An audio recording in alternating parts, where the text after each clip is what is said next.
It's the Mixed Martial Arts Hour with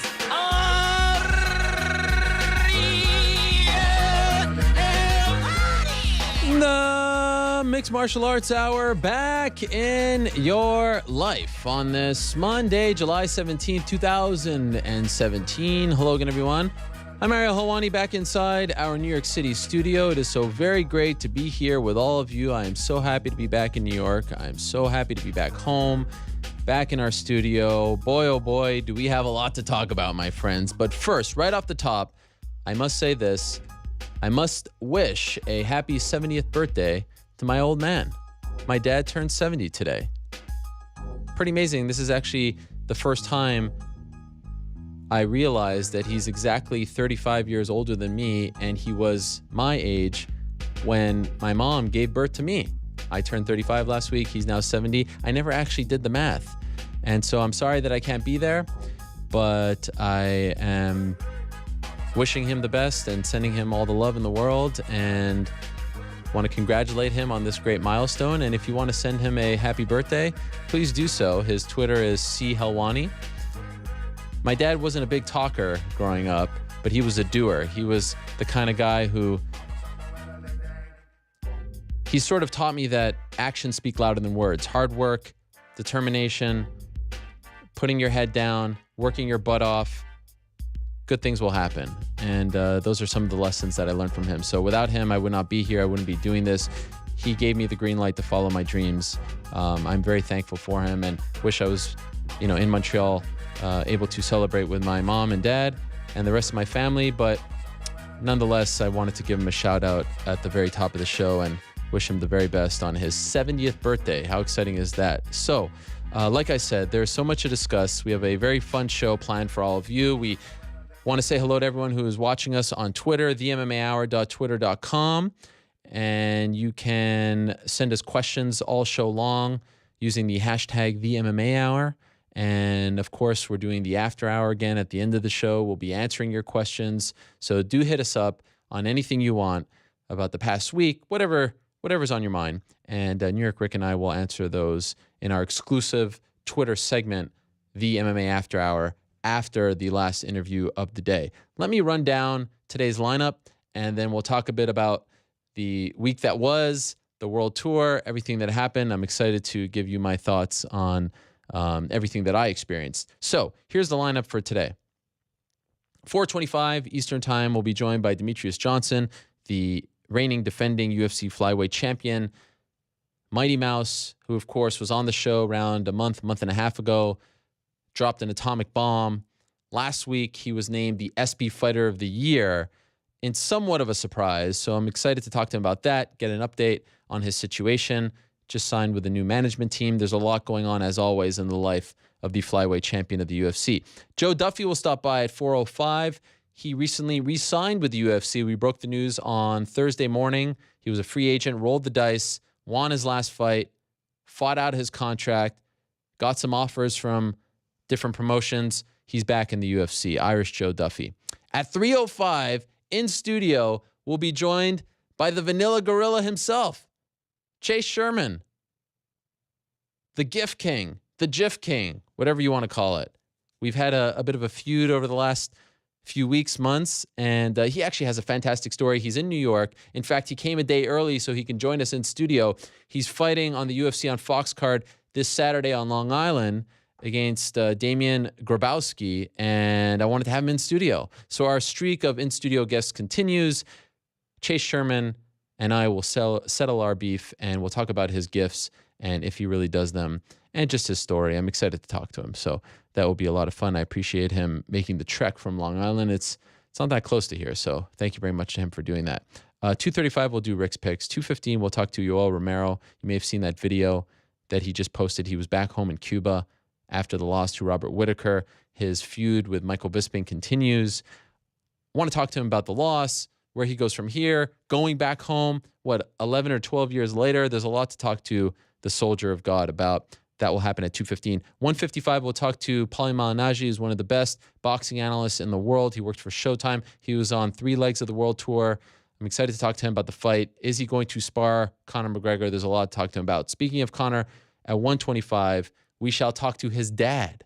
Without him, none of this is possible. Tony McGregor, the legend. Tones. What a character. He was on the show after UFC 189 when Conor became the interim champion. And I just wanted to talk to him about the tour, the fight coming up, maybe Conor's feud with Floyd Sr. I thought this would be a fun time to talk to Tony McGregor. That will be at 1:25, so in around 20 minutes from now. I actually skipped one. 1:45 will be joined by Demian Maia. A brief appearance. He, of course, is fighting Tyron Woodley when? In less than 2 weeks, UFC 214, July 29th, so in 12 days from now. And that will be after Tony, before Paulie Malignaggi, so stay tuned for that. Demian Maia, always great to talk to him. Number one contender in the welterweight division. So let's go back to last week. And after I said goodbye to all of you, at the end of the show on Monday, I actually, first time I've ever done this, I brought my luggage, all my stuff. I schlepped it all the way from my house to here and left the studio, went straight to the airport because I was going to Los Angeles for the Mayweather-McGregor World Tour stop number 1. And as I told you at the very end of the show, on the After Hours segment, I was very excited to go there because I wanted to take it all in, but also because I was going to work for Showtime. This was a big deal for me. As I mentioned last week, it was a dream come true to not only work for a network like that, but also to be a part of the broadcast team as far as the World Tour is concerned. I'm not talking about the fight itself, but just the World Tour coverage, and to just kind of be a part of it on the stage, all that stuff and more. I told you about hosting in Toronto and New York, etc. So I was very excited. Went to the airport, got on the flight, landed at around like 2 a.m. Pacific time, which is 5 a.m. here. Didn't have much sleep, but I was pumped. I was excited. So I wake up Tuesday morning, and now I'm getting dressed, and I'm feeling it. I'm in Los Angeles. This is so cool. Beautiful hotel. We're very close to the Staples Center. The presser, I think, is starting. I keep calling it a presser. It's not really a presser, as I said last week. It's more of a performance theater, whatever you want to call it. Anyhow, it was starting in a couple of hours. And around an hour before I was going to leave, I was told by the producer, before you go to the arena, can you stop by our hotel? We just need to talk about something. And all of a sudden I was like, this could either be good, like, hey, we want to do more, or this could be really bad. For some reason, as I told someone who I was talking to at the time via text, I had a bad feeling about it all.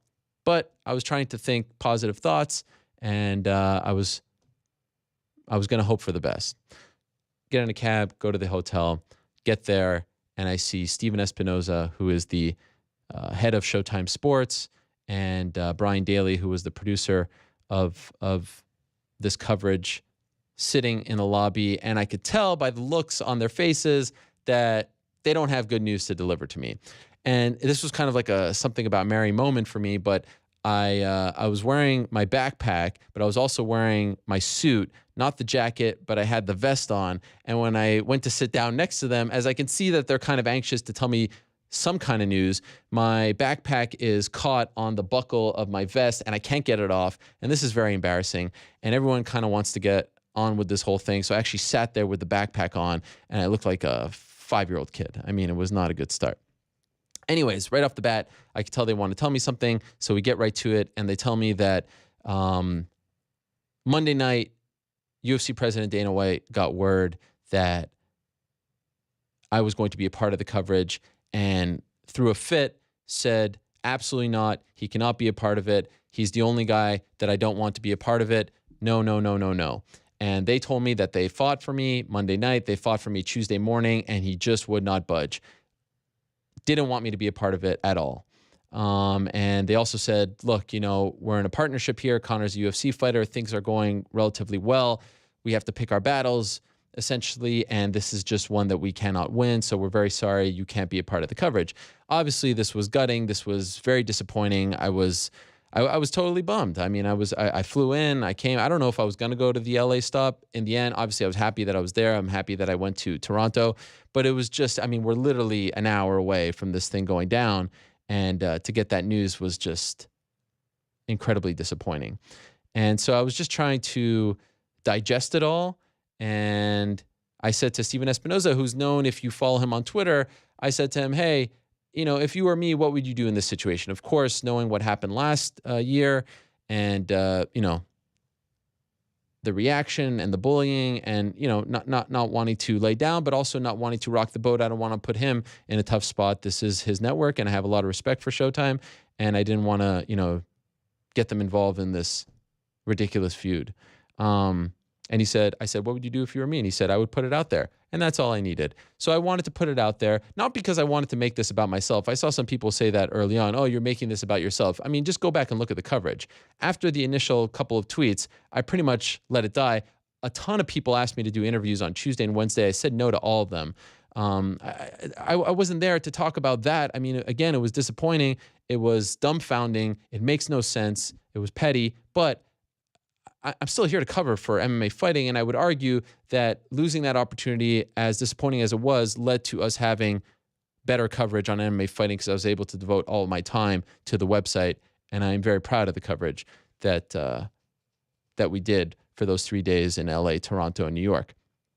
But I did want to put it out there because I do believe that when you are dealing with someone like Dana White, you cannot let them walk all over you and bully you and intimidate you, and you have to tell people what's going on, especially because I had already told them that I was going to be a part of it. So now all of a sudden I'm just going to disappear and crawl into a hole. That's not exactly what I believe in. And so I just put it out there, and it was very weird to then just like pick up my stuff and then go in, and now I'm a regular media guy and everyone's hitting you up and asking you questions.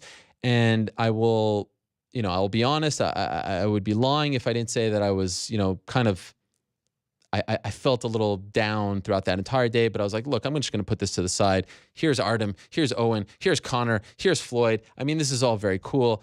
I can't harp on this. I'm not going to lick my wounds. I'll deal with this later. And so I thought that we had a very fun day, great coverage. I appreciate Conor, who I was told had heard about it and was upset when he sat down on the stage. He saw me, gave me a thumbs up. When I saw him in the back, clearly he gave me some time. He didn't have to do that. And so, that definitely meant a lot to me. And so I know a lot of people, look, I'm not going to come here and I don't want to harp on all of this. And, I saw some tweets where, Dana's calling me some not so nice words. And I know that he wants me to go back and forth with him. I know he wants me to, get into this war of words with him, but I would be doing you, our viewers, and the visitors of the website a disservice if I stoop to his level. I am reminded of something that Michelle Obama said, and I'm not getting political here, but it really resonated with me last year when she said it, when she was talking at the Democratic National Convention in July. She said, when they go low, we go high. And as he continues to go lower and lower, I mean, literally taking jobs away from me, taking money from my family, taking food from my kids, he continues to go low, I'm going to keep going high, because if I stoop to his level, then I'm no longer what I want to be, which is an unbiased and a fair and balanced journalist. If I show any kind of bias, then I'm no longer that. And so I will continue to cover the UFC and Dana as I have always covered them, which is, in my opinion, fair and equal and balanced. And when they do something great like the 214 promo, I will tell you. I will be the first to tell you that it's a fantastic promo, and people will then say, oh, why don't you go make out with it? I don't care. I feel that way, and I will say it. There's no bias. And when they do something that I think is wrong, like the Amanda Nunes situation or the Demetrius Johnson situation or any other situation, I'll happily talk about that as well. The good and the bad. I'm not going to stoop to his level. I'm not going to get into a name-calling thing. He could say whatever he wants about me. That's fine. To me, he is just a subject. He is trying to make this personal. Again, he's the one who last year in the first interview after the banning talked about my children.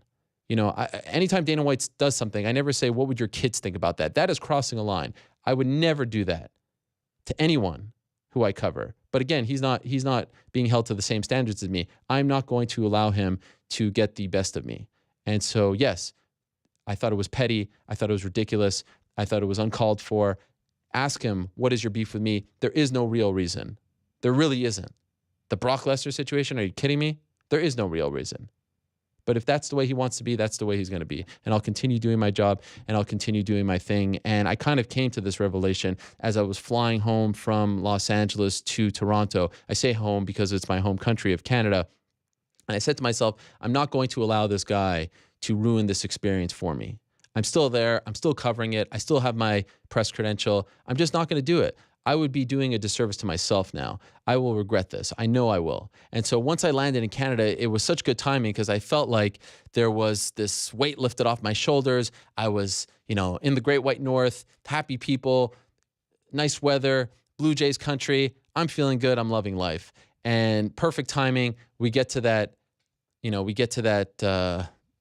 open air stadium, the Budweiser stage, the Molson Amphitheater. And that was one of the most memorable days of my career.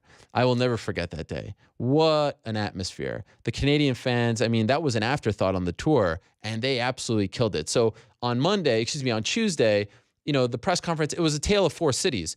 Came out, Conor wasn't totally prepared with the format, caught off guard, but I still thought for the most part, it was a rather entertaining show. And they had some good, jabs, and it was just kind of surreal. Like that moment when they're standing next to each other face to face, like that was just surreal. That was worth the price of admission itself. And I know it was free, but you get my point. Like that was the moment. Nothing else mattered. But then everyone wanted to know how Conor would respond. And boy, oh boy, did he respond. Look at this picture. This picture by Esther Lin, this is iconic. This photo will be remembered and talked about. And it'll probably be up here one day. Look at that. 16,000 people all the way to the back. It was unbelievable. And there was a sort of joie de vivre in the air. And the beach balls, our buddy MMA History Today had one. He threw it. Conor nailed it with the left and the back and forth. It was, I can't even put into words what the atmosphere was like that afternoon in Toronto. And it was raining. And Drake comes out. And they were just on point going back and forth.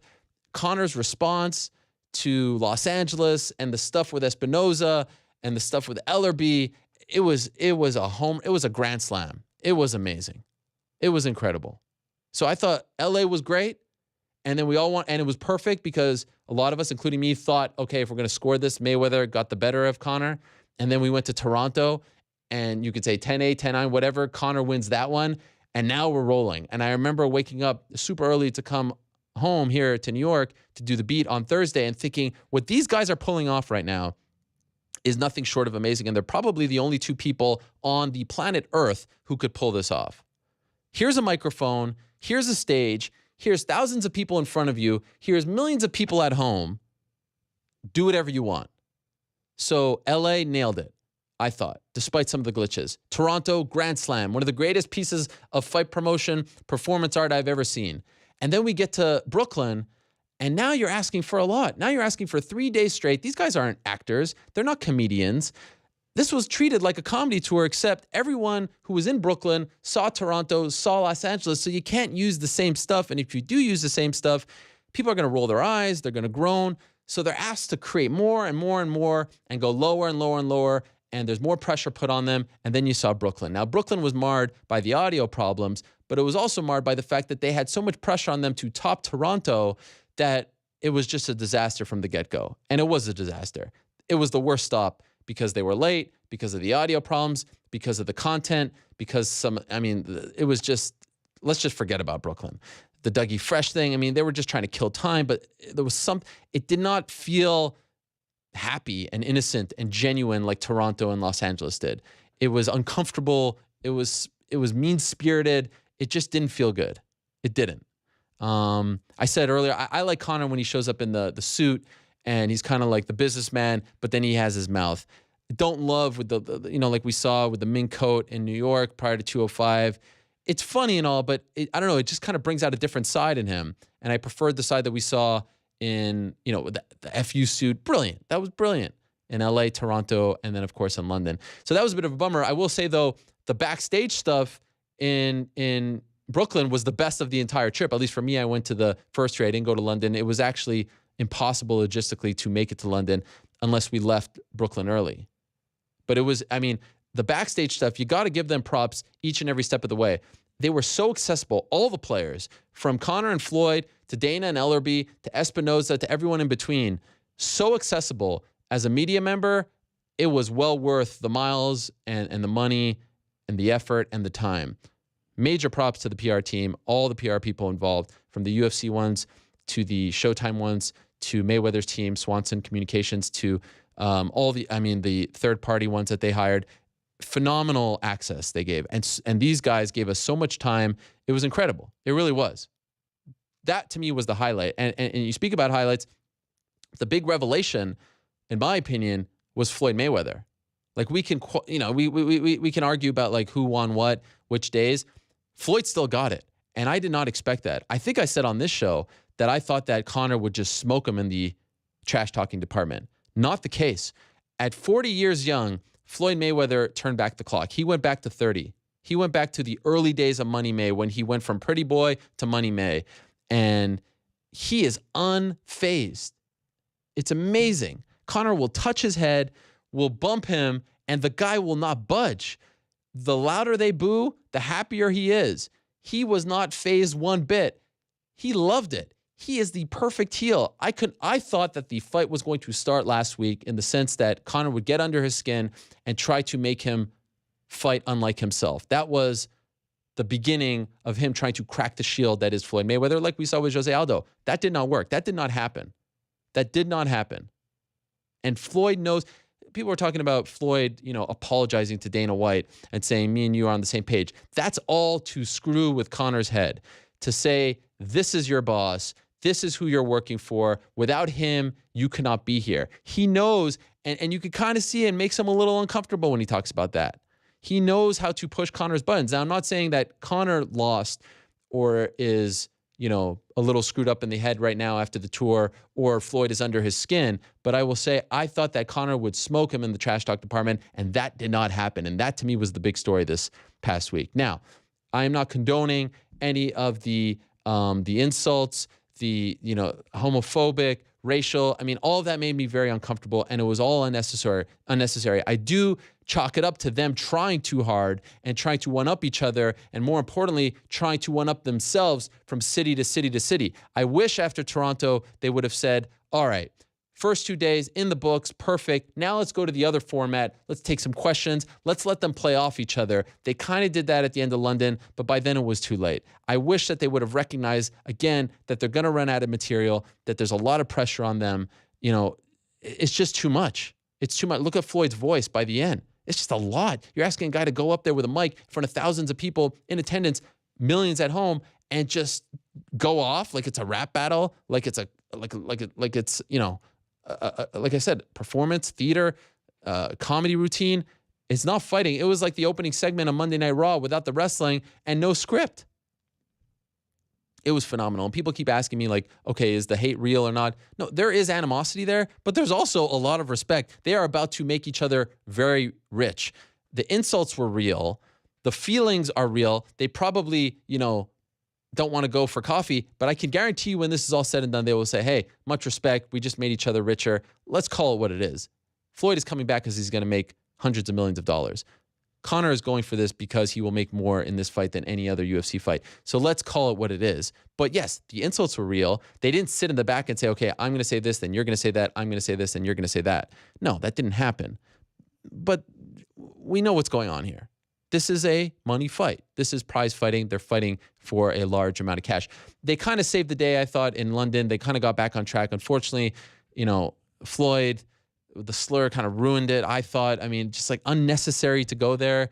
He was doing fine until that. And I was like, oh, why? Why do you have to do that? But overall, if anyone tells you that they're not going to buy the pay-per-view because of this tour, I think that they're lying. I don't think they lost any buys. In fact, I think it will do better because of what happened last week. It was perfect timing. It was a very quiet week in the world of sports. There was no baseball. They had the All-Star game. Obviously, football's on break, basketball's on break, hockey's on break. I mean, this is historically the quietest time in the world of sports. So to do the press tour on that week was brilliant. I mean, they were leading Sports Center. Every paper was talking about them. The New York Times in Canada, all over the place. It was brilliant. And I mean, come August 26th, no one's going to talk about Brooklyn or, some of the cringeworthy moments or Dougie Fresh. They'll be talking about these moments. It will make for good fodder. It will make for good promotional videos, hype videos, things of that nature. So overall, it has to be deemed a success because they got people talking and they got people more excited about the fight. My brother and mother made a bet on a text message chain about the fight. That's what's happening all across the world in front of, barbershops and bars, in bars, family dinners. Everyone's talking about this. People are coming up to me who never talked to me about fighting, ever. So what's up with this fight? Who do you think is going to win? Honestly, does Conor have a chance?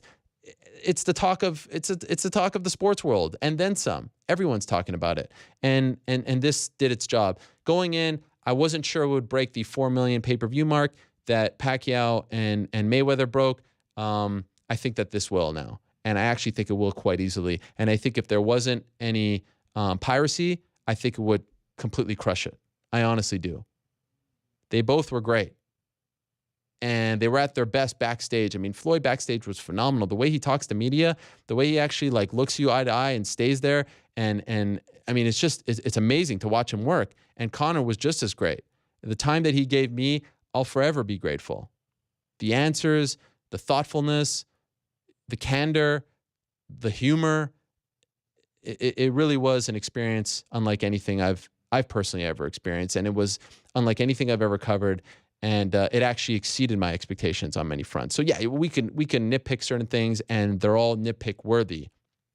But if you are involved in the promotion and you are one of the promoters or TV executives involved, or Leonard Ellerby, who had a smile on his face the entire time, the entire week, you have to be happy. You have to be. Are there certain things that you would do differently? Yeah, sure. Again, I think they should have altered the format as they went on.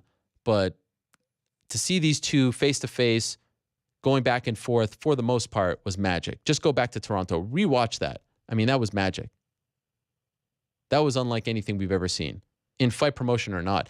Only two athletes in the world could do what they did in Toronto.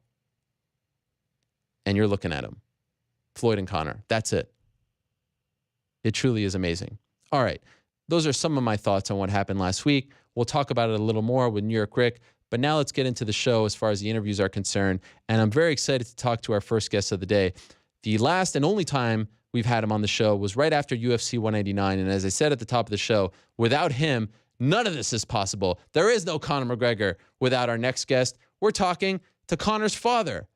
Such an honor to welcome back to the program the one and only Tony McGregor. Tony, are you there? I'm here. Ariel, thank you very much for that wonderful introduction. Incidentally, it takes two. Margaret also had a hand in it.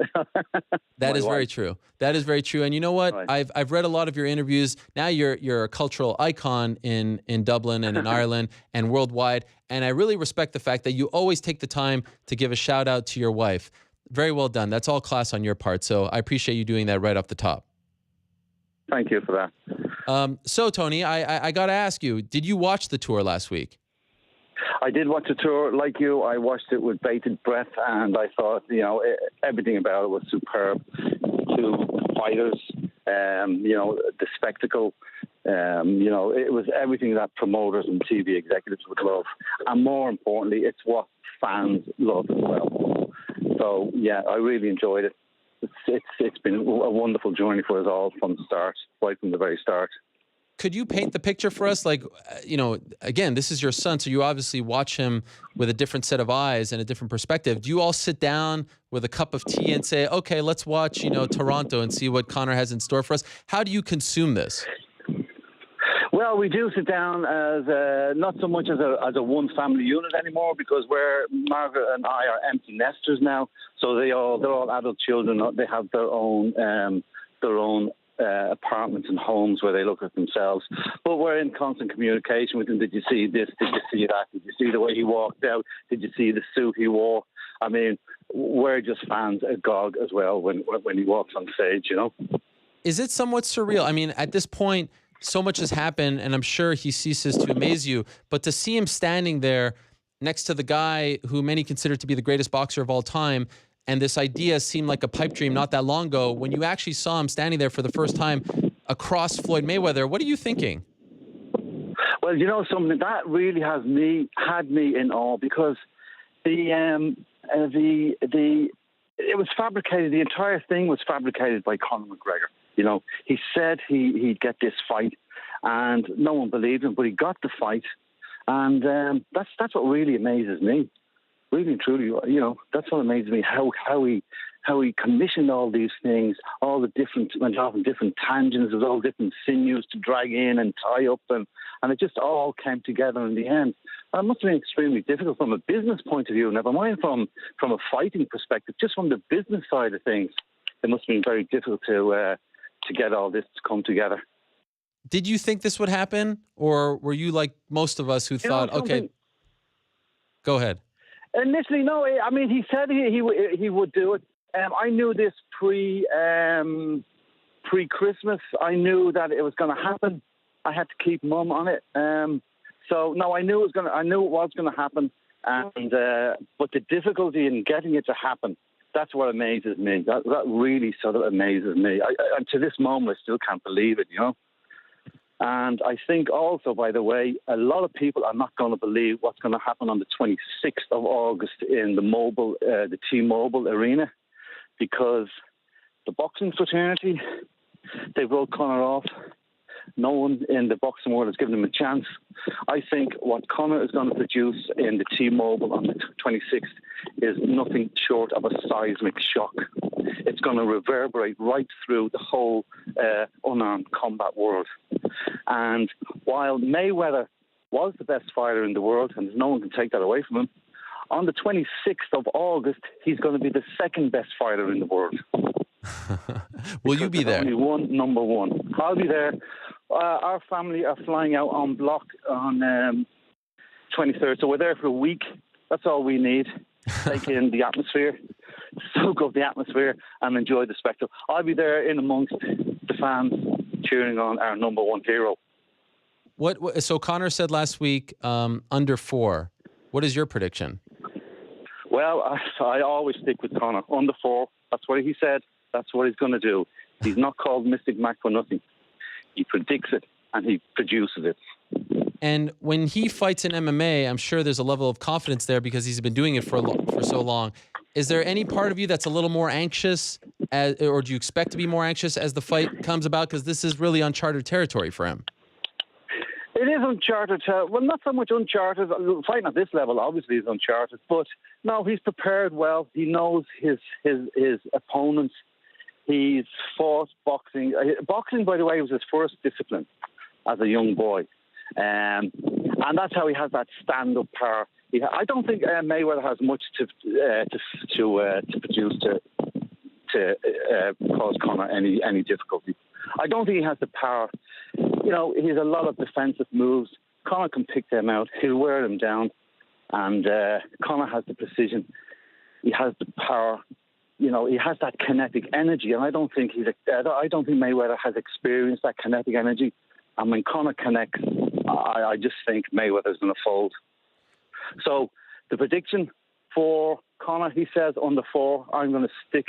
He says in 4. I'm going to stick with Conor 4. I don't bet, by the way. I'm not a betting man. I've never bet on Conor.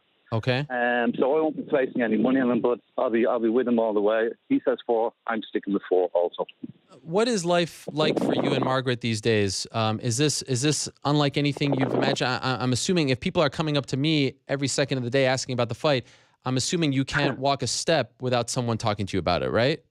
Yeah, we get a lot of attention here in Ireland. I mean, we're like mini celebrities, I think, if you could call us that, although we don't assume that we are. We're just normal people. But we do get a lot of attention. He has huge support here. So nearly every person in Ireland is a supporter of Conor McGregor. So when they see us or when they know who we are, they'll always ask questions or, send best wishes to Conor. That's always happening. No matter we go to the supermarket, down to the local pub. In fact, I was in the doctor's surgery this afternoon with just a minor stupid thing which I needed some medical attention.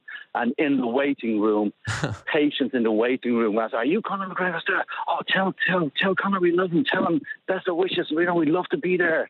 So I get it everywhere, yeah. Does it ever get old? Does it ever get a little tiresome? No, how could it ever get old? No, excitement never gets old, Ariel. Never gets old. When I do like my show, my mother will text me and say, I love this, I love that. Do you text him after these, performances and say, that was brilliant? Do you talk to him, or is it too crazy? You need to kind of give him his space a bit. No, I do talk to him. I do text him, keep up the good work. Your mother loves the suit. That was a new suit we saw. And, we text him all the time. His mother and I have a great interest in him in his career. So, yeah, text him all the time. And you're referring to the FU suit, right? FU suit, yeah. It's a new one. I mean, he's even blazing trails in the fashion world, Yes. What do you prefer, when he wears the suit or the fur coat and the shirtless? Which look do you prefer for your son? I think as a parent, we'll always go for the suit. Yes. Suit wins with me, always. That's right. You can't beat bespoke tailoring. That's right. You were the one who introduced him to that, right? Well, I'd like to think he got something off me. I don't think he got his fighting prowess off me. Maybe he got his style off me, and he's honed it to his standard. Now, I've only ever got one bespoke tailored suit. Just one? Off the peg. Mm-hmm. Just one. Well, funny enough, actually, I've had three, actually. But funny enough, I just like off the peg suits. They fit me better. If I need them to, I might. I possibly could. On the 26th. Okay. He is coming out with his own line of suits. He told us. Oh, we may have lost you there. Tony, are you still there? Yeah, I'm still here. Yeah, still here. Okay. Yeah, I was saying he's coming out with his own line, so I'm sure that he could hook you up. Is it not true that your father actually used to dabble in boxing? He was an amateur boxer as well. Yeah. Yeah. So maybe he got it from him. At amateur level. Yeah, possibly. Yeah. It's obviously in the lineage somewhere along the line. You obviously pick it up from the lineage. Some people are born to be great writers or great poets, great artists. It's obviously taken somewhere along the lineage. So I'd like to think we have lineage that the McGregors have lineage that produced this wonderful world-class fighter. Recently, Conor, of course, became a father for the first time. And this is obviously a great joy for you. I know being a grandparent is an amazing thing, seeing your son now tend to a child. Have you noticed a difference in him as a person since he became a father? Of course, a new baby will always soften anybody. But it still doesn't mean he'll be softened in the ring. It softens, it brings out the emotions. Yeah, of course, a new baby, an infant will always soften people. But it doesn't soften when he's in the ring. And what is it like for you to see him with a child now, being a dad? What's that like for you? It's such a pleasure. It's such a pleasure to see new life being introduced into a family. It's I call it now, it's like God's gratuity to grandparents. That's what a grandchild is like. It really is. When you experience it, Ariel, you'll realize it's wonderful to see new life coming into a family. Yeah. It really is the best. That's more exciting than anything, honestly. You and Margaret babysit when he's on these tours and stuff and going out and about? Yeah, we love it. We attended a wedding there, a wedding in Malta, a foreign wedding. And Dee was with young Conor Jr. So we were looking after our grandson then. Yeah, we really love it. That is amazing. We have two grandsons and one granddaughter. So we really love it now. We're reveling in it. So I'm told everybody mature as well. Yeah, and I know one of your daughters recently got married at the end of the year. So congratulations. Seems like, I mean, I don't want to put the evil eye, but man, the times are good for the McGregors these days, right? I mean, with all your children. Times are really good. They really are, and we are grateful for every second of it. We realize how good life is for us, and we never take it for granted. We appreciate every second that God gives us. I am shocked that there isn't a Tony McGregor reality show. I can't imagine that no one has reached out to you yet, right? I mean, someone has reached out to you. Yeah, well, I had good fun on when the RTE did the 6-part documentary. I had good fun on that.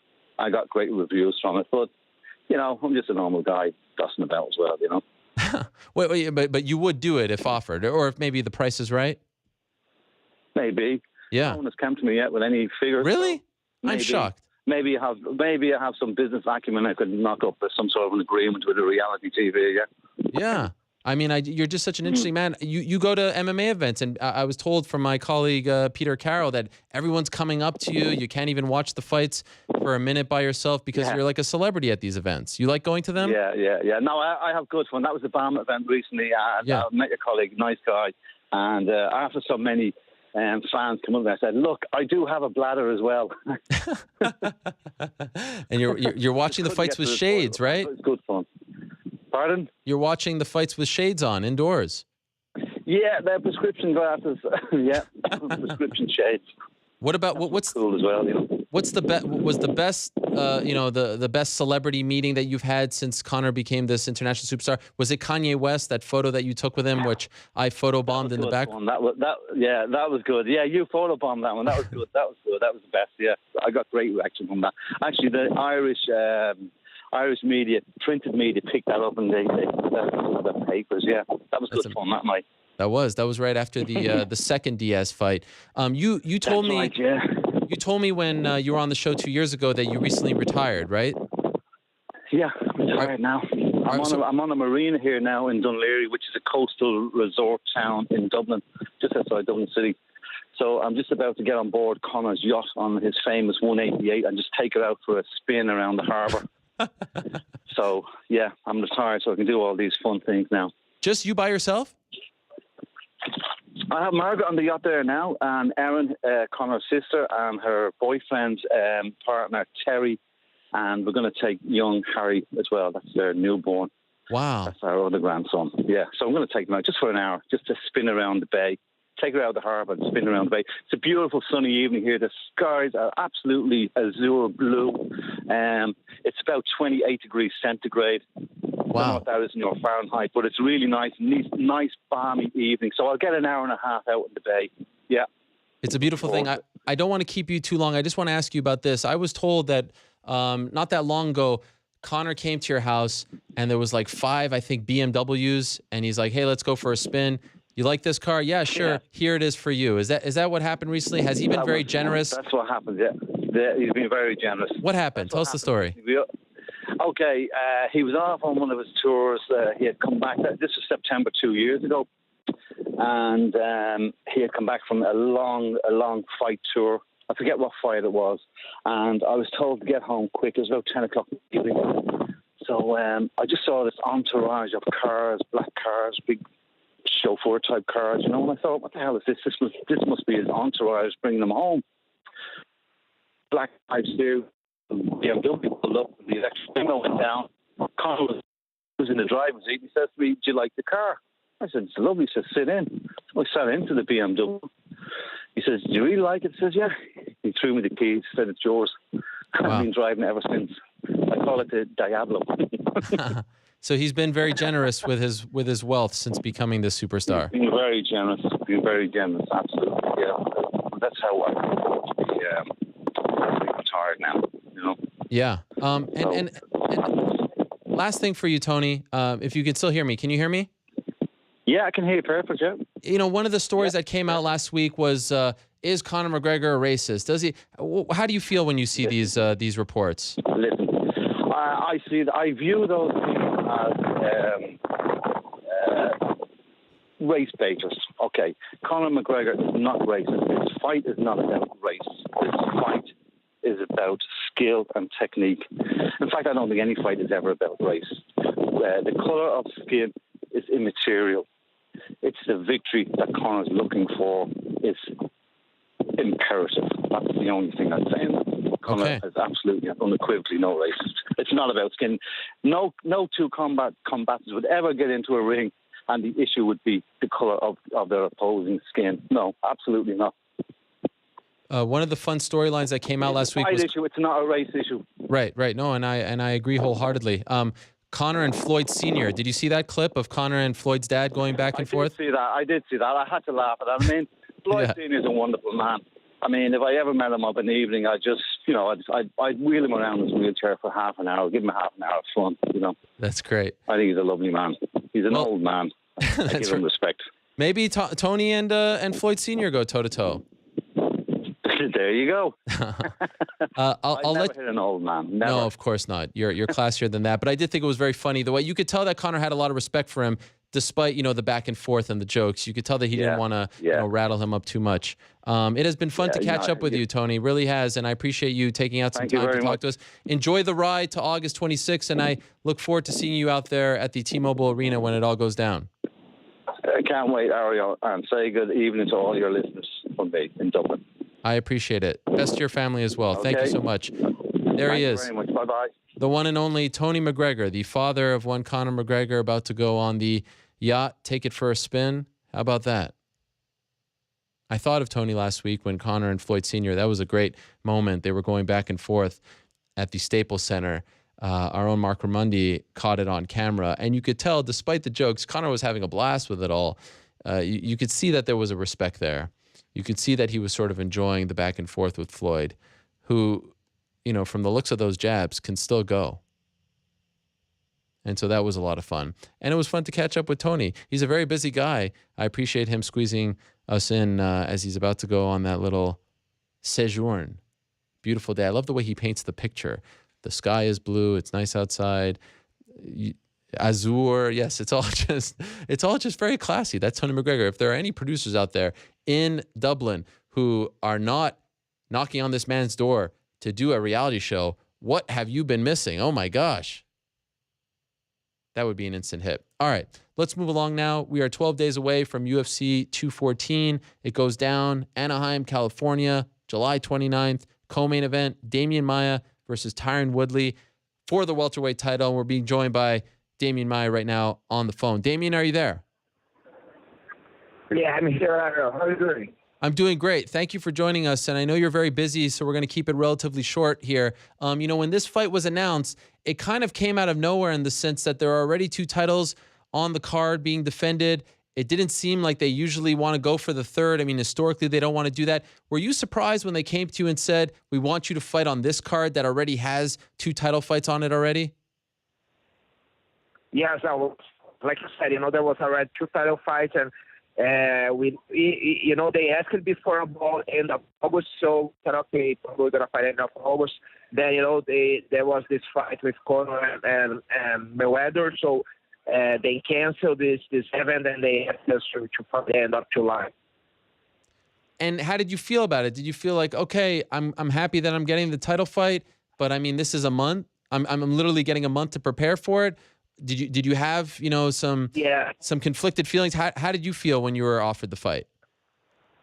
Yeah, okay, of course, there was a lot of conflict, in my team. We talk and we are, thinking about, the us the number 1 contender. So, I would like more time to prepare. Of course, everybody knows that, for a title fight, you don't have a big camp, which actually is 4 weeks, because the last week is more like cutting weights and keep the body going. But after you accepted the fight, we talk and we said, okay, now we forget about everything. The business is done, and now we're gonna be ready, and we're gonna do the best to be in my best shape to be ready for July 29th. Did you have a feeling that they would come to you with July 29th? In other words, were you already sort of training for the fight when they called you? I don't know. It's hard to say that, but the thing is, I'm lucky because I'm always training. I'm always keeping my diet, and I always, I like to train. So I never really even I was in teaching and giving seminars and in South Brazil, but I was training and I love, in my work. So it's not perfect, but, it's not like I was totally out of shape. If you look at Tyron's social media, he's been preparing for a title fight since before you fought Jorge Masvidal. Were you concerned that he would get, essentially, got a head start on this training camp and would have more time to prepare? Because it seems like he's been training since April. Yeah, he is, and he was training since April. I know I met him at Las Vegas at the summit, the art system, and I know that. But like I said, from now on, the last weeks, I've been in a very good camp, and Eduardo is doing a great job, to figure out the ways to win against Tyron, and I'm not complaining anymore. We had our problems when we we received, the news that we are going to fight, so soon in about a month. But now my mindset is all like, I will be ready. I'm getting ready, and, I want to win this title. So you have been so dominant as of late, but there have been people, including Tyron, who have said this is the perfect matchup for Tyron because you're so good at getting your opponents down and then submitting them. Also, there have been times where you have not even had to land a punch, but he is such a good wrestler and has been thriving on the feet. Do you agree that this isn't the like of all the opponents that you face as of late, Condit, Masvidal, etc., he may be the toughest because of just, the style that he has, great wrestler who also can strike very well? I'm biased to say that, but I think the opposite. I think he's a good matchup for me. I think he's a great wrestler, but I think his strongest point is his heavy hands, and lately that's what he's been doing. So I think he's a great wrestler, but now he's more a striker than a wrestler. So you think he's gone away from his wrestling a bit, and he's susceptible to the takedown? Yeah, of course. Yeah, everybody goes. It's like, when I started to strike a lot back in the day, I lost a little bit my jiu-jitsu. It's normal. It's just normal. You cannot do everything well. You lose a little bit, some sharpness. But, of course, he's still very good, and he's still with a very good foundation on his wrestling. But I think, I will be able to impose my game. Was there a moment in your career where you thought to yourself, I'm relying too much or I'm trying to be too much of a striker and I have to go back to my bread and butter, which is the jiu-jitsu? Do you remember that? Yeah, I remember when, the point was when we dropped to 1/7 that actually Eduardo brought the training back to more grappling, stuff, and we put a lot of wrestling also and much more jiu-jitsu. You do during the fight while you're training. So the time that I was training a lot of stand-up, of course, when you get there, you're going to do more stand-up. And the fight is so, when you go to fight, you're in a mode that it's so unconscious and it's so automatic that you're not going to think too much. Okay, I've been doing a lot of striking, but, I'm going to take this guy down because it will be easier. You just do what you did during the training camps. The crucial thing for us is during the training camp, come back to my roots and come back to jiu-jitsu. Mm-hmm. Have you watched his fight against Jake Shields a lot? Do you feel like that's the kind of fight that you need to emulate? Jake seemed to frustrate him at times and, of course, beat him a few years back, and he has maybe improved since then. But since your style is much like Jake, is that the kind of fight that you're going to try to emulate? No, it's not. I know Jake. Yeah, I watched the fight, and I saw how Jake did. And I have a different style than Jake, but that's, of course, I saw some things. I got some things in that fight that I can use, but I think Jake and we have different styles, and plus, Jake, it's a guy who always, makes.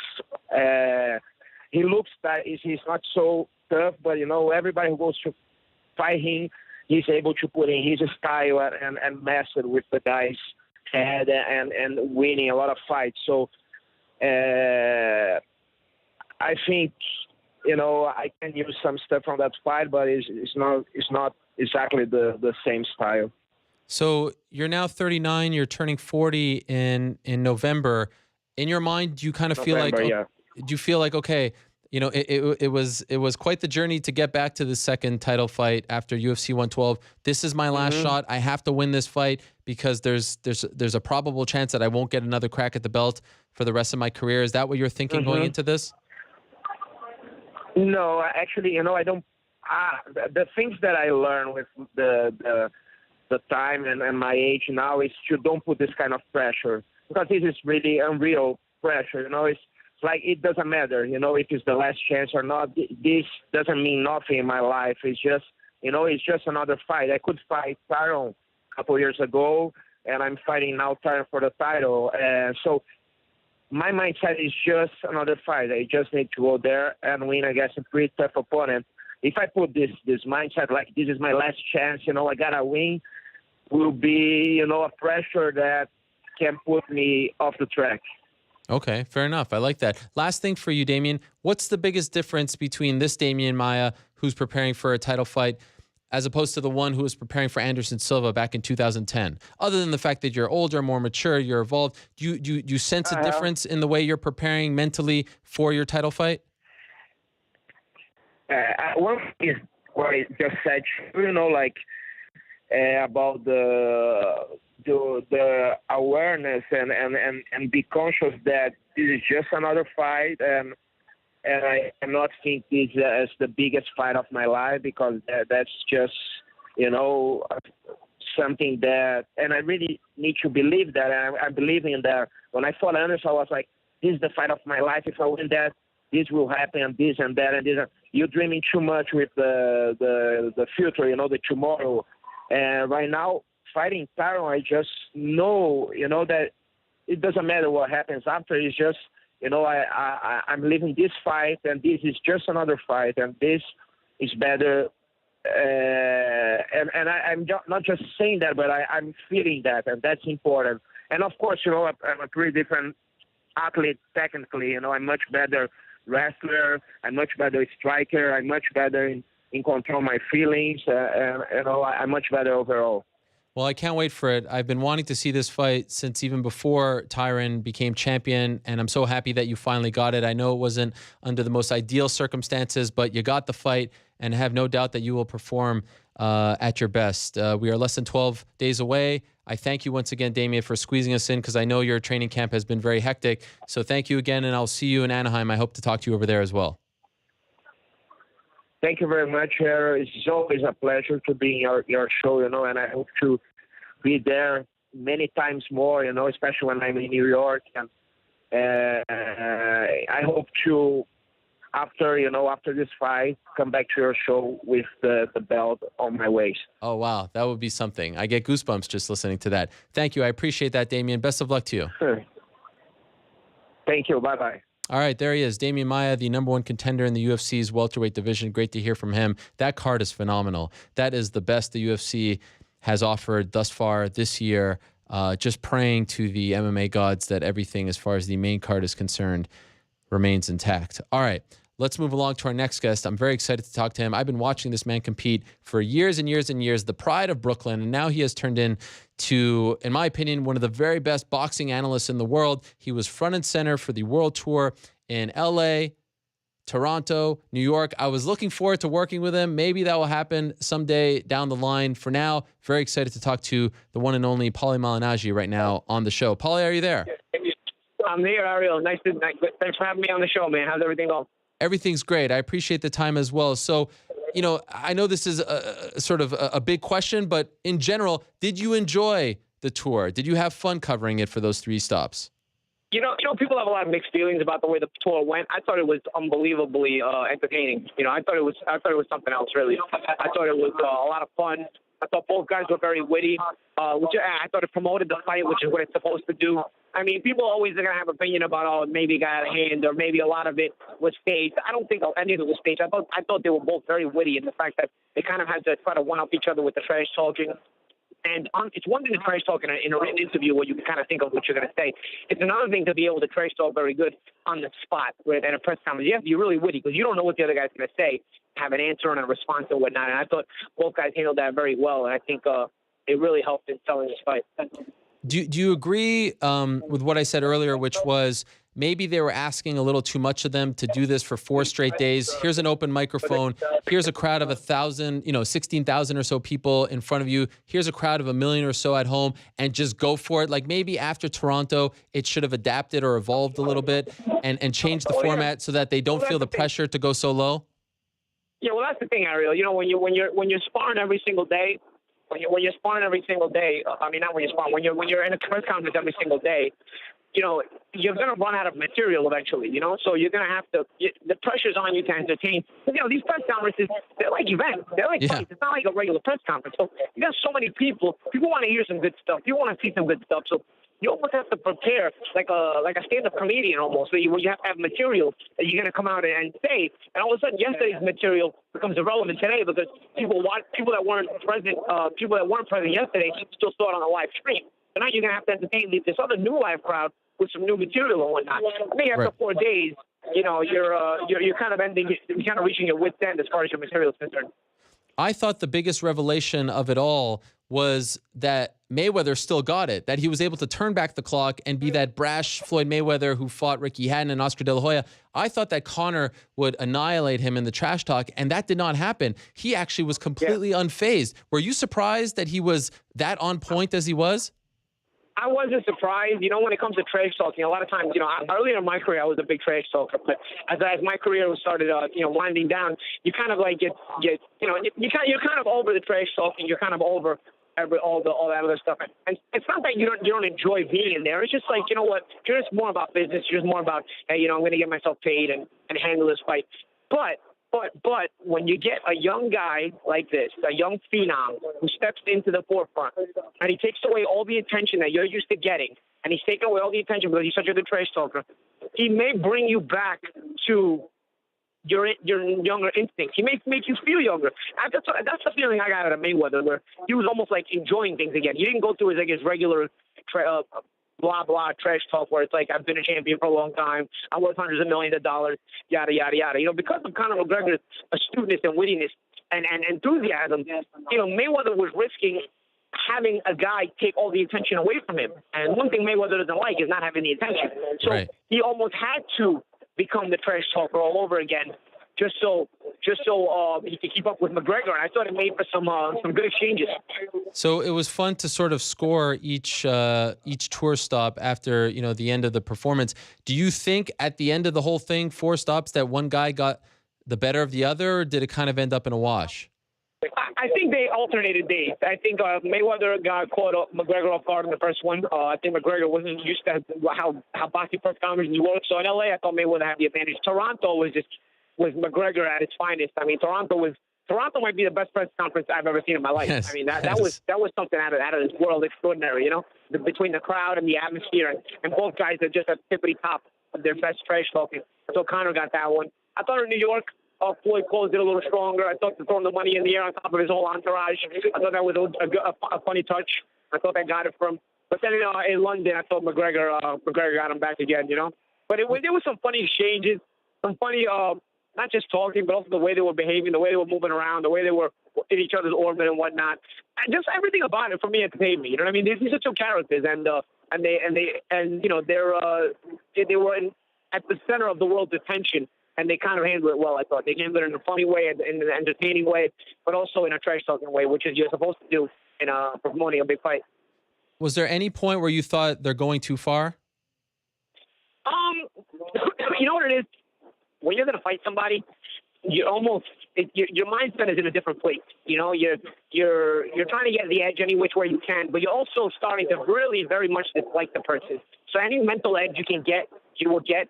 And it might sometimes it looks like you're going too far from the outside looking in for the layman, because, hey, the layman doesn't have his game face on. The layman doesn't understand what it's like to be in the presence of a guy who, in a matter of a month and a half, you're going to be swapping blood with, and it's going to be trying to take your head off, and you're going to be trying to take his head off.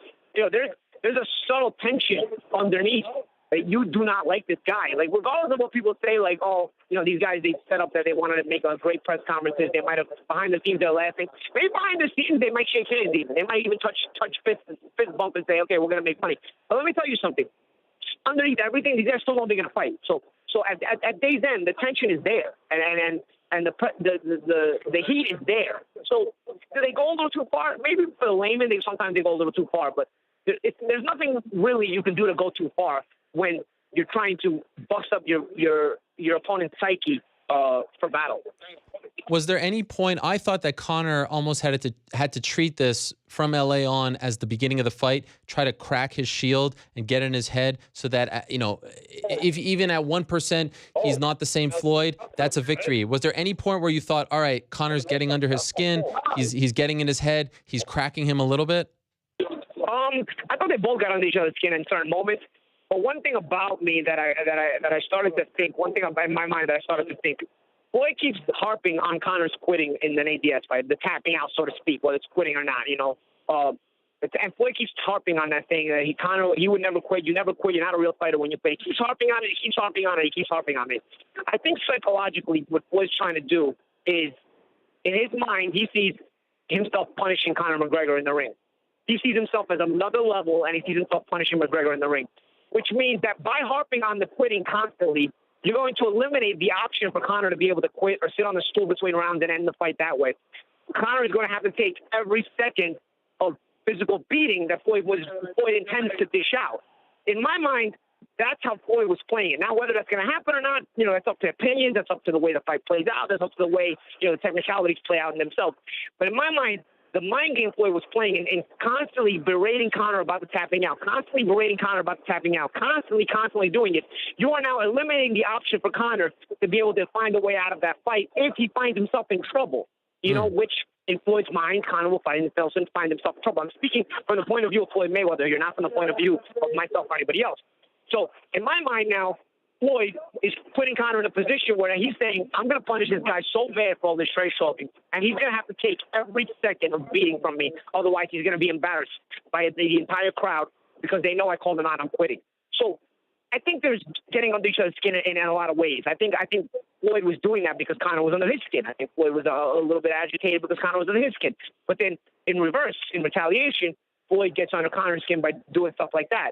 And now Conor feels like he's going to have something to prove on fight night. And that's what Floyd wants. Floyd wants Conor to think he has something to prove on fight night. So the mind games also put into play here. Everything these guys are doing, it may look extreme, may look all out of control or whatnot. But there's mind games. There's subtle mind games being played. Conor gets in your head. Like Jose Aldo. Jose Aldo rushed out at Conor and got himself knocked out. You know what I mean?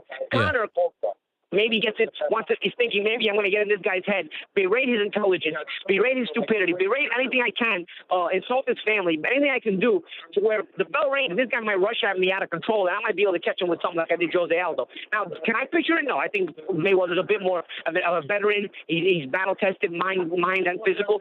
But in Conor's mind, this is why he's trying to get on the Floyd skin. He's trying to make Floyd come out of character and do something that he maybe normally wouldn't do and fall into a trap. So all of this stuff is the beginning of the fight already. You know what I mean? Yeah, it's a bit of theatrics. Yeah, it's a bit of people getting all crazy and thinking, it's a bit extreme. But trust me, this is all mind games that you try to lead into the fight, and both guys are trying to see how much of it starts the beginning of round one.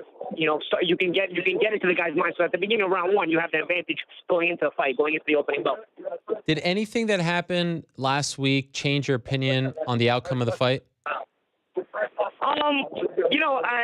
What I love about McGregor, there's no doubt in his mind. I started, when I first saw the fight signs, I thought to myself, Conor has to know he's going to lose. I mean, subtly, he's got to believe he's going to lose. I mean, we all have doubts in our mind when we have a tough fight. And, then we go to camp and we train every day and we get more and more confident every day as we get more sharp. So nobody actually goes into a fight feeling they're going to lose, even if they're a big underdog. At least that's not the way you're supposed to do, especially at a championship level. We're all winners at a championship level. And I really thought Conor, I thought he was doing it a lot for the money. I thought there's no way this guy can really believe he's going to win. But through the press conferences, day in, day out that I was at, I really noticed something in Conor's character. This guy is a winner through and through, which I always believed he was. This guy believes he's going to win this fight. Now, whether it sounds ridiculous to the boxing fans or ridiculous to anybody else, it may sound ridiculous even to me or somebody else. He believes it wholeheartedly in his mind. There's nothing this guy hasn't been able to achieve in his life when that was cast on him. So in his mind, he's just doing the same thing he's been doing his whole life, proving the doubters wrong, proving the odds wrong. And in his mind, he's going to do it again. And he wholeheartedly believes it. I could tell there was emotion behind that trash talk. There was passion behind that trash talk. There was passion behind what he was saying. You can only be that passionate if you believe in what you're doing, what you're doing. Are you going to help him prepare for the fight? What's going on with that? Conor, that is. Yeah, we've talked. I was starting to wonder myself because, we went back and forth as far as we were a little bit confused. I was a little bit confused as maybe they changed their mind or whatnot. But they've contacted me again. I'll be joining them shortly. Wow. Who contacted you? Jerry Burns. Jerry Burns is one of the assistants on Conor's team. And I have a connection with him because I'm good friends with Dean Burns, his brother. Dean Burns is a Irish professional fighter. He was training in Los Angeles for a few years when I was actually living there and training as well. And so we struck up a friendship. And, I've since gone back to the East Coast. Dean has since moved back to the UK, but we've been in touch all the time. And just about a month ago, Dean hit me up and said, hey, you know what? My brother was Conor McGregor. He wants to know if I can pass your number to him. I wouldn't do it without your permission. But can I give my brother your number? And I was like, sure, no problem. I said, but I'm actually retired. I don't know if they're looking to work or anything, but I don't know what kind of shape I'm in right now. But they called me. They talked to me. I've gotten myself in a little bit of shape since then. And, looks like we're going to make it happen a little bit. And so are you going there just to spar him, or will you actually help him train for the fight? I think Conor has a very capable training team. John Cavanaugh has been a guy who's been around him for a while. And, he's got a team that really understands him both inside the octagon and outside the octagon. They know him as a fighter and as a person. So if you know the guy as a fighter, as a person, I don't think you want to change that because you know the psychology of him as well as the technical analysis of him. So I wouldn't say I'm going there to train. If I'm going to give a couple of, technical tidbits, maybe not, but I definitely wouldn't call myself a trainer. I think his team has that foundation down pat, and they're going to be doing the training, and they're going to be in charge of all that. But of course, I'll be going there to spar, and if I see anything, and we'll have good terms, of course, I'll share my views on the things. How long do you plan on going there for? I'm not sure. I guess it's down to how long they need me for. We've discussed a couple of potential things, But I don't know. It'll depend on them. I've always been in a camp that's been my training camp. I've never been in somebody else's training camp. Even when I was a prospect and I helped champions get ready for their fight, it was mostly at home. Where I came up in Greece's gym in New York, where there's so many champions training there. A lot of times I sparred with them a lot during their training camp in Greece. But I was never a guy that was brought into camp as a sparring partner where I had to leave my house. I had to leave home. This is the first time that ever happened to me. So in my professional experience, when I used to run my own training camps, I make all the decisions. My team, I meet with my team, and we make all the decisions as far as how long a sparring partner should stay, when a sparring partner should go, and all this other stuff. So that's going to be, if I'm going by the way I look at things, all those decisions are going to be up to them. How long they want to keep me around for, how long they don't want to keep me around for, and then so on and so forth. I'm just there to try to accommodate as best I can. And when do you leave? Do you know that yet? When do I what? When do you go out there to spar him? When do I go out there? You want to know? I do want to know, yes. I fly out Wednesday to Las Vegas. Wow. So someone asked Conor about you during the press tour, and he said this, quote, Paulie talked a lot of shit. He was talking, look, he's been brought in to spar, and then he'll answer to what he's been saying, and then we'll go from there after that. But we're going to have a knock in the gym.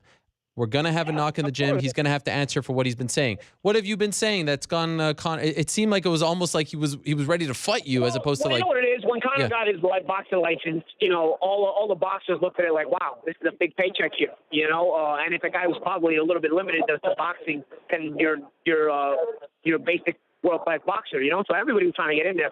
So me, using my trash talking ability that I have, and me knowing that I'm one of the better-known fighters in the business, I tried to put myself in the forefront. I tried to talk a little bit trash and get under his skin and try to see if he would take the bait. So the trash talk was done about 6 months ago. I was looking to get the fight. I've since lost my last fight and retired, so that's actually out the window. But I think that's basically what they're looking at. What he's talking about is where I was trash talking way back then. And we're gonna have a knock in the gym. But listen, Ariel, I mean, from a fighter's perspective, you have a knock in the gym anyway. Even if you're best friends with the guy you're sparring, you're gonna have a knock in there. That's just the way sparring goes, especially at a world-class championship level in the gym on sparring.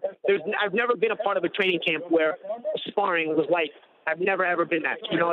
Even when I was the young kid sparring the champions, we used to try to take each other's heads off. And when I was the championship level fighter bringing in young sparring partners, you used to try to take each other's head off. Whether you're cool with them outside the ring or not, you're looking to rip each other apart. That's just the way sparring is. You have to raise your intensity level to a very high level because on fight night, you need to be able to reach down and get that intensity level when it's there. And you need to be familiar with that intensity level. You can't just show up on fight night and reach an intensity level you're not used to getting to, So you get there in sparring a few times a week. And, you little by little, your mind and your body acclimates to that kind of intensity, that level of intensity, so you don't have to really dig deep to reach it. You're automatically on autopilot once you reach that intensity level on fight night, So the having a knock in the gym part, it's good for the media to jump on. It's good for fans to jump on to give them something to talk about. But in reality, Ariel, you can have a knock in the gym regardless. It's just the way it is. Right. Do you feel like you're going into hostile territory, though? Like they're actually going to come and it's going to be uncomfortable? Well, I'm not getting jumped in there, so no, I never feel like I'm in hostile territory, because I'm very confident I'm very confident in my ability inside the ring. You know, Okay. I never feel like, you know, I'm going in there and I have to, oh my goodness, you know, I'm sparring so and so. I've sparred so many good fighters, so through so many years. You know, that, you know, it's almost second nature to me. You know, especially sparring. I mean, fight night is one thing, especially sparring. You know, it's very intense, but at the same time, you know, it's nothing I haven't done before. Many through thousands and thousands of rounds in my life. I'm confident about what I can do in there, and I'm sure Conor's confident about what he can do in there. And yeah, we'll probably have a knock. We'll have a knock or even 2 or 3. You know, but I'm sure it'll be all good. And if I can help out and do my part in the camp, then I'll be happy. This may be a weird question before I let you go, considering that you're flying out on Wednesday, but do you have a prediction? How do you see this unfolding?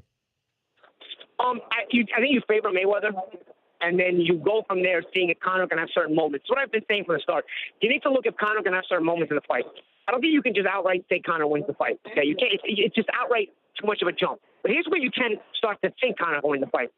You look for Conor to have certain moments in the fight, whether he can get Floyd's attention, maybe land a particular punch, a particular shot, or a particular combination. Figure out ways where Floyd's falling for certain things. Because Floyd is so smart, he doesn't fall for very many things. We'll figure out ways where we can set certain traps for Floyd and land a couple of shots here and there. And here's what happens. You have a moment here, you have a moment there. Sometimes, especially when he gets a punch as hard as Conor McGregor, sometimes the moment becomes a bigger moment. Sometimes a bigger moment ends the fight. You know what I'm saying? So you look at it like this. Can Conor have a moment or two here and there? Because overall, the control of the fight, I believe, will be Floyd's. Floyd's fight to control, and I believe Floyd will be in control. But if he can get certain moments in the fight, if he can reach his moment here, a moment there, around here and there. First of all, when the crowd goes crazy, because the crowd is going to be supporting Conor regardless, and get his confidence up. Can that certain moment become a bigger moment? You know what I'm saying? Floyd Mayweather's 40 years old. He hasn't fought in 2 years. You know what I mean? That does count to a degree. You know what I mean? Conor McGregor never fought a boxing match. Yes, that does count as well. So there's pros and cons to both guys. Obviously, Floyd has more pros going into this fight because it is a boxing match. Having said that, though, when a guy hits start with Conor McGregor, all he needs to do is look just to have certain moments in the fight. A moment here, a moment there. Can he turn one of these moments into a bigger moment that can possibly turn into real danger for Floyd Mayweather? And that's kind of how you want to view the fight if you're looking at Conor McGregor's chances of winning the fight. Because if you just look at it and say, oh, Conor's will win the fight, it's not that simple. It's not that black and white. There's a lot of gray area in there. You probably favor Floyd Mayweather in the fight. But there's your intangibles that I just spoke about that you think that maybe Conor has a chance. Would it be disastrous for boxing if Conor wins? Would this be just a complete nightmare? Or do you not subscribe to that? I don't think so. I don't think so because I think then we get to keep Conor McGregor. we'll steal him from the UFC. because that is true. Because then he'll realize how much money he can make in boxing, especially with a win over Floyd Mayweather, and he'll say, you know what, I kind of like this paycheck. I might hang around for a little bit. You know. I love that. You know, but first things first. You know, let's see how the fight plays out. I think there's ways and possibilities to where even if he loses the fight, if he performs in a decent manner, you know, he'll come out the more positive of the two. People will come out of the fight talking better about him than about Floyd.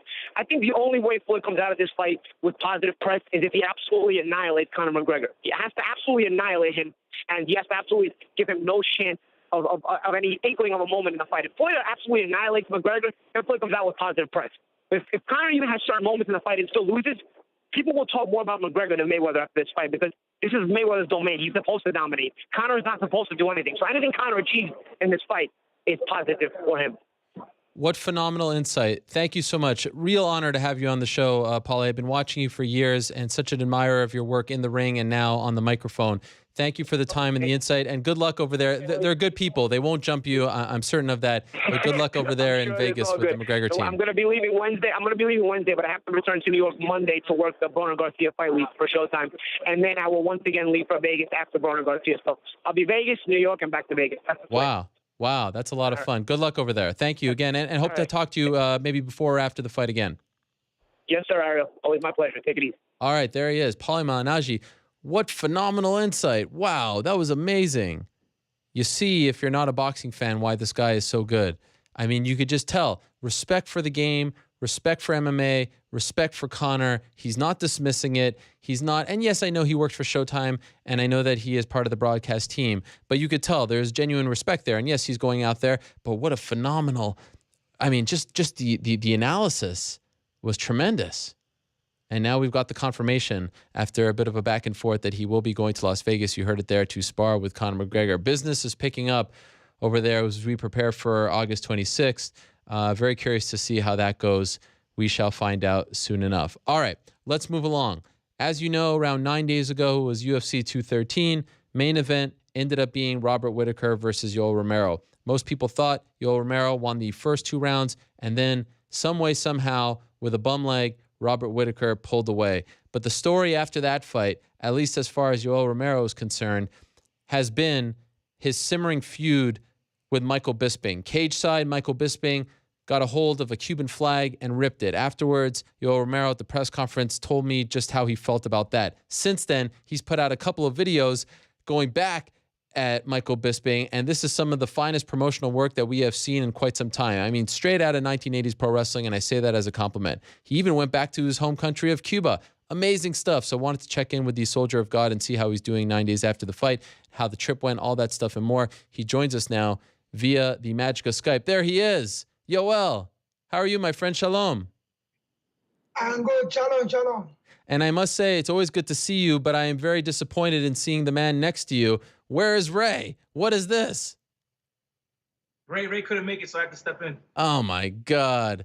I got some better things to do than be on your show. Yeah. But, since you bothered me a lot and have these guys on, I got no choice but to help out here, my God. What a disappointment. Abraham, who I always go through to book the guests on the show, did not tell me about this. This is what we call a curveball, if you will, but we shall make do. Malky, how are you? It's good to have you on the program as well. So, Yoel, this is very exciting. Wow. Don't seem too excited there, guy. No, I'm not. Christ, Ariel. Ray's the man, the greatest translator in the history of the game. What? Ray is the man. No, Ray is the man. He's asking about Ray. What did I tell you? The first thing that was going to happen. As soon as we got on, he saw me and not Ray. So. All right. Yoel, you were just in Cuba? Yes, I have an amazing time. I see my son, my mom, my dad, my brother, my sister. It's a long time to see my family. For 11 years and to see my family, Wow. I'm very excited, I have a fantastic time. Fantastic. When did you go? I go Cuba 3 days before the fight. After the fight. After the fight.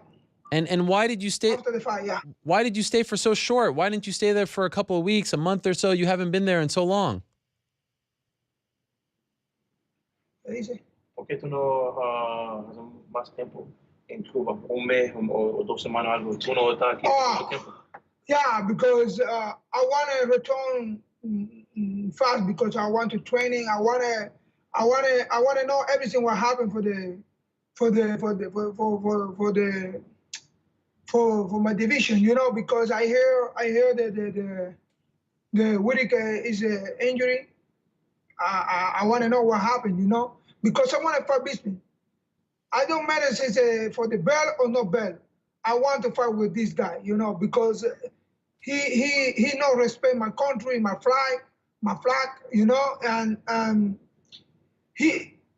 somebody need to close the mouth for this man, because he talk a lot and never he paid back, I want he need to pay, because it's no good. You need fight is fight, but nobody can touch a lot of shit about the country or the family. That is a serious problem. That is not good. It's not good. I want to know what happened with the Whittaker. I know I lost with Whittaker. I say that very good. He fight good. I lost. I no excuse it. When you lose it, you lose it. No excuse it. But he no can fight. I want to fight with Bisping. I want to fight Bisping. And I'll ask you about Bisping in a second. But first, what was it like when you saw your son for the first time in 11 years? Your family. What was that like after all this time? The emotion involved. Can you tell us? That is I don't have ¿cómo se dice palabras? I don't have words. So I can explain what I feel because it's the really love. When I see my son, I cry with him. He cried. That is when I see my mom. that is love, you know. That is I know have I know can say what I feeling, you know. That is amazing. That is. What kind of love did you get from the Cuban people? Now that you're so famous, you just fought for a UFC belt. Did you feel like a lot of people were coming up to you, recognizing you, noticing you? Did you get a lot of compliments? What was that like as you were walking the streets? Yeah, the people love me, you know, like I am for you know, I am like a hero, you know, like a superstar, you know, but that's not important. The most important when the people love you because you represent your country, when you represent the people, you know, that's what the people see when the people see me, you know, that's what I want the people see when the people see me, you know. Mm-hmm. I fight for my family, you know. I do what I do for my country, you know, for my people, you know, for my gym, for my team, you know, and the people love this, you know. I can talk with I can talk with everyone, you know. I can talk with the ¿cómo se dice? La gente pobre. Poor people. The poor people, you know. I can talk. I can sit with the poor people. I can eat with together with the poor people, you know, because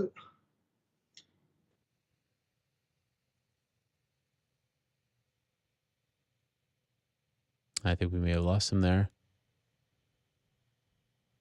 That's that first round management internet connection. As you can tell, we lost Yoel for a quick second. We will get him back. In fact, when I booked him on the show, I just wanted to check in with him post 213. I had no idea, because if you've been tuning in to his appearances last 2 or 3 times, I was asking him about bringing the belt back home. He said that that's what he wanted to do now that he could travel freely to Cuba. I had no idea that he actually went to Cuba after the fight. I didn't know that actually happened. And so you can kind of see the emotion. I know he's wearing sunglasses, but you can see the emotion. If you have not seen that video that he tweeted out, go to his Twitter, go to my Twitter during the show, after the show. I mean, it's like a 60-second clip. And he's on the streets of Havana, and he's talking about Michael Bisping. And at times he's holding the Union Jack flag. Other times he's doing other things with it.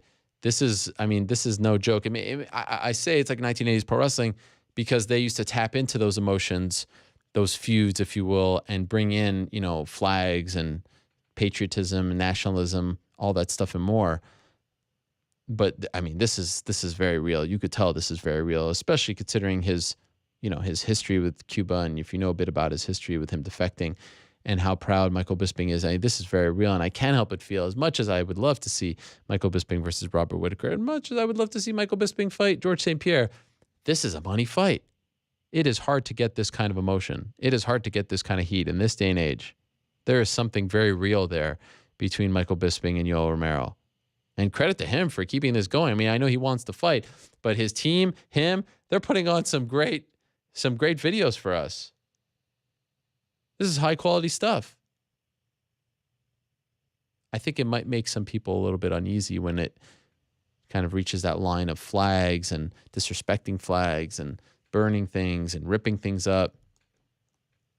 Again, as we were talking with Paulie Malignaggi, sometimes in fight promotion, as I've said on this show, all's fair in love and fight promotion. But yeah, it is definitely teetering on that edge.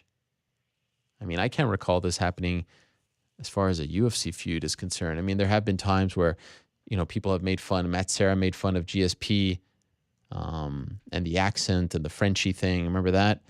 Prior to the rematch at UFC 83. But I don't recall flags, nationalism, pride, all that stuff coming into play. Could be wrong. Let me know if I'm wrong. This seems to be a first.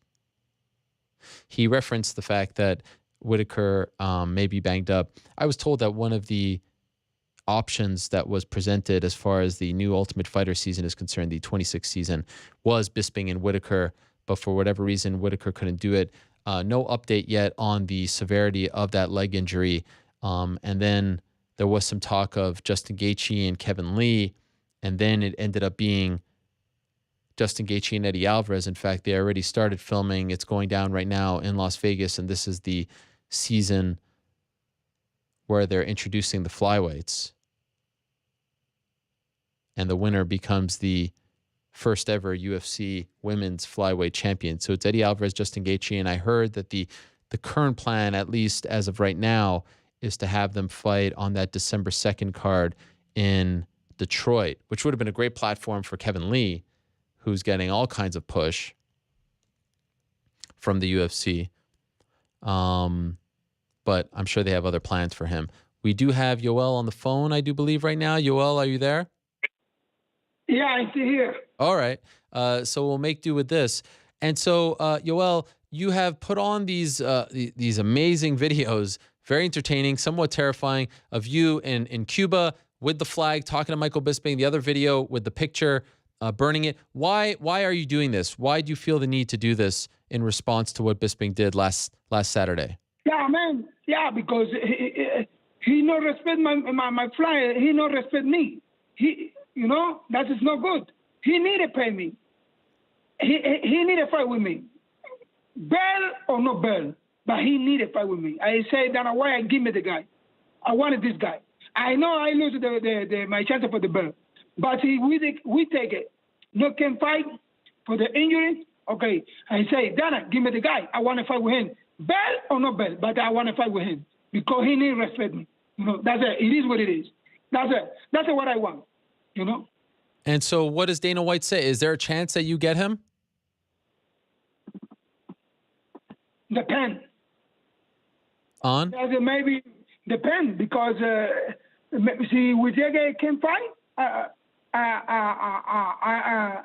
fight with somebody somebody, you know. I can fight with another one. If Whittaker can fight, obviously Ariel, then Whittaker's going to fight Bisping next. But what he's saying basically is that if Whittaker has any type of injuries or is unable to fight, then he wants to step in and fight Bisping no matter what.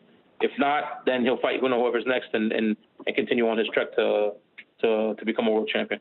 And has the UFC said that, yes, if he is unable to fight, which seems to be a possibility, that they are interested in doing this? I mean, we've seen plenty of times, right? Miesha Tate lost to Kat Zingano. She ended up getting Ronda Rousey. Nick Diaz, was coming off a loss, and he ended up fighting George St. Pierre. Is this possible? No person say nothing, you know. I want to fight. I want to fight with the guy. Yoel, what do you say to people who say, look, you were very upset when he ripped up your flag, and now you're disrespecting his flag? Two wrongs don't make a right. What is your response to that? Oh, fuck him. No, fuck him. That's it. That's it. On the streets in Havana, were people talking about this to you? The flag, the ripping of the flag? Did you feel like a lot of people were bothered about this as well? Yes, man. The people say what it is. This guy no respect the Cuban country. The people in Cuba is so mad, you know. Mm-hmm. And you're doing this for them, right? I mean, you're still very bothered about this. Yeah. Okay. Yoel, have you watched the fight against Robert? Have you had a chance to watch it yet? Not yet, but tomorrow and this week I see. I want to see with my team, you know. Okay, so you actually haven't felt compelled to sit down and rewatch what happened? No, not yet. Not yet. Has you, at the press conference in Vegas, you handled it so well. I mean, there was a smile on your face. You said all the right things. 9 days later, how is it sitting with you now? Because I thought you were up 2 rounds. You were so close. One more round, you'd be champion, or at least interim champion. How are you feeling about the fight as you kind of think about it now, 9 days later? Creo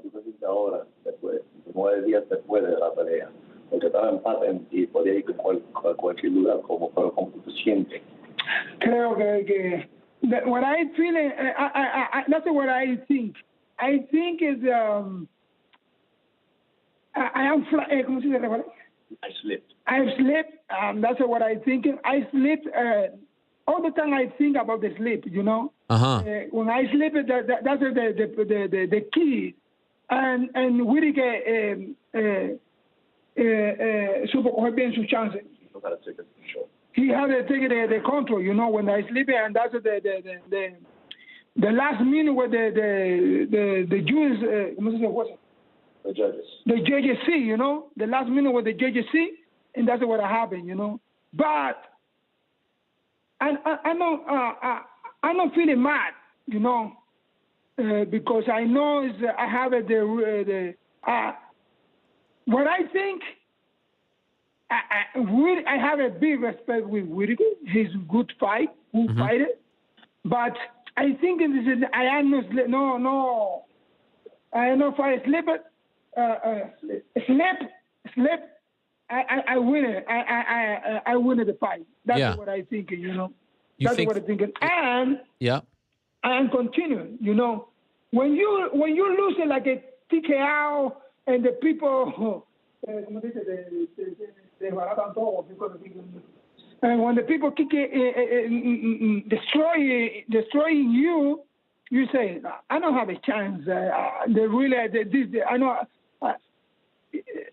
don't have a chance for the belt, you know. But it's true. I am the champ. I feeling like a really champ. I don't have the belt, but I continue, you know. It's true. It's true that I can win the champion. You know, I can win the belt.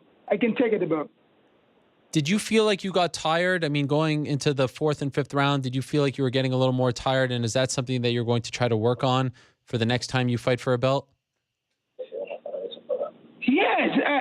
I'm feeling a little tired. No, a little tired. But Whittaker is tired too, you know. That's what the people see. The people not talking about it. Look at this. Whittaker have 26 years old. I am 40, and he's tired too. Why the people talking about that? I am tired. I am tired, but he's tired too. Look at the 2 and 3 minutes for the last round. I go forward. No, forward. No, I'm taking forward, and he go back. He back and back. You know, because I'm feeling good. I am recovering. I am a little tired, but I am recovering my gas. You know, my second gas.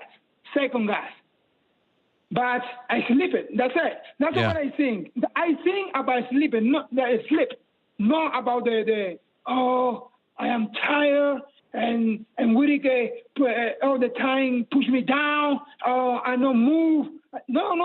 I don't think about this like this in the fight. I think about that is my opinion. I say God no one I am win this fight because I sleep. You know, like a kid. I want to do something and one technique and slip and go down in the last minute. And that's what the judges see. That's what the judges see. You stand down and the guy control the last minute, the last round. And very close fight. And if you lose the last round, that's that. That's what happened, you know. But now tomorrow, I want to sit with my coaches and with my team, and we talk about the for the next camp, you know, for the next camp. ¿Cómo se dice? Voy a hacer algunos ajustes. Adjustments. Tell him. Boy, I don't know. Again, I can say good adjustments. Adjustments for his camp. That's right. And because porque no hizo algunas cosas que tenía que haber hecho para este campamento. He needed to do certain things for this camp that he didn't do. Y ya yo sé que tengo que hacer. And now he knows what to do for the next time. By the way, is that Ray? Is Ray back? No, this is Beans. Beans, the guy who got the boot. Well, it's better. Hey, it's better than Malky. All of a sudden, I was like, wow, we're actually getting good translations here. In a perfect world, Yoel, when do you want to return? How quickly do you want to fight again? Yeah, tomorrow. Tomorrow? Tomorrow. No breaks. I am ready. No break. Are you going brave to when I cuando me muera. Are you going to keep coming out with videos? I'm brave. Do you have more videos about Michael? You're going to keep at him? Everywhere. When he stay, I go. He go to the press conference for the. I hear. He go with the press conference for the Johnny Bon John and Danny come fight. I go. Wow. He stay in USC Fox. I go too. Whenever when he stay, I go. Oh my gosh! You're going to stalk him. I want to see the fight for this guy every time. Oh my! I'm going to be his nightmare. I want any sniper. I'm going to be his nightmare. No, Oh. this is what I don't.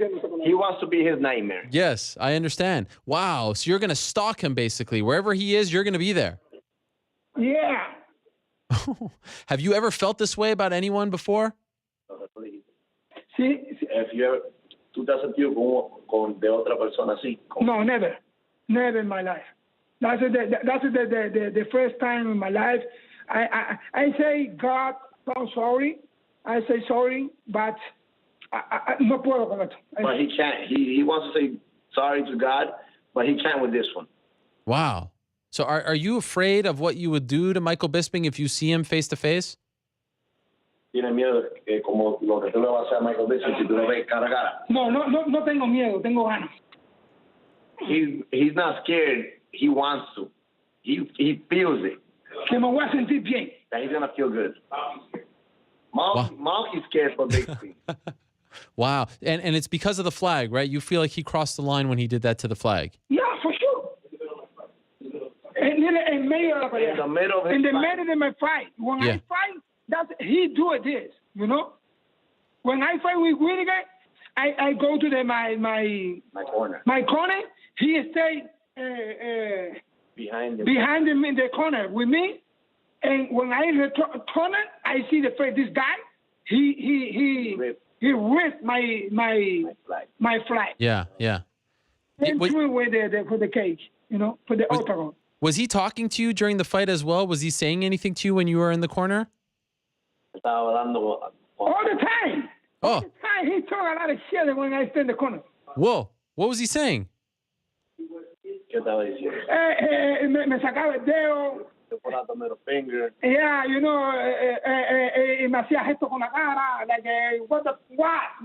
Like, go step up to him and those just start trying him in the middle of the fight, trying to get his distraction. You know.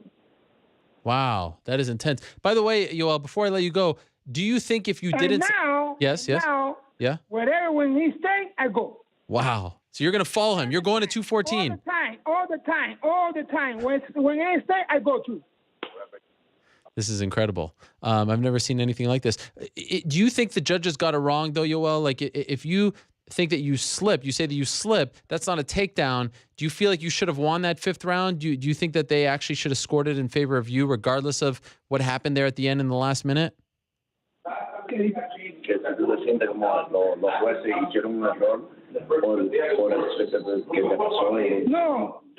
you know, si hicieron el error o no lo hicieron, ya pasó. If they made a mistake or they didn't, it already passed. Yo no pienso que hicieron un error. Yo pienso que solamente que no pienso que ellos tuvieron un error. Simplemente pasó lo que pasó y ya está. Pero dile que yo borré eso. No tengo problema con eso. You don't feel like the judges made an error? He slipped. He knows he slipped, and what happened, but he's not worried about that no more. He's moving on. Yo estoy bien. I feel good. I feel great. I know, like, I lose the fight. I lose the belt. No, man. I am here. Like what I said at Joe Rogan. I am here. I'm still here. You know?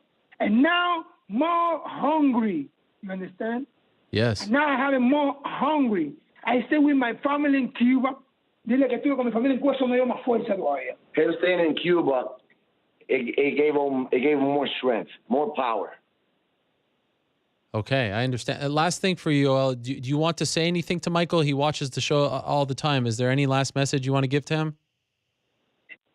Hey, Mike, you can see this, so you can see or you hear this interview, I want to say something.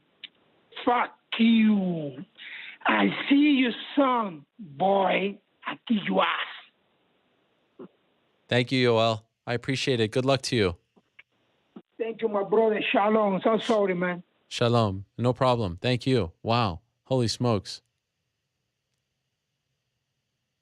Yoel Romero, maybe the most terrifying human being in the history of mixed martial arts. Wow.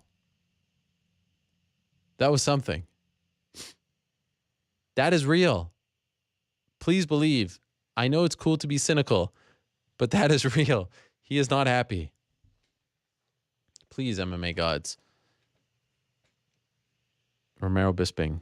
That's the one. That is the one. That is the one we deserve. That is the one we need. Because Bisping thrives in these situations. He's perfect for this. He's the one guy that actually is able to come out on top in these situations. He makes them. He makes that bed. He lies in it. He loves this. But this is intense. Holy smokes. Yoel Romero. What amazing stuff. I love talking to that guy. He's the Shannon Briggs of MMA. That was like Papa Shango. Remember Papa Shango? This is scary stuff. Man. Michael Bisping is going to Anaheim for UFC 214 and Romero's going too. He has no reason to be there. He has absolutely no reason to be there. F you, see you soon, boy. Oh my gosh. All right. Little break in the action. In 20 minutes, we're going to be joined by the Gif King himself. Chase Sherman is here in studio. The Vanilla Gorilla. This is going to be fun. The beef will finally be squashed. We shall find out. He has 20 minutes. 20 minutes to figure out how to tweet Gifs. I don't think he has any managers here with him. I don't think he has any handlers. He has 20 minutes to find out, to figure out how to tweet Gifs. For now, though, let's go to Rick's Picks. And now it's time to open up your ears and your minds, MMA fans. It's time for Rick's Picks. Rick's Picks. Rick's Picks are lots of fun, and his hair is in a bun. I'm a little shook right now. I can't even dance. I'm still trying to get that out of my system. Boys and girls, it's hard. You've all been waiting for. It's the new craze taking the world by storm. Live from the Vox Studios in now I feel better. New York City. It's time for Rick's Picks. There it is. Boom. Kaboom. Did you God, Miles' headphones are so loud right now. Yeah, I can actually hear it. I can actually hear it. Did you see the little animation that they created for me? Oh no. You missed it? Rob, can we roll that back? It wasn't playing. Oh wow, look at that. Who made that? The great Miles, of course. The other Miles. The other Miles. Video extraordinaire Miles. You see that? Wait, where does that play? New York City, when does that play? At the beginning? Yeah. Oh, wow. It's like right a little at the beginning. Transitional element.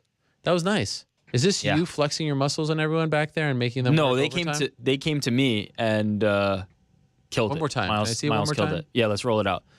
Check out the New York City vibe to it. The skyline painted on. That's nice. I like that. You see, we need more stuff like that. Yeah. That's good. I like that you're getting, the intro music. Your intro music is now better than the actual intro music for the show. You're getting cooler graphics. I agree. I mean, it's just kind of a joke, but you know what? Look, you get your little 20 minutes, so we're happy to do that. What do you have on store for us, or in store for us, I should say? You all right? You seem a little frazzled. Maybe Yoel got you off your game. You hear that guy? I have a bone to pick with you, actually. Get the Gif King? Yeah. I don't think we can throw that title out so easily. There's already a Gif King. Who's that? Kaposa. No, but it's Grabuka Hitman. The Gif King. Is he really? Is that his name? If it's not, it is now. Are you kidding me? Chase Sherman, this guy, all he does is post gifs. He didn't train for this fight. You'll notice that the photo he tweeted when he arrived here, not a GIF. Maybe somebody else is making those. Let's see. We're gonna find out later though. I feel okay with calling him the Gif King. I mean, I don't know how much you've been following this back and forth that we've been having, but yeah, that's all the guy does.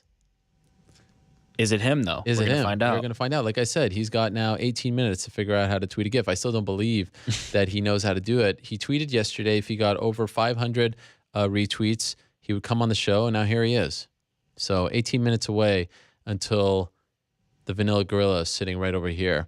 Of course, he's fighting this weekend, UFC Long Island. But now it's time for Rick's Picks. What do you got? First, I don't want you to cry after that you didn't get enough time.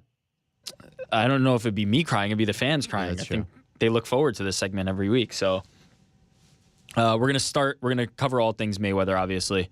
Mayweather-McGregor. Let's start with the Wow, you've got the tour. background. It's amazing. I mean, this is high not quality. no rinky-dink operation I over here. respect it. This is the real deal. Yes. Lance Pugmire of the LA Times putting out that this was early, I want to say. It was like last week. It was like right after or right during our Showtime. But in case anybody missed it, pay-per-view price confirmed, $89.95, $10 more for HD, so $99.95. Essentially, everybody's going to be looking at $100 to buy Who's Floyd buying Mayweather fights in McGregor. SD these days? Very few people. I Yeah, don't even know if they sell TVs that aren't HD anymore. they don't. But if you want to cheap out, you get the SD quality on your HD TV. Yeah. So we're looking at $100. Fair, foul? What do you think about that? Actually, I'm okay with it. I don't think you could have charged less than the Pacquiao fight, right? No. Because you're billing this as the biggest spectacle in the world, and you can't then turn around and say, it's actually $20 less. I'll say this. I think it surpasses the Pacquiao fight, regardless of the $100 price tag. And do you agree? I do. And I actually don't think it will be close. I mean, I don't know if it's going to be like double, like 8 million or something like that, but I don't think it will be close. And B, there were people that threw this out there, and I actually feel like it's, it's somewhat applicable. The tour was free. It was highly entertaining at times. And so you're kind of paying for it in advance, if you get what I'm saying. Gotcha. That's, because that's part of the show. Let's get into what you paid for. All right. How about that? All right. First thing that you paid for, Yes. the suit. Yes, tremendous. And now, it's on your screen, and it may not be visible for those at home, but we'll Everyone blow it knows up about here. the suit now. The pinstripes say "fuck you." What a move by Conor McGregor. So he said to me on Thursday after Brooklyn, I said, what's the scorecard going into round 4? And he said, look, everyone's saying that he beat me in round 1 because I was caught off guard, etc. But I had the viral suit. I had the viral moment with Floyd Sr. And I was like, you know what? He's kind of right. I mean, like, what was the big talking point after Los Angeles? It was the suit and Floyd Sr., right? The incident with Floyd Sr., the altercation, if you will. So he does make a point, although I think it's only fair to judge on what actually happened on stage. So that's why I think people were siding with Floyd, as did I. But yeah, that suit is brilliant. I mean, the thing is with that suit, can you only wear it once? I mean, it's hard to bust it out a second time, right? No, anytime you feel like telling somebody to fuck themselves. Did you see the guy who had the tattoo? Yeah. The hell? Apparently there was someone, I don't know if that was real or not, but apparently someone. That might be when you regret a few years down the line. So I'll say this: we don't review these, as we've told people. Yes. The 2 moments I've clipped were the suit, and then the next one was Conor McGregor and Floyd Mayweather Sr. That's right. So if I'm scoring it, I think it's got to be McGregor who had the moments. I was scoring it based on the actual stage stuff, but yes, the actual moments that were talked about afterwards. There's Josh Gross. This was filmed by our own Mark Ramundi, although Mark needs to learn that you got to go. Put that thing landscape. On, Mark. I mean, what kind of amateur hour is this? Noob. Just unacceptable. Yes, I mean, this video doesn't do much for us because there's no audio, but it was a great back and forth. If you have not seen it yet, there should be audio to it. It was incredibly entertaining. Yeah, it's okay. It was like a 15-minute clip. But by the way, it was long. It was 20 minutes. My good friend Kyle Haas, you know Kyle Haas, right? Hollywood Haas has made some wonderful art pieces for the set and has been very kind to us. Actually sent me an off-the-record conversation that he had with you in which you admitted to not watching a single second of the press tour. True or false? True. Such BS. True. Such 100% true. Have only been following on social media. The entire world, combat sports fan or not, was glued to this, popcorn and all, and you couldn't be bothered. I mean, let's forget the fact that you actually work on a show that will no doubt talk about this 5 days later. You cannot be bothered. Nope, couldn't. That's actually reckless on your part. That's negligence. Nope. I got everything I needed from social media. You had no That's interest in sitting down and saying, all right, people whom I respect are hailing the Toronto part of the tour as one of the greatest pieces of fight promotion ever, and you could not be bothered to watch this. Yeah, because they also gave me 7,000 different looks at what was happening during that Toronto fight promotion, so I didn't need to see it. No interest whatsoever. You couldn't be bothered. Zero. I'm shocked. No interest. If I hadn't been exposed to it, sure, there'd be interest. I'd be like, oh, I wonder what happened. I had it from 10,000 different angles. Every single person was tweeting the same thing at the same you watch time. Clips, like when we put out the little clips on Twitter, you watch those? Yeah. You just didn't sit down All and on watch social. it in its entirety. Not one. See, the right answer should have been, you were robbed, you were done dirty, and so I'm not going to support that. That would have been the loyal answer. That would have been the smart answer. You could have turned this positive into the negative into the positive. But of course, loyalty isn't something that runs through the veins on that side of the table, I guess. Yeah. Yeah. It had nothing to do with loyalty. Yeah, of course. Of course not. Of course. Had everything to do with everybody already showed me what I need to see. Unbelievable. Which leads to Conor and Floyd jawing at each other. Yes. But we're going to see Conor here. This is LA, Which right? way you want to go? That's right. Sit quiet, you little bitch. Watch closely. Oh, nothing. Mike. Now, what's Mike's your theory? cut. What's your theory? My defense. Come on. Oh, I got good defense. This was classic Floyd. All Floyd's you back. need to do I did not expect is this. Show up. You just show up, okay? Although the And we'll hat's do the a rest. misstep, I think. Yeah, that was a 'Cause you big can choose mistake. which way you What the wanna go. heck? Okay, So I asked him about the hat, by the way. You know that, right? I did.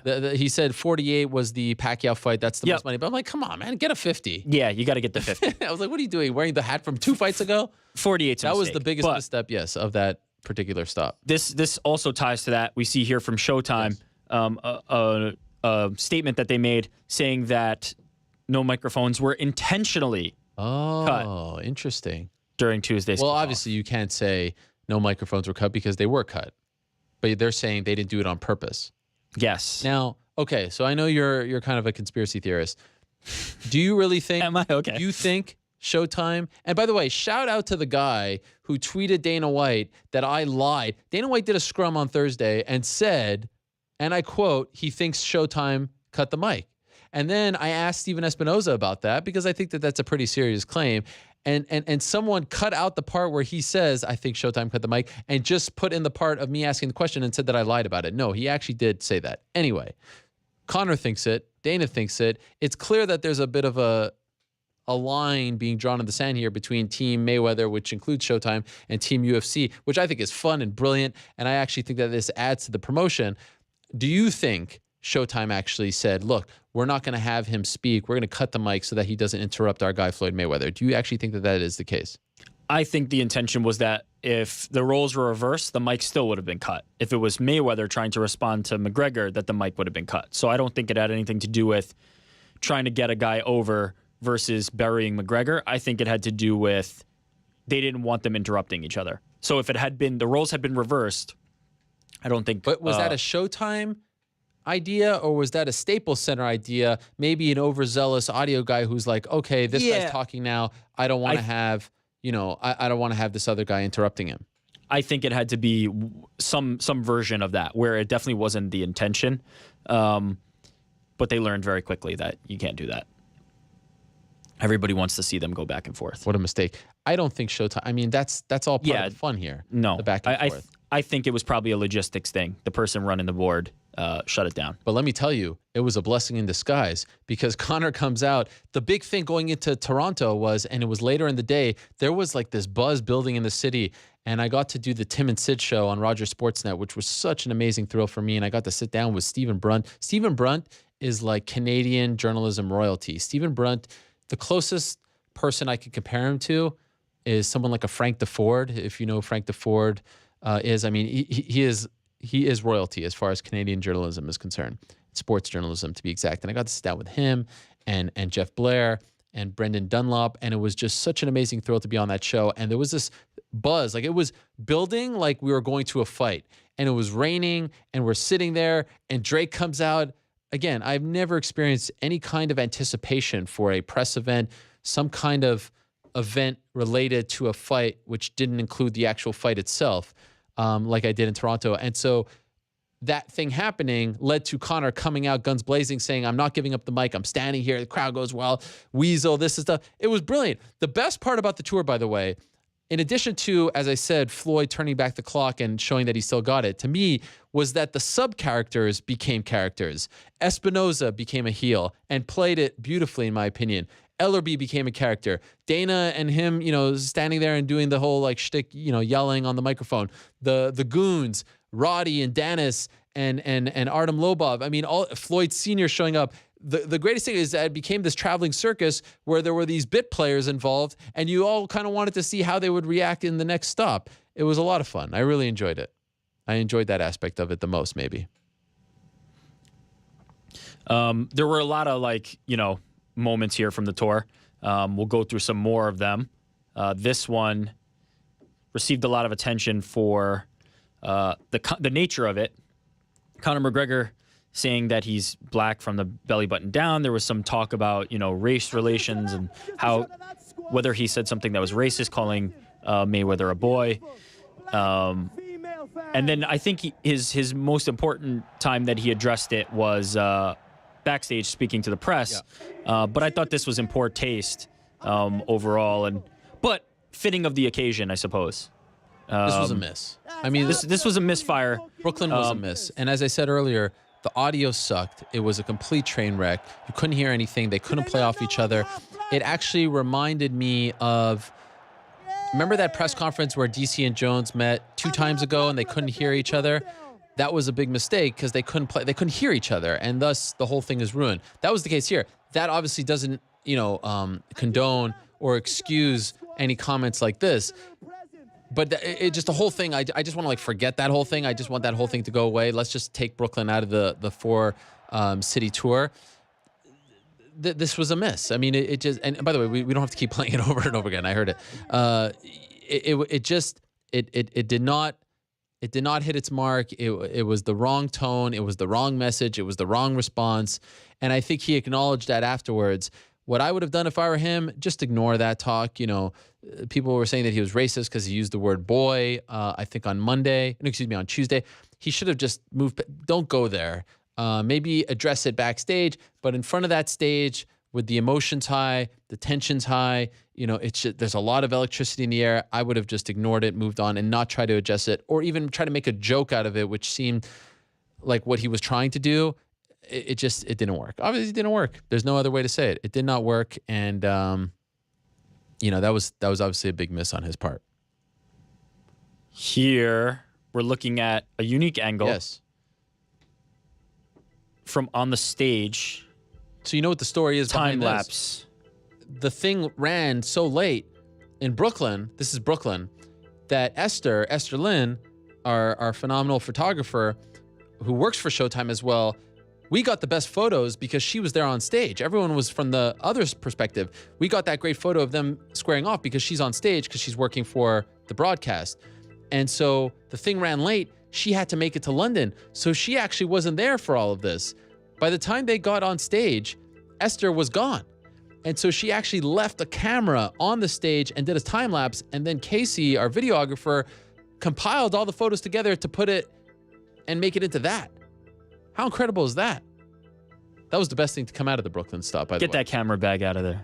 Yeah. Well, I'll make a joke because I've been kidding with him about this, but Dave Fogarty, who's the ginger beard photographer for the Mac Life and also Severe MMA, he's there with Conor, and Esther wasn't there to Esther's the queen bee, like no one gets in her way, and once she left, things got a little loosey-goosey, and so when they squared off, he actually went in front of them, and everyone was all mad at him afterwards. He was crapping in his pants, and I genuinely felt bad for him. I mean, it wasn't his fault. Someone should have told him to get out of the way, but he actually went in front of them and blocked the camera angle when they were squaring off.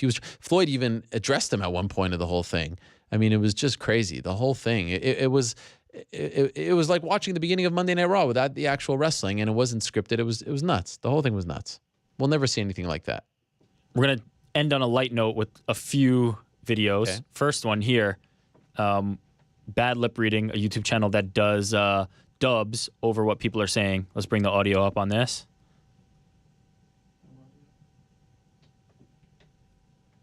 Huh. I guess YouTube may not be able to play audio out of what we're running. That's unfortunate. This is not going to play well. But this is a great video. Yes, I've seen. Yeah, go find Bad Lip Reading's video on Mayweather and McGregor. Next one. One brave, courageous, silly young gentleman. This is amazing. I love this snuck video. himself into the press conference. Zach Alsop. But it's not even doing it justice this way because the editing and the narration is what makes this incredibly entertaining. Have you ever seen the show Peep Show? I haven't, no. It's phenomenal. It's a British TV show. It's hilarious, and it's all shot POV style like this, right? Like him looking, you're looking through the character's eyes, and it makes for very funny viewing. And this young British kid, who, by the way, if you go on his YouTube page, does this all the time. Convince people that he was an Olympian, was on like this parade, like this is what he does. And so here he is saying like, oh, okay, I saw the credentials, and his goal was to crash the final leg of the press tour and walk out with Conor. And he sees Dana White backstage, and it's just the whole video is him, making the credential, getting there, the highs and lows. It's amazing. This is phenomenal viewing.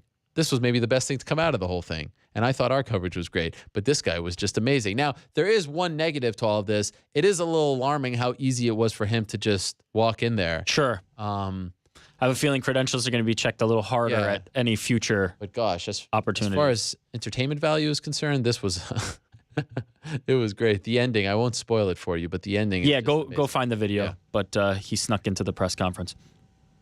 Also announced this week, the official story of Conor McGregor. For someone who is uninterested in the World Tour, you seem to be picking all World Tour related things. Yeah, that's what people want to talk about. Yeah. Just because I didn't watch those hour-long circuses doesn't mean that I wasn't tuned in to what was going on. Okay. Settle down. I mean, furthermore, talking about loyalty, you and Kyle snitch, as I'm now going to call him from now on. Well, he gave me trading little gossip behind the scenes. Listen, I didn't seek it. He gave it to me. He was appalled at the lack of interest you showed and thought that I would be interested in it. I also sent him multiple snoring sleepy face emojis. You didn't show me that part. I'm gonna change his name. Are you gonna block him now on Twitter? Snitch. No. I won't block him. I'll just be careful about what I tell Kyle these next few days. Conor McGregor movie. Yes. Coming soon. It's a real thing. It's like the sequel of that 6-part series that Tony McGregor referenced. Also, the backpack was a character. You don't know about this because you didn't watch, but the backpack, like the fact that he kept bringing up the same things over and over again, actually ended up being funny by the end. And then the whole like hard work, dedication, point to the easy work. It was just hilarious. I couldn't get enough. Yes. Here, some non-McGregor stuff. You saying that Gaethje and Alvarez was targeted and serious talks of them coaching tough. There it is. Our own Luke Thomas saying it's confirmed. Justin Gaethje and Eddie Alvarez is the tough 26 coaches. Way to source me on that one, Luke. I mean, really. Well, thanks a lot. Earlier, confirmed during the show. Where's the initial report? During this show, we got a press release from the UFC outlining the details there. Justin Gaethje, Eddie Alvarez, tough. Don't love it. You know what I like about it? I'll tell you what I like about it. Justin Gaethje gets hit a lot. And so the thinking from his team was, let's keep him in the public eye, but not have him come back too soon. And so with that in mind, I actually like it. Yes, that makes sense from that perspective. Tough is like, I mean, we've talked about this ad nauseum. It's been beaten to death. We all know how we feel about it. This is a unique season because the champion will be crowned, so maybe there'll be a little more interest in it. But I actually like the strategy of let's keep him in the public eye, but not have him fight. Let's have him fight in December. And, he doesn't lose that momentum. So this is actually one of the times where, because I know people were upset, he's going to have to sit out for 5 months. This sucks. No, but they actually wanted this. So I kind of like it now that I got that perspective. Also, from Ariel Helwani. Yes. We'll get to this a little later, so let's just mention it, and then we'll get to it later. Joe Duffy. Yes. New 7-fight contract with the UFC. It flew under the radar. It did. Rightfully so. I mean, there was a lot of Mayweather-McGregor stuff to talk about and discuss. But Duffy back with the UFC, and we'll talk to him in just a little bit. Oh, yeah. Now, I typically don't go with the video is not playing. I typically don't go with things from fight night. I typically don't like, oh, look at this from the fights. Everybody saw the fights. But this was so outstanding that I wanted to feature it, but unfortunately the video is not rolling out. Tell the people what happened. Galore Bafondo. What a name. Incredible KO where he threw him onto his head. And this is my favorite photo of it. Charlie Ward, yes. Boom. I mean, that is one of the by Casey. No. Sorry, by Esther. One of the most unique knockouts ever. It was actually kind of scary if you were watching it live because he was like almost spiked. He was thrown to the ground, but his head hit the mat, and then he was knocked out. Thankfully, he seemed to be okay. If you can find video of it, there's a loud thud. Yes. It's quite incredible. You can even see the mat wrinkling a little bit under his arm. Just tremendous impact right there. We'll talk more about the card in Scotland later on in the show. This I wanted to feature. Reddit, good interview here from Bleacher Report talking to John Jones. I think there were some interesting quotes from John in there. He hasn't done a ton of things leading into this fight night. No. So that was one of the few things he did do was talk to Bleacher Report. There's some interesting quotes in there, I think, about Daniel and where he is kind of in his life. So give that some eyes. Is it me or was the big message like that he's not as sober as we thought? I mean, he's talking about smoking weed and drinking stuff. I don't know if it's that he's not as sober, but I think it's that he's at a healthier place with it. Because I don't think you need to necessarily be 100% clean or all in on the drugs. Like, I think John was at an unhealthy place. Now I think he seems to have a better relationship with kind of the substances and the things that he's doing. It definitely wasn't the all-out remorse that you might be looking for if you are somebody who thinks that's what he needs to do. Right. But I also think that it seemed like he was in a comfortable, kind of healthy place in his life and with his career. Shall find out. So we're hoping that he makes it to fight night and we get this one more time. And then last, this video that Yoel referenced and you referenced. Incredible. Yoel went to Cuba and had a few messages from Michael Bisping. It's incredible what he's wearing. Now, how do you defend his flag desecration in this video? I asked him. Look, two wrongs don't You make made a all right. kinds of excuses about, it had his face. It had his face, so he wasn't really... They're stepping all over the flag. This is a big problem. This is a big problem. You can't say, oh, you did this to my flag, so... I don't like that he went that route. That's what I asked him. I mean, look, it's personal. What can I say? Now, two wrongs make a right in his... Outside of that... Actually, I don't. It's not my flag, so I'm not that upset about it. This is. But outside of that, this video is incredible. This is 1980s pro wrestling. High production values. But it's legit for Yoel and team. You could feel the hatred. You could feel the intensity. Gosh. All right. That's it. Okay. Great stuff. We'll talk to you on the back end. We'll talk to you about more Mayweather-McGregor stuff that you did not see. Also Scotland, Long Island, all that stuff and more. Speaking of Long Island, let us bring in our in-studio guest at this time. This is months in the making. How exciting is this? We are now going to be joined in a matter of seconds by the one and only Chase Sherman, the Vanilla Gorilla, one of the rising stars in the UFC's heavyweight division. Please come on in. I hope you figured out how to use your phone, Chase. This is exciting. There he is. Wow. How are you, my friend? I'm good. How are you Wow, doing? this is amazing. Please have a seat. I appreciate you coming. All jokes aside. Yes. Is his mic okay? It's kind of cutting in and out. Say something for me, Chase. Something. Yes, there it is. All right. You came in early. Just to do this? Yes. I didn't want to pass it up, man. This is a great opportunity. Yes, of course. Do me a favor. Where's your mic pack thing? It's cutting. Like Put it like on your lap or something if you don't mind. Yeah. Is that good? Are we good? Maybe not, but they are going to get you another one. There's a stick mic under the desk. See this operation we have here? Yeah. You got it? This thing? Yeah. Use that for a second. Okay. Yeah, there it is. And they're going to get you another love there for now. So you came in. When did you come in? Saturday? Yesterday. I got in yesterday. And they lost your baggage? Yeah, man. It's been hell trying to get here. What happened? Tell us what happened. Well, so obviously I got the call to come here, and I didn't have to kick your door in, so that's good. I appreciate that. Yeah. So I got the call, got the flight changed. That was $400. Get that flight change, which isn't a big deal. Wow, it's worth it. Right? Yeah, exactly. Yeah. So we got the flight changed, and then that day, I was eating a sandwich and chipped my teeth. Like the front teeth, like my front teeth came out, so I had to get like $200 to fix that. And then coming in, I get my bags are delayed. Oh no! And I'm running late, so it's just like been hell just to try to get out here. But I'm here now, thank God. Hopefully this is a bright spot. Now, did you get your bags yet? Yeah, we got the bags. Yeah. So we were supposed to leave at 12:30. Yeah. And the bags got there at 12:30, so I was rushing to get everything together. What a relief when you get those bags right after you. That's never happened to me before. Never. In your life? No, that was the first time. But they take their precious time. It was supposed to come in last night. Yeah. And it didn't, but we got it figured out, so that's all that matters. And where are you flying out from? Mississippi or Albuquerque? I was flying out from Albuquerque, yeah. Okay. Yeah. And did you come alone? Mm-hmm. Yeah. Where's your team? Well, my coaches will be here on Wednesday. Okay. So right now, my jiu-jitsu coach is from Long Island. Okay. So he has a couple. Guy with the mustache. Yeah, Mike Sanford. Yeah. Incredible mustache. Yeah, it's amazing. It's a nice one. So he's an actual Long Island native, but trains with you in Mississippi. That's correct. Yes, he lives down there now. So he has some connections. So I'm going to get up with a couple guys and do some work at their gyms and stuff until my coaches get here. Okay. And who's cornering you? Will you have Winklejohn?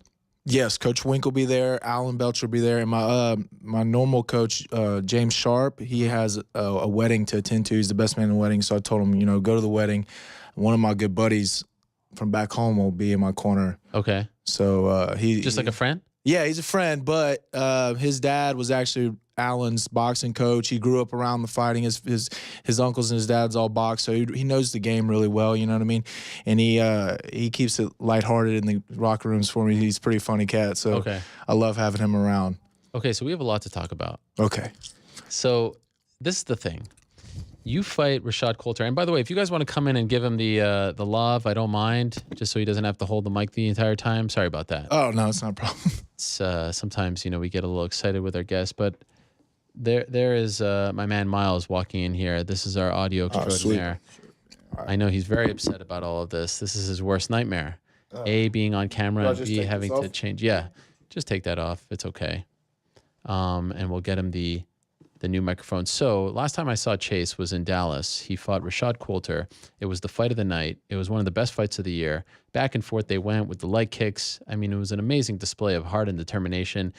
In the end, Chase got the win, and it was much needed because he had lost his first two fights in the UFC, and now he was on the winning track and everything was all good. You good? We good? No, we're not good. We're not good, Miles. Miles. All right. Oh, maybe he has to turn you on. That's okay. right. Okay. There we go. I'm making him sweat. You're good now. You're good now. Yeah, yeah. Cool. So you win that fight, and I'm like, wow, this is great. Chase, great fight.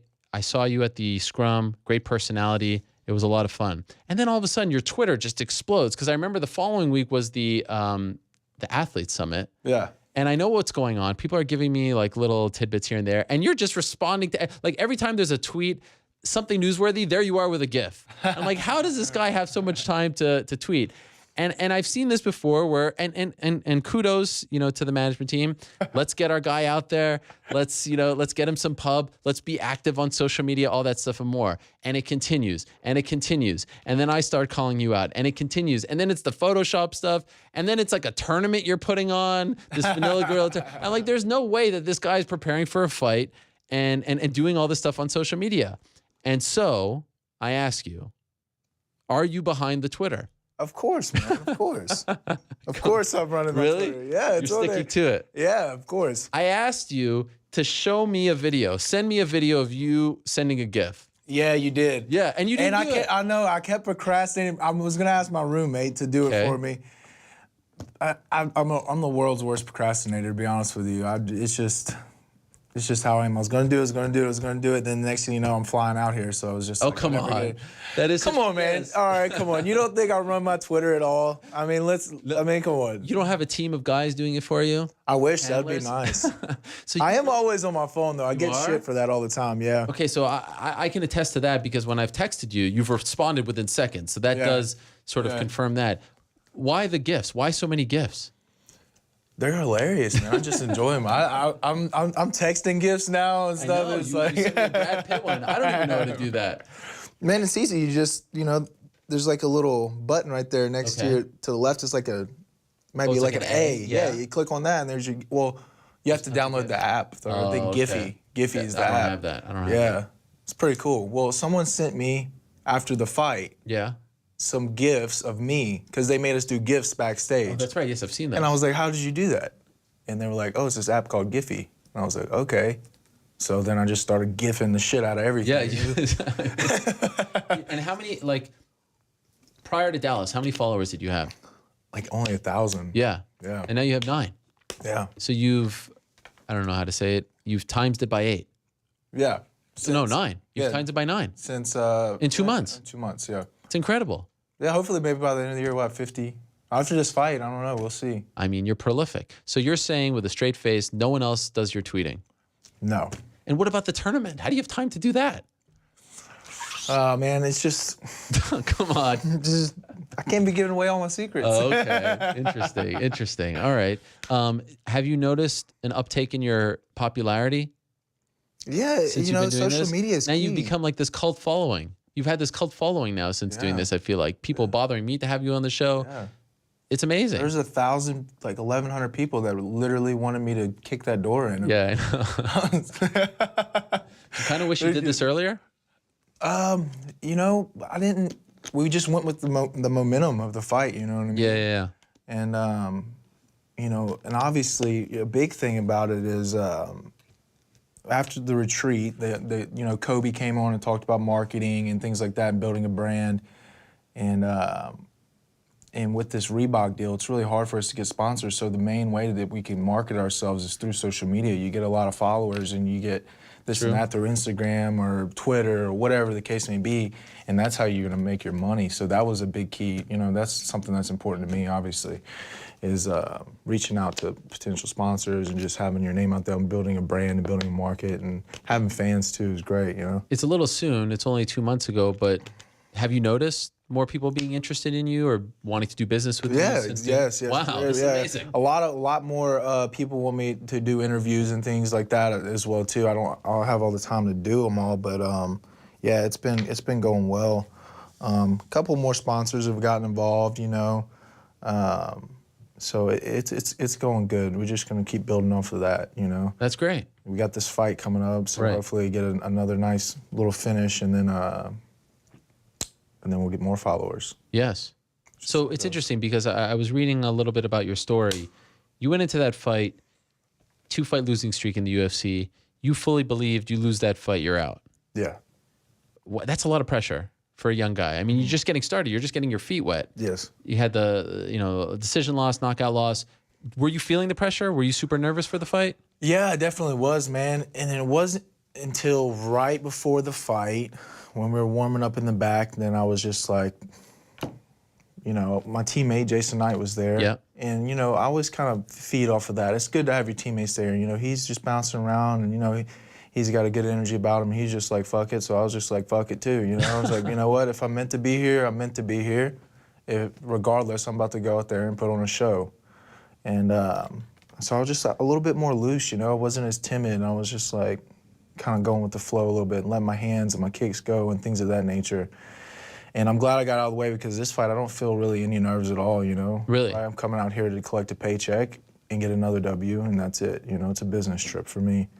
So, I'd like to get this win and then get on that Madison Square Garden card. That'd be great. Wow, you already have your sights set on November 4th. Yeah. Well, I'm not overlooking my opponent, obviously, but, just thinking ahead. You mentioned in the scrum afterwards that you have 1 fight left, so this is the last fight in your contract, unless you signed a new one. Yes, I did sign a new one. Interesting. Why? Yeah. Well, so they offered me a new contract. I was a 4-fight deal, but they offered me a new one after the 3rd fight. Yeah. They upped the pay a little bit. I guess because, if I go in there and I get, I'm 2-2 on a contract, they have to give me more money after the, you know what I mean? It's easier to negotiate for more money. Right. Than if I'm 1-2. So, but at the same time, I wanted to take the money. There's for sure money in the new contract for sure. So you didn't want to ride it out? Yeah, exactly. Because if I go and lose the next fight for some reason, then I'm 1-3. Then I'm probably not getting shit. I might not even get a new contract. Okay. So you felt that pressure to just take what they were giving you. Do you feel? I mean, are you happy with it? Do you feel like I feel good. I feel good. We got Fair? what we wanted out of there. You did? Okay. Yeah, and the good thing about it is we got the new contract. So we go take this fight. We go take another fight before the end of the year. Get a third fight on that contract at the beginning of next year, and then boom, looking at another contract. We come out for a 4-fight win streak or 3 wins on this contract. Yeah. Then I feel like we can negotiate for a lot more money in the beginning of next year, for a new contract. So the new one is 4 fights as well? Yes, that's correct. But if they offer me a new contract after 3 fights, then, sure. So I got this one, another one before the end of the year, and then maybe one in like February, March, something like that. And you got the $50,000 bonus. Mm-hmm. What was your reaction when you found out that you were getting that? How big was that for you? It was great, man. I really needed it. I needed it more. Just the winning the fight wasn't gonna do enough for me. What were you making? What was win and show? 10-10. Okay, wow. So I was just. So you made 70. Yes. And why was it so important to win that bonus? I was getting hammered by my student loans. They kept calling me. Those are all past due. Delta State. Yes. Yeah. I'm fighting Okra. What's up with that? They can't let you breathe for a second? Man, it's ridiculous. You know what the bad thing is? Is like, have you gone to college and finished school? Yes. Syracuse. Man, it's like you finish and then you're paying off all these loans, $50,000 in loans, and then they're calling you, you want to be a part of the alumni club? Like, it's only $200 a month. I'm like, F you. No. Like, I'm still paying, like, I'm broke. Right. Like, you sold me the college dream, and I am not using my degree at all. You know what I mean? Like, it's like. How much debt are you in? It's like. Student loans like $48,000. Wow. Yeah. For the entire time you were there for what? 3 years? I was in school I was at Delta State. Yeah. For 4 years. Okay. And then. But weren't you somewhere else first? Yeah, I went to play JUCO ball. Right. And then I went to Delta State. Right. To play football there. When I got done playing football there, I transferred to the University of Southern Mississippi. So I lost some credits and stuff like that. And I finished school in 6 years. So I got my bachelor's in 6 years. Okay. So I accumulated that amount of loans, which isn't that much compared to most people, but a lot of it was just me taking out money for a living. You know what I mean? Just for boarding and stuff, because my college was paid for when I was playing football. Right. But so then you get the $50,000 check, and you said the debt was 48. So did you just pay it off? No, I was talking to my coach about that, Alan. That's what I was thinking about doing, just putting a big chunk down. And he was like, he said, I wouldn't do that specifically. You need to try to take that money, pay some of it off, but reinvest it in a different avenue to try and generate another source of income. And so we've been talking about a few things, maybe getting a timeshare or a condo down there, because I live on the coast. Okay. And coast of Mississippi? Yes. Okay. But there's really nice condos. There's some in Mississippi that are really nice, and there's some that are really nice in Florida, and Alabama, which are only an hour or two away. So we were thinking about doing something like that, or even invest in a house in Albuquerque, because all these fighters are staying in these dorms. Do you stay there? I did this last time. I wasn't going to, but we had a mix-up with the rental car place and all this shit. And but I got hooked up with the nice dorm. It was like apartment style, so I had my own kitchen, own bathroom, washer and dryer, and all that. No roommate? Yeah, I had one roommate. Who was it? His name's Dustin Clements. Okay. He's an up-and-coming fighter. He fights for Titan. Was it a nightmare? No, not at all. Okay. No, he's actually from Pensacola, so I met him a couple times when I was coming up through that circuit, and he was coming in town. And I told him, I said, man, just come stay in my room. I got plenty of space, because a lot of these other fighters are staying in one single room with 5 or 6 people. They all share a kitchen. They all share a bathroom. They all, you know what I mean, in the common quarters. And I kind of felt bad. I was like, I have all this to myself. Come and stay in here. There's an extra couch. How'd you get such a sweet setup? And the others? I got lucky. I was talking to Misha, the guy that does all the stuff down there, and I was like, do you have any rooms left? And he was like, no, we don't have any rooms. And he looked up on the board. He said, yeah, there's actually one room left. And he said, it's where the Russians stay, but they were out of town. Oh. And it was the apartment style one. There's only 2 apartment styles out of that whole facility. And I was like, hell yeah, I'll take it. So it was nice, How does that work? You pay them rent? Yeah. Okay. Pay them rent.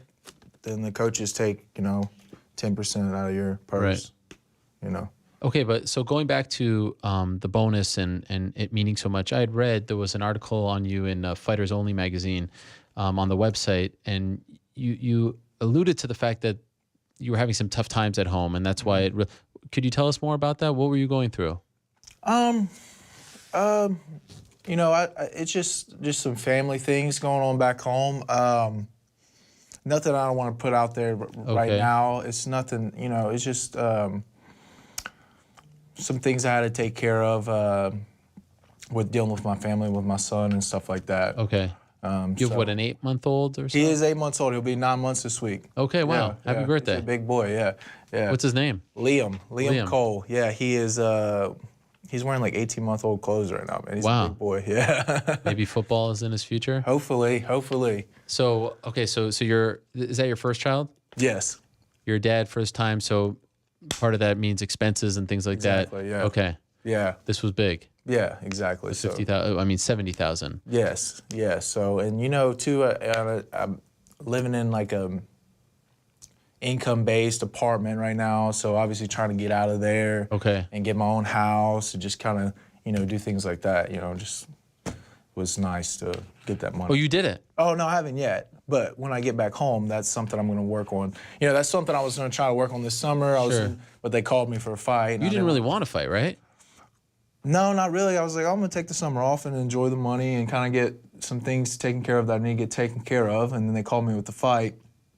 I was like, well, I said, this is a good fight for me, so I said, might as well get paid. Yeah. Instead of spend all that money, you know, make it. When did you get the call? Like a month ago or so? Yeah, about 6 weeks ago. Yeah. About 6 weeks ago. Yeah. And you were kind of on the fence? You looked up Grabowski and you were like, I could take this guy. Yeah, pretty much. I was out at the island that day. We were all on the boat, and we were drinking some beer. And my coach was with me, and I was like, hey, my manager said he's got me another fight. And he was like, who is it? I told him it was Damian Grabowski. He was like, oh, he beat the shit out of that guy. And I was like, you don't even know who he is. Like, my coach always says that. He's like, yeah, you can take him. I was like, okay, well, that's good. So I watched some film on him later that night, and we decided to take the fight. So all of a sudden, it works that way in the UFC sometimes. Like, they get excited about you, and then they'll have you come back really quickly. You know what I mean? As opposed to, like, you'll lose a fight or maybe not have the best performance, and then they'll kind of keep you on the fence for, you know, on the sidelines, I should say, for quite some time. I've been pretty busy, though, man. I had my first fight in August. It's my 4th fight since August. So. Yeah, that is pretty good. Yeah. I mean, 4 fights in, what, 10 months or 11 months? Yeah. That's amazing. Yeah. So you're not married? No. Okay. Are you going to get married? Maybe one day. Maybe one day. But not to the mother of your child? No. Okay, so that is part of the problem. Yeah. Okay. They picking around and getting answer questions. It is. I mean, you dropped that in the article, and then I was like, well, why did they follow up? You know what I mean? Like you dropped this thing, and to me, like, that's when my radar goes off. I mean, I'm very inquisitive. I'm sorry. Okay. Sometimes I pry. Yeah, it's okay. But I was just surprised that they wouldn't. You know, like, you can't just drop that vaguely and not have some sort of follow up. Yeah, I feel you. All right. I understand. But you also mentioned that you only had $100 in your bank account. Yeah. How recently was that? That was right before the fight. That was the week before the fight. The Rashad Coulter fight? Mm-hmm. You had $100. Yeah, about $115. You're kidding. Well, until the UFC gave me my stipend when I got here, but that was it. You mean in Dallas? Yeah, when I got to Dallas, until they gave me the stipend. What's the stipend? They give you $600 for the week. For the week. Yeah. To do whatever you want. Well, yeah, for food, right. Ubers, and stuff like that. So flying out from, where'd you go, Mississippi to Dallas? Albuquerque to Dallas. Albuquerque to Dallas. You had $115 to your name. Yeah. Wow. Were you sweating? Man, I don't know, man. I felt good about that fight. I just, you know, I felt like you needed that money to survive. Yeah. There was no... what were you doing? There's no... Like, how were you paying for food and things like that? That's the credit card. You know, my credit card bill racked up to a couple $1,000s. I had some people back home that were helping out with camp and stuff like that. They would send me a couple $100 a week for camp and things of that nature. Wow. Has it ever gone that low in your bank account before? Oh, yeah. Before I even signed with the UFC, man, I was just, you know, I didn't have a real job. I was just training, you know. I was staying in like a little shed out behind somebody's, like they had like a little, they turned their shed into like a little guest house. Okay, shed. Yeah, it was a shed. It was a garage. It got turned out into a guest house. Bathroom? Yeah, it had a bathroom. Okay, all right. yeah. I don't know. Yeah, we didn't have to dig a hole or anything like that, so it was good. Yeah. Whose house? So this kid I was working with, like, he trained at the gym, this younger guy. Okay. I was helping him doing his strength and conditioning and things like that, and his parents let me live there while I trained him. So, you know, that's what I was doing. So he wasn't a fighter? Yes, he was. Oh, he was? But yeah, he is. He's Okay. an amateur fighter. Okay. Yeah. And so how long did you live there for? I lived there for several months, and then I had my little boy. Okay. And then we moved into a house. Who's we? Me and his mom. Okay. And her mom bought the house, and we just paid rent on it and stuff like that. So Okay. yeah. And then I had to move out, and then I had to go like to an apartment and stuff like that. So, but yeah, there's been times, man, where I've been struggling, especially when I was in school. You know, because it was hard, you know, to have a real job, to go to school, 20 hours, 15 hours a semester, and train too. Yeah. But I was all part of the process, you know. Sure. I was 5 years ago I first started, and then now we're here. So just trusting the process and kept working, you know. What was your job in school? I had a couple different ones. Security at the casinos. Okay. You know, in the summertime, I did like, there was like summer camps for kids and stuff like that. So I was like a counselor. Sure. My parents used to own a dog grooming shop, boarding facility. So I would have to wake up and go clean up shit there. Oh, man. I did all the stuff that you don't want to do. Yeah. But just, you know, making ends meet, you know. Yeah, man, I was driving my grandma's car. It was like a beat up Oldsmobile Cutlass. The windows didn't roll up or down. Yeah, so it was pretty rough for a while, but I just kept to it, and I was like, I don't want to work at it behind a desk, you know. But that's, you know, that's a lot of fighters' stories, man. That's just how they come up. Sure. It's just, it's fascinating for me in this particular sense because, you know, usually the people that we have on the show, especially in studio, are like champions and the cream of the crop. Yeah. It's rare that we'll have, you know, just because there's only so many stories that we can tell on a weekly show. If we were daily, it'd be much different. Rare to have someone sort of on the ascent who is, you know, fighting, you know, prelims, things like that in your story. So this is, I mean, it's almost, it's a revelation, really, because I think sometimes we forget as media, as fans, what you guys go through to make ends meet and why you show the emotion that you do, why you fight with the kind of determination and heart that you do. I mean, you were, in some respects, you lose that fight, you walk away with 10,000. That extra 60. Have you ever received like a check for that much money in one day? Oh God, no. That's life-altering stuff. Yeah, it is, and I'm blessed, man. It was a great opportunity. I couldn't ask for more, you know. I hope now I want another one. You know what I mean? Like, sure. It's like a we'll drug, see. right? Yeah. We'll see what happens. But I'm not gonna put the fight in jeopardy. Sure, of course. So get the win first, and then we'll go from there. So you played college football at Delta State. Yeah. But you had no martial arts background. None. What position were you? I was an offensive lineman. And how good were you? I was all conference, man. Okay, what conference? It was the GSC. So it's pretty much like the SEC of Division II. Yeah. Yeah. So we went to the national championship my junior year, and then my senior year went to semifinals, won 2 conference championships. So because they do playoffs there, right? Exactly. I never understood why they do playoffs. I know now they do playoffs in D1, but for the longest time, playoffs in D2 and D3. Why did they figure it out? And too much money involved? I don't know, man. Yeah, I guess because you have all those people that are sponsoring like the playoff games and the bowl games and stuff like that. It's a weird situation. But I enjoyed the playoffs. So, playoffs is the best, yeah. When you come from a tough conference like that, you know, my junior year, we weren't even ranked in the nation at all. And we went to playoffs and went all the way to the national championship, and we lost to the #1 team in the nation by 3 points. As the time expired, they kicked the field goal. But yeah, playoffs is where it's at because, you know, you see a lot of these bigger schools in these tougher conferences like the SEC and things of that like that. And a lot of those guys, if there was a playoff system and a bigger playoff system, that would be in the championship. Were you close to making it to the NFL? No, man. You know what? I was like 6'4", 290 when I was playing. Okay. And that's tiny compared to those NFL offensive linemen. Those guys are like 6'6", 320, can move. And you know, I had some offers to play arena ball and stuff like that. You know, it was still pro ball, but I wasn't gonna go beat up my body for $500 a week. That's what it is? Yeah, it's like $500 a week. Yeah.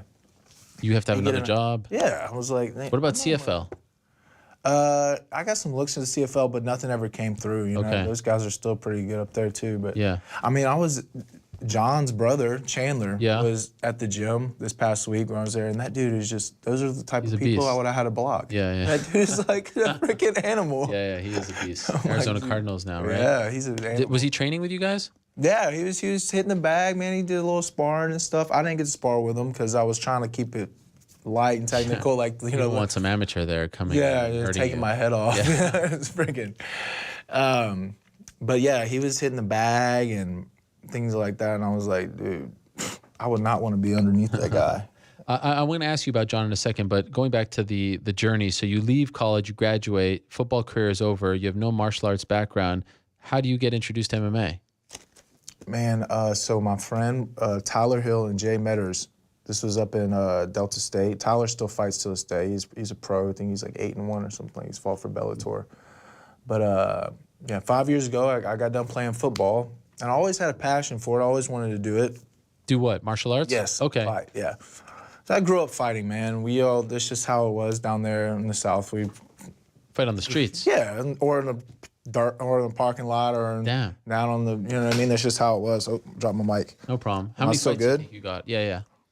I don't know, man. I never was the type to ever start a fight, but if your friends were fighting, then you were all fighting. Okay. I was typically the guy that was just standing there and then normally got blindsided because they always want to take out the biggest you ever guy. get seriously hurt? No, I have got hit.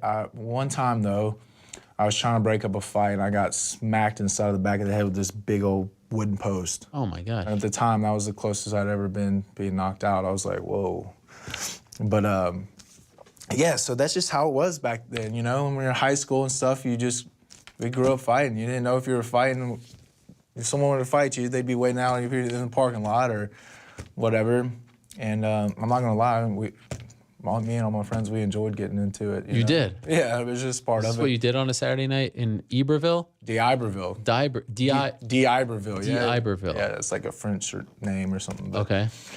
Yeah, I mean, that's a lot of it. A lot of times, yeah, that's how we grew up. But so back to it. Finished playing football, and I was like, I don't want to get a normal desk job. I don't want to, because I want to be significant. I want to do something with my life other than just being a coach, because that's what I was going to school for, was coaching. Sure. And it was me and those two other guys, and it was like this little shed out in the middle of North Mississippi. This guy let us use his shed to train there. We had a couple mats and a couple bags, and we would just go in there and get to work. And, I moved back home after I played football and started training with Alan. Started really training, and then after 2 months, I had my first fight as an amateur. How'd that go? It went good. My coach actually told me I was going over there to Baton Rouge, Louisiana, and he told me I was fighting a guy like 2-3 or something. He's like, "Oh yeah, I set you up for this fight." I was like, "Okay, cool." On the way over there, get a phone call from my buddy Rodney, the guy that's gonna be cornering me. He cornered me for that fight too. And he's like, "Yeah, the guy you're fighting is he's like 6-0, and he's a light heavyweight champ over there, and he trains out of Rich Clementi's gym." I was like, "Oh, great! Yeah. Oh, great! That's awesome." And he's a southpaw. Yeah. I was like, "Okay, well, cool. I'm not prepared for this at all. I've been training for 2 months, but I mean." But you took it? Yeah, I was already in Baton Rouge. I had to take it. Yeah. It was just this little high school gym, man, and the cage was no bigger than this room, I swear to you. And it was me and that guy and the ref, and the bell rang, and the first time I got hit was just a straight left right to the throat, and I was like, okay, wow, this is the real deal. But so I was a little bit bigger than him. I had a couple pounds on him, and I just grabbed him in the clinch, just kept kneeing him. And he fell in the second round, and I got the rear naked choke. Wow. Yeah, that was my first fight, and they gave me Fighter of the Night. Wow. Gave me a little $500 check. I took it back to my mom because my parents didn't know I was fighting. I kept it hid from them. You know what I mean? They didn't know. I went over there and I put the check on the table because they thought it was stupid that I was even training. Yeah. And they've been to every fight since then. Really? Yeah. Even Dallas? Yeah. Wow. So you went home, you showed them the check, and you said, "Look, this is what I'm getting for this." Yeah, I was just like, I said, "Is it stupid now?" You know what I mean? Like, But then they found out that you were fighting, and you didn't tell them. Yeah. Were they pissed? No, they weren't pissed. They weren't? They weren't that pissed. No. Okay. But they thought it was stupid. Like, my dad was like, "This is stupid, Yeah. You're going to get your ass in school and right. finish school. Get a real job. Yeah, exactly. But And was that amateur or pro? amateur? Okay. Amateur, yeah. How many amateur fights did you have? I had 8. I went 7-1. Why'd you do so many amateur fights? Well, I thought they told us in the state of Mississippi I'd have like 7 wins. Oh, for real? Yeah. Wow, so I didn't know that. I fought the toughest guys I could fight. You weren't getting paid for those? No. Except for these like bonuses. How many times did you actually get a bonus like that? Just that once. Oh, really? Yeah, just that once. They don't ever, I guess different promotions do different things. Yeah. You know, they don't pay their amateurs, but So they 8 did. fights, and then how long did that take? Well, let's see. I've been fighting for 5 years. So I think I've 2 years. Okay. Wow. So for 2 years, how were you making money? How are you living? Just out in jobs and stuff and going to school. Okay. That was it. And then you must have been anxious to turn pro so that you can finally. Yeah, make a little bit more money. Yeah. First fight, how much did you get for that? I think I made 300 and 300. Wow, Yeah, that was that was in amazing. Memphis, Tennessee. Yeah. Wow. Yeah. And then, so would you have like 9 or so fights before getting that call in the UFC? My last fight was with Titan, I think. I fought Jack May. He was a UFC vet. That's right. That dude was freaking huge. Was he? Yeah. I was kind of nervous, I'm not going to lie, because I went to California like 2 years before that. I was Sokaju. Yeah. Had asked me to come out there to be a sparring partner. We were at, whose gym was it that's in Orange County? He used to be UFC. Babalu? No. I can't think of his name right now. Anyways, we're at his gym. Michael Bisping used to train there too. Munoz. Mark Munoz. Of course. Yeah, that was a great gym at one point. I mean, everyone was there. Yeah, so I was out there, and Jack was there. Man, and he just got done with his first UFC fight to Derek Lewis. Yes. I guess he was angry or whatever, but he beat the shit out of me. Really? Yeah, like Mark came in and told him to chill the fuck out. Really? Yeah, like he. Damn, like he crossed the line? Like he teeped me, and I fell down. I was like catching my breath, like about to puke, and I was like, all right, and I shook it off, and I got back up and touched gloves with him. Next thing you know, he teeped me again right in the stomach. It's like, damn, dude. Like, I was like, you're a dickhead. Wow. But then I fought him, and he threw a kick, and I checked it, and he broke his leg, so whatever. So when you took that fight, you must have been super amped for that, right? Stick it to that guy? Yeah, man, I was nervous too because I knew that was my big break. That was the point that I needed. You know, my managers kept telling me I needed to win that fight to get in the UFC. I just needed a name. Right. You know, build the record, get a name, get in. That's how it goes. And then how soon after the win over May did you get the call? A couple months. Okay. What was that like? Man, it was awesome. I always love telling this story. Please. I was in California every year I go to California to see my buddies that I played football with in college. Okay. And it was actually his wedding. So all of us, all the guys from all over the country that we played offensive line with, they were in town, you know what I mean? And we hadn't seen each other in a while, you know, all of us being together since football. And we were sitting around playing video games and stuff like that, and then Abe calls me. Abe Kawa. Yeah, Abe called me, and I was like, damn, Abe never calls me. It's usually like Matt or somebody. You know what I mean? And I was like, okay, let's see what this is about. Abe called me. He was like, Chase. I was like, what's up, Abe? And he said, didn't I tell you that if you won that fight, you get in the UFC? I was like, yes, you did. He was like, how do you feel about fighting Justin Ledet in August? I was like, fuck. So I got up, I threw the controller down, I was running around the room screaming, and my friends were like, what the hell is wrong with you? And then I told him, man, it was awesome. I would rather have been there than at home, you know what I mean? Because you were with your buddies? Yeah, exactly. And those guys haven't missed a fight either since, you know. Really? Yeah, this will be the first one they've missed. Why? Just because, you know, financially, just getting all the way out to New York and stuff. Like, a lot of the other ones were closer to California and stuff. Right. All of them, they've all been there, to every one of them. And, man, it was awesome. But, being with your boys, I mean, how did you get that call? Did you guys go crazy? Did you celebrate? Oh yeah, we celebrated. We celebrated at the wedding, and then we celebrated the 4th of July. That's right. I probably celebrated too much, knowing that I had a fight coming up. And then you lose your debut. Yeah. Devastating? Man, it was not devastating. It was just more or less a learning experience. You know, I stayed at home and trained. Okay. I was kind of ignorant. I was like, oh, well, watch this guy's film. He's a striker. I said, I'm a striker, you know, I'll be all right. Stayed at home and trained. And I went out there and got my ass handed to me, and I was just like, you know, this is a different level. I need something else, you know. And that's when got to hook up to Jackson Weeks. Okay. So what do? You just call them up? Abe set it all up. He's you know, yeah. They got a lot of fighters out there, and That's right. Yeah. And so, did you feel comfortable right away? Man, I was nervous right away. You know, I Why? was getting my butt whipped out there, and Sure. every day, and the elevation, dealing with all that. But now, it's like I'm handing out a lot of ass whippings at the gym now. You know, You are. So it's just progressively getting better. You know. You work with Brandon Gibson too? No, man, I keep asking to work with him, and you know he's like a famous pad holder, and it only works with like the big guys. Damn, Brandon's like that? And he's always busy. Brandon Every was the time I go humble to, no, he's awesome. I love Brandon. Every time I go there, like, Brandon, you gonna let me hit some pads? He's like, man, I'm busy, you know. I gotta take care of like Cowboy and John and all these other cats. And Wow. I was like, all I right, thought he bro. was the man of the people, the man of the fighters. He is, man. He's just so busy. And He's a great guy. Yeah, he is. He's awesome.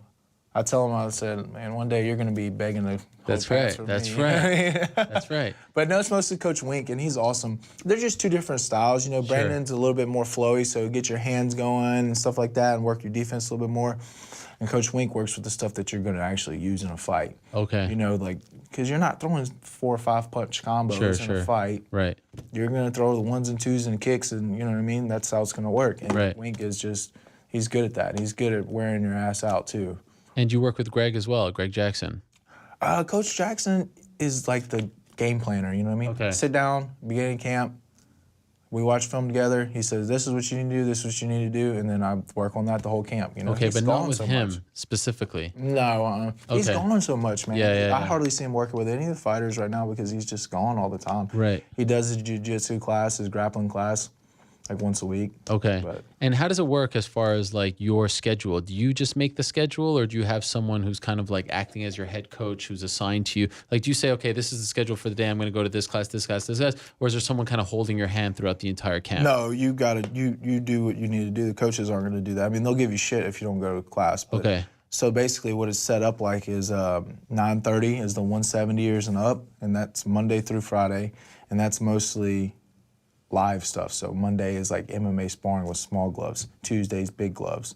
Wednesday's back to, actually Wednesday's like a hard wrestling day, nothing but wrestling. Okay. Thursday's MMA sparring with little gloves again. And then Friday's MMA wrestling, drilling. Okay. Drilling. And so those are the main classes that you want to go to. And then night classes, they have like the, you know, striking class, the jiu-jitsu grappling class, which is one of the most ones I did was the grappling at night because it's more live training. And then Saturday would be, I would go run 5 miles up in the foothills. Damn. So yeah, that That's was tough, right? Yeah, Elevation. it's just like here, man. It's just like I've never even ran 5 miles on flat ground at sea level. And Coach Bart was like, he's like, you're gonna run these 5 miles, you know? And I was like, okay. He's like this little crazy Mexican guy, Okay. wrestler, and I was like, okay, Coach. And damn sure I did it though. It took me like an hour, but I did it. Didn't stop moving. Well done. And but yeah, it was like 8,000 feet up, another 3,000 on top of the already 5,500 that we're Right. at. It's brutal. And yeah, it was miserable. But that's what I did every Saturday. And in between those, like in between the morning and the night classes, I would do like Tuesday, Thursday, I'd hit pads with Wink. Okay. And Monday, Wednesday, Friday, I would do my strength and conditioning. So you're pretty much training 3 times a day. Wow. Yeah. I saw a picture of you and John Jones. You sparred him, right? Me and John sparred majority. I was like his main sparring partner when I was there. Yeah. What's that like? Great, man. John is he's so good at like taking care of you. Okay. You know what I mean? Like we take care of each other, you know, and we don't, you know. He's not trying to hurt you. No, not at all. Okay. You break all your toys, you don't have nothing to play with. That's true. They told me like over him, they were telling me horror stories about that guy when he's up there. They're like, yeah, he just breaking people's noses and legs and stuff. And I was like, well, don't expect me to spar him. Yeah, yeah. You know what I mean? I gotta fight, you know. Right. That's right. What's the point? So yeah, you know, if you beat up all your sparring partners, like Mike Tyson, just nobody wanted that job. That's right. So, but me and John, we meshed well together, and we take care of each other, and it's built a lot of confidence for me, man. Yeah. Just working with him. I can't imagine. Yeah. I mean, the greatest of all time in many people's eyes. Mm-hmm. Yeah. And you know, before when I first got there, he would just, you know, really get the better of me, obviously. But as time progressed, you know, I started figuring out a little bit more, and it was pretty even on the feet, you know. So the big, you know, like the big thing about John is we kind of just want to see who he is, right? When he fights, he's been gone for so long. He didn't look great when he fought a Ovince St. Preux. He had the long layoff. What's it been like? Like, he's preparing for the biggest fight of his life. He's trying to become champion again. Yeah. We saw that promo. He's like super fired up. I mean, it's amazing. You're there. Like, you're there. So what's that like? It's like great, just being man. around His him. mind is in a positive place. He never, you know, he never is, you know, down and out or anything, even though, you know, everything that just happened with him, with his mom and stuff in the middle of camp. And he just is a workhorse, and he comes there to work, and he's always got positive vibes. And his boxing, he's been working a lot more on his boxing. His boxing's gotten real good. His jab's gotten really, really good. And his jiu-jitsu has gotten really good. Like, really? I don't like even messing with him in jiu-jitsu class. It's just ridiculous. Really? Yeah, man. He is, well, you know, when he was on that layoff, all he was doing was jiu-jitsu. That's right, yeah. All he was doing was jiu-jitsu and getting ready for that Dan Henderson grappling match, man. He got really good at it. Wow. Like, his wrestling was on point. Sure. Obviously. His striking's always been on point. But now he just added that to the game. And, you know, Daniel better be careful if he does get a takedown, because John's jiu-jitsu is so that's legit. A whole new wrinkle to this fight that maybe he didn't have 2 years ago. I mean, he submitted the likes of Lyoto Machida and Vitor Belfort, but this is, I mean, I actually didn't think of that. I mean, Cormier wants to take the fight at the ground, but now, as you say, he's improved so much as far as his grappling. That's interesting. Yeah, his jiu-jitsu is really So when good. you spar, are there takedowns involved, or is it just striking sparring? Well, John does what he wants. So a couple of times he, you know, it's supposed to be only stand-up only, and a couple of times he decided to take me down. I wasn't prepared for it, but yeah, so it's both, you know, with him especially. He's going to work what he wants to work and do what he wants to do, you know, when that comes to that. But like I said, we always take care of each other, and the good thing when we get done is give good feedback, and you know, and that's what's important. You know what I mean? Wow. He'll tell me, you know, well, this is what you know I saw when I was sparring you, and I'll tell him, oh, this is what I saw, and you know, and he'll tell me what's working good for me, and same. How often do you spar him a week? Well, when he's there, and you know, probably 2, 3 maybe. Wow. Yeah. What an experience for someone like you. I mean, coming from Mississippi to spar with someone like John Jones. Will you go to his fight? I want to, man, because Jason's fighting on that same card. Right. Jason is. That's right. Big fight for him against Ricardo Lamas. Yeah, man. I wanted to, but I need to get back home and take care of those things I was telling you about. Yeah. You don't want to tell us about them, though. Yeah. Well, just trying to play it smart, you know. Sure, I understand. And you're not in trouble, are you? No. Okay, no. Just personal stuff. Yeah, you know, just dealing with my son and stuff. Yeah. Okay. So I gotta do all that, and you know, I've been gone already, so I'm going to go to the fight, and you know, then fly right back out immediately. I'm just ready to get home a little bit, watch it with everybody from back home. You know, I wanted to go, but yeah. How long have you been away from your son for now? Since you were in Albuquerque? This is week 4. Damn. Yeah. Was it hard? Yeah, it was hard. It's hard, man. You said goodbye on Father's Day or around that time. Yeah, I got to go see him on Father's Day and stuff. That's great. Your first. Yeah, it was my first one. He was sick, unfortunately. He had a little stuffy nose, but he's doing good, man. He's a big boy. He's a happy baby. Does it change the way you fight? Do you feel like you're a different person, different mindset? Yeah, for sure, man, because you got a little bit more pressure, you know what I mean? Yeah. Like, you got to take care of your kids. You got to take care of your family. It's just a little bit more fire underneath your ass, mostly when you get tired, though. Right. That's the only, you know, it doesn't. Motivation. Yeah. I still got to fight smooth and not fight angry, and, you know what I mean, be smart about what I do. You know, I can't just go out there and be like, I got to beat this guy's ass for my son, you know what I mean? But if your son's 8 months old and you were preparing for the Coulter fight, and now you're preparing for this, I mean, half his life probably you were away for thus far because you were in training camp, right? Yeah, and when I was getting ready for the Walt Harris fight in January too. You had already been born. Yes, Damn. yeah. So that was in January, the Walt Harris fight. So I was gone for his first Thanksgiving, and I was gone for 5 weeks. Then came home, we did Christmas together and stuff, and then I had the fight. And then I got the call for Rashad fight, and then I got the call for this fight. So it's been tough, man. But, you know, it is what it is. You got to do what you got to do to pay the bills. You're racking in that dough. Yeah, exactly. Which is huge. Yeah. And so now, 10-10 for that one. What are you getting for this one?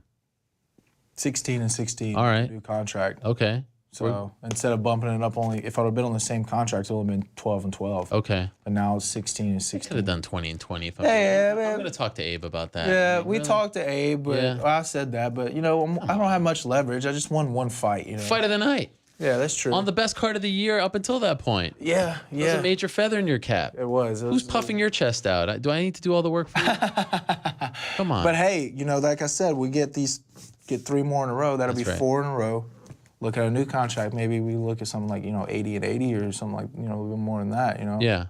I joke about the tweets, obviously. And if I'm being honest, I still don't believe that you're 100% behind it. But I will say this. There's clearly a method to the madness because, let's be honest, no tweets, no back and forth. You're probably not sitting here on the show, right? Not. People aren't emotionally invested. Like, I feel like now you have this legion of fans who are pulling for you. So whoever was behind it, if it was you, kudos, because people care about you now. You got to do, and I think you put it perfectly. In this day and age with the Reebok deal, with everyone kind of looking the same, and there's so many events, it's hard to break out and to promote, the 8th fight on the card, right? That's where I think you are right now. Yeah. You got to do it yourself. You can't wait for the UFC to do it for you, right? You got to do it yourself, and you've done a phenomenal job. Every time there's some kind of like newsworthy tweet, UFC, there you are right there with like the popcorn gif or something. I don't know how you do it, but you're like, boom. I don't know if you get like notifications on your phone, but you are like, you are prolific. Man, omnipresent. You got to do what you got to do. It's amazing. Yeah, it's good. It's good. I enjoy it. You must be spending a lot of time on your phone. Dude, it's really hard for me not to be on it right now. Yeah. I know. You know how we can do a live tweet. What do you mean a live tweet? When you take a picture. Yes, let's do it. I want to see you do a GIF right now. Do a GIF right now? Yeah. Do something. Okay, let me see. All right, here we go. Here it is. This is what everyone was asking me.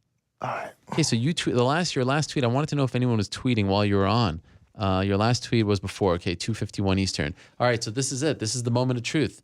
Chase Sherman, the Vanilla Gorilla. You told me already that was a friend of yours that just kind of came up with that name, right? Yes. Yeah. It's a great nickname. It is, man. I miss that guy. I haven't seen him in a while. He like moved off into the country. He's farming somewhere. I don't know what he's doing. You don't even have one of those batteries, like the extra battery pack on your phone. You tweet so much, your phone must die. How do you get that? What do you mean?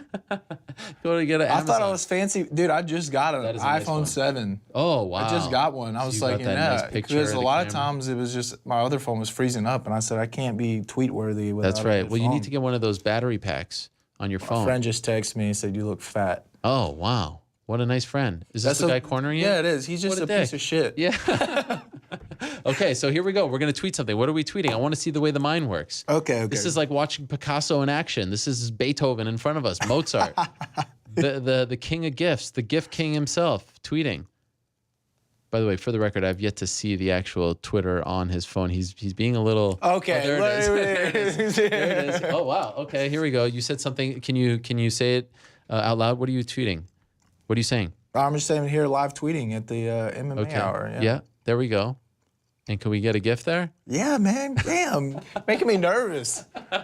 Nervous? In front of thousands of people. Just give me a second. All right. I'm sorry. Jesus. It's a lot of pressure. You're like my girl. You just freaking just all over my like, what are you doing over there? What's your phone? Which girl are we talking about here? Let's see. All right. I'm sure you get a lot of phone calls these days, right? Everyone wants to be friends with you now that you won in the UFC Fight of the Night. Man, it's a little different, you know? Yeah. It is. A lot of Johnny come latelys. Yeah, definitely. Or Jenny come latelys. Yeah. They all want a piece. Like me. Having you on the show. Can't wait to see this tweet. Am I going to see it in real time? Yeah, for sure. Okay. Chase Sherman, UFC. He tweeted earlier, new shirt, $85. New door to studio, $250. Having the Vanilla Gorilla on the MMA Hour priceless. You're so witty with the tweets. It's too bad that you're not fighting in that era a couple of years ago when the UFC was actually giving people bonuses for tweets. Do you remember that? They were? About that? Yes. I actually made a joke about that. It was like 3-4 years ago, the UFC was actually every quarter determining who had the most entertaining tweets. The whole concept went off the rails when people were just trying to one-up each other. But they were actually giving bonuses based on tweets. You'd be killing it. Man. You'd be racking in the dough. Did you tweet? Yeah, it's sending, man. I got this little... what do you got? It's always an excuse with you. C-Spire. What's that? C-Spire, exactly. It's like a little regional cell phone company. You're kidding me. Hey, man, it's like $85. C-Spire? It's like $70. Oh, here we go. It's like $70 for unlimited everything. Okay, you screwed up the hashtag, but we won't hold you to it. Oh. There it is. Made me nervous, man. See? There it is. There's a The MMA Hour. I see you just went MMA Hour. See right there? Look, the. See that? What do you think of my new studio, by the way? Dude, this is nice. This is really nice. I like it. This is, I mean. That's a very homey, I'm going to end up breaking this damn thing. Don't worry. It's a very homey feeling. Right. Know? It's kind of like my basement / the Tonight Show of MMA. That's the kind of look I was going for. I like it. Maybe one day we'll have you up there. Maybe. You and Rashad. Poor Rashad got fired from his job. You know, has 2 kids, single father, and you took that win bonus away from him. Man, he's a nice guy, but he is a really nice guy. Better him than me. He got the bonus too. He did get the bonus. I he said didn't get that the win bonus. I know, but I said that in the interview. I said I hope he gets the bonus because we was looking at either finish of the night or fight of the night. You must have been sweating. Right? Oh, do we have the tweet? Where's the tweet? I think we'll put it up there. There it is for those who missed it. There it is. Live tweeting. Here, live tweeting now at Ari Helwani MMA Hour, and you went with Prince Harry. You know that's Prince. Whoa, there's Rashad Coulter knocked out. What did you type in to find that particular GIF? How does the mind work? Did you just type in boom? Boom. Okay. As in like, told you so. Yeah, of course. Were you sweating that whole night, UFC 211? What do you mean? Well, because your fight was like early, so you're like, oh, is someone going to top me? Man. I knew I was up for 2 bonuses, possibly. So I was like, you only got 1, right? Yeah. Damn, that would have been nuts. I know. That's what I said. And then Stipe had to go finish his guy in like 2 seconds. But you must have been watching, like you were so close, right? I mean, one fight goes on, and there was pretty good fights. And I heard that the Poirier-Alvarez fight was a banger, too, until that happened. So you didn't watch it? Yeah, I was watching some. Man, they had me in the back doing all these gifs and pictures and stuff. And, I was eating in the break room and stuff, Yeah, I was actually watching that fight, though. But then after a while, I was like... And then you got it. Who told you that you got it? Jason texted me and told me. Yeah, Jason was the first one. Well done. Yeah. You excited about that fight with him? I am, yeah. It's a huge fight. It's great. Important fight for him. He's looked great as of late. I like what he does on the mic. He's a lot of fun. Yeah. You should bring him in here. I will. Just make sure you get the subtitles underneath it. So how's the Long Island Marriott? Is it nice? It's not bad, man. It's right across the street from the arena. Yeah. That's a classic arena, by the way. Is it? Yeah, that's the Nassau Coliseum where the New York Islanders won many a Stanley Cup. They just renovated the whole thing. They gutted the inside. First UFC event, of course. Tons of Long Island fighters, as you know, going to be on the card. So I'm excited. Plus, I don't have to fly there. It's just a hour drive from here. So this is exciting. Nice. And is there anyone there yet? Or are you you're probably like the first one. Yeah, I was the first. Dude, it was like... Was it boring? Yeah, I was bored. Yeah. I asked my coach, the one that's from here, I was like, where's some good places to eat? Yeah. I went and got some pizza last night. How was it? It was good. It was good? Yeah. Do you have to cut weight? No. No, you're good. Yeah, I have about 15 pounds to spare, so. Well done. But don't go too crazy. No, I still want to be the best looking heavyweight out there. Sure, although your friend just said you're fat. Yeah, or at least you look fat. He's a piece of shit. He's just the worst human being ever. And then so tomorrow, that's when you check in and then it's like a normal fight week. That's when you were originally supposed to come. Yeah. All right. Yeah. Well, I appreciate you stopping by. Hey, man, thanks for having me, dude. Amazing. Yeah. Did you enjoy it? I loved it, dude. Did we settle the beef? Yeah, I think the beef squash. Yeah. Who makes those pictures like when you doing the rock thing on? Who does that? The what? When you did the rock, like the people's elbow, like you put my face. Oh, it's an app called Gif. You're actually doing this. Yeah. Download it on your phone, man. Gif. Gif. All right. Like Jif as in peanut butter Jif. Yeah. JIF. Yeah. By the way, is it GIF or is it GIF?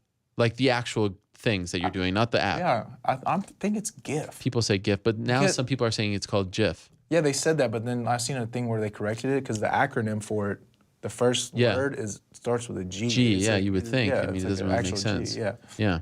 All right. People are just trying to outsmart other people. They all are. the time, It's a little too much. Yeah. But you're doing it. You're killing it. You're very active, and I support it. I appreciate it. Just for the record. Now we're gonna go get this win Saturday. Let's do it. Damian Grabowski this Saturday. It's on Fox, by the way. It's prelims, but it's on Big Fox. That's right. That's big for you. That's huge for me. Let's do it. And then I'll see you in the back, the scrum.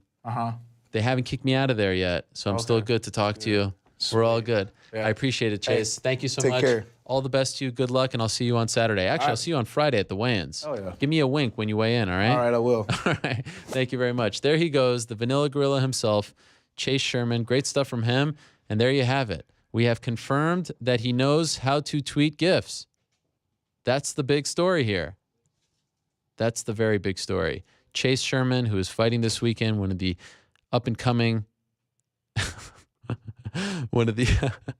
Brandon Gibson, I missed it. Brandon Gibson actually replied to us. He said, I have a very busy day. I don't have time to get into a GIF war with Chase. So there you have it. And then he actually tweeted out a GIF.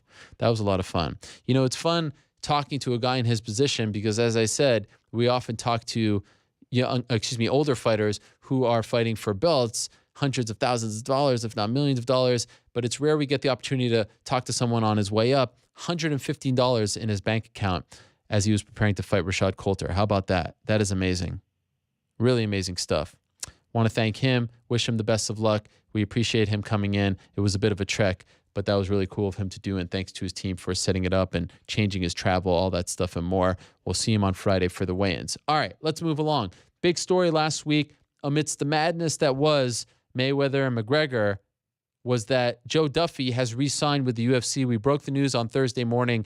New 7-fight contract. Remember, he was on our show around a year ago and said, look, if they're not going to pay me, if they're not going to give me a good deal, I'm out. I'll go do something else. Thankfully, cooler heads prevailed. He returned in March, won against Reza Madadi, and now he has re-signed with the company. We want to talk to him about that and what's next. He joins us via the magic of Skype. There he is, Irish Joe himself. Joe, how are you?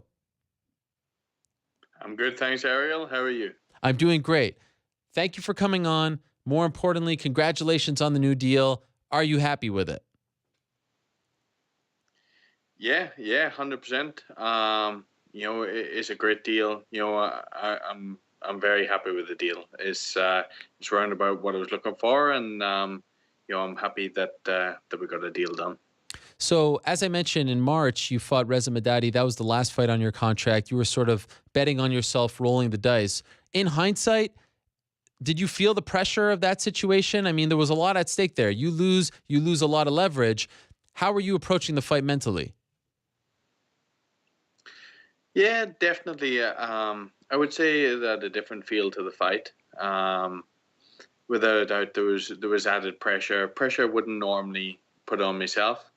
You know, I was trying my best to push it out, but you know, 100% it was something. It was there. It was there fight week. You know, I felt it more in camp, and I felt it in fight week.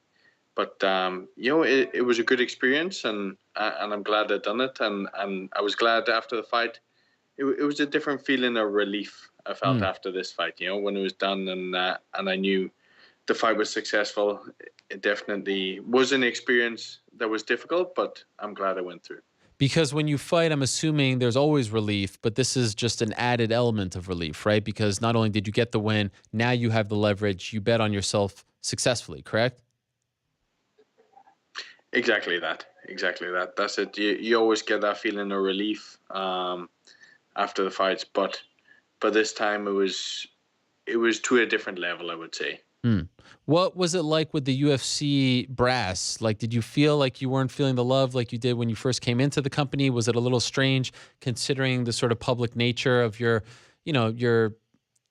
disappointment in the contract offer and fighting out the contract, all that stuff and more? Like, how were you received? It was no different than ever, really. I felt, you know, I seen Sean fight week. I seen him backstage before the fights, and everything was as normal. I got a great relationship with all the staff, you know, especially the staff over in the UK as well. So, you know, things were great with them. You know, it was as normal. So, I felt like there wasn't much difference. I know a lot of people made a bit of a thing about, you know, me not being interviewed after the fight, but that was just a case of, you know, I think I hurt my foot during the fight and I needed to go get it checked. Otherwise, you know, it would have been like 6 months suspension until it was checked. And wow. I was going down to Wales to see my family. So I just thought, I'll get it done, and there'll be no messing about the next day, Yeah, and from what I understand, they were sort of up against the clock because you were the last fight on the prelims, and sometimes they have to cut the interviews short or cut them, in total because they just don't have enough time. So, yeah, I didn't think that was a personal thing against you. Once the fight was over, and now you're going about and you're kind of moving on with your life, how soon after the fight do talks start? Did they come to you with an offer right away, or did it take some time to reignite the talks? I kind of forget now, to tell you the truth. That's it. It's been a while. I don't think it was too long after. I think, Ariel. I think Graham had an offer off Sean, and it was a very good offer. It was the offer I got now. If anything, it was me that delayed the rest of the process because I had to move twice. The condo I was staying in here in Montreal was being sold, so I had to move out of there, and then I was moving again. So I was in with my girlfriend, and then we were moving into a new apartment in Laval. So that kind of slowed up a lot of stuff. I wanted to make sure that once I signed whatever deal, that I could get my head down and really focus and get into camp without any distractions. Okay. So you're in Montreal full time now? Yeah, pretty much. I'm here training all the time. It's only like if there's any events or anything going on back home that I'll come back or for fights or whatever. So I would say I would spend 90% of my time here training. And are we dating a Montreal girl? Is that what we're doing? Yeah, 100%. Well done. Francophone too, so whoa, I'm getting my lingo up. That's amazing. I love this. Montreal girls are the best. I'm married to one as well, so I support this decision on your part. Well done. No disrespect to the Donegal women, but I think Montreal women are the creme de la creme as far as the entire world is concerned, if you ask me.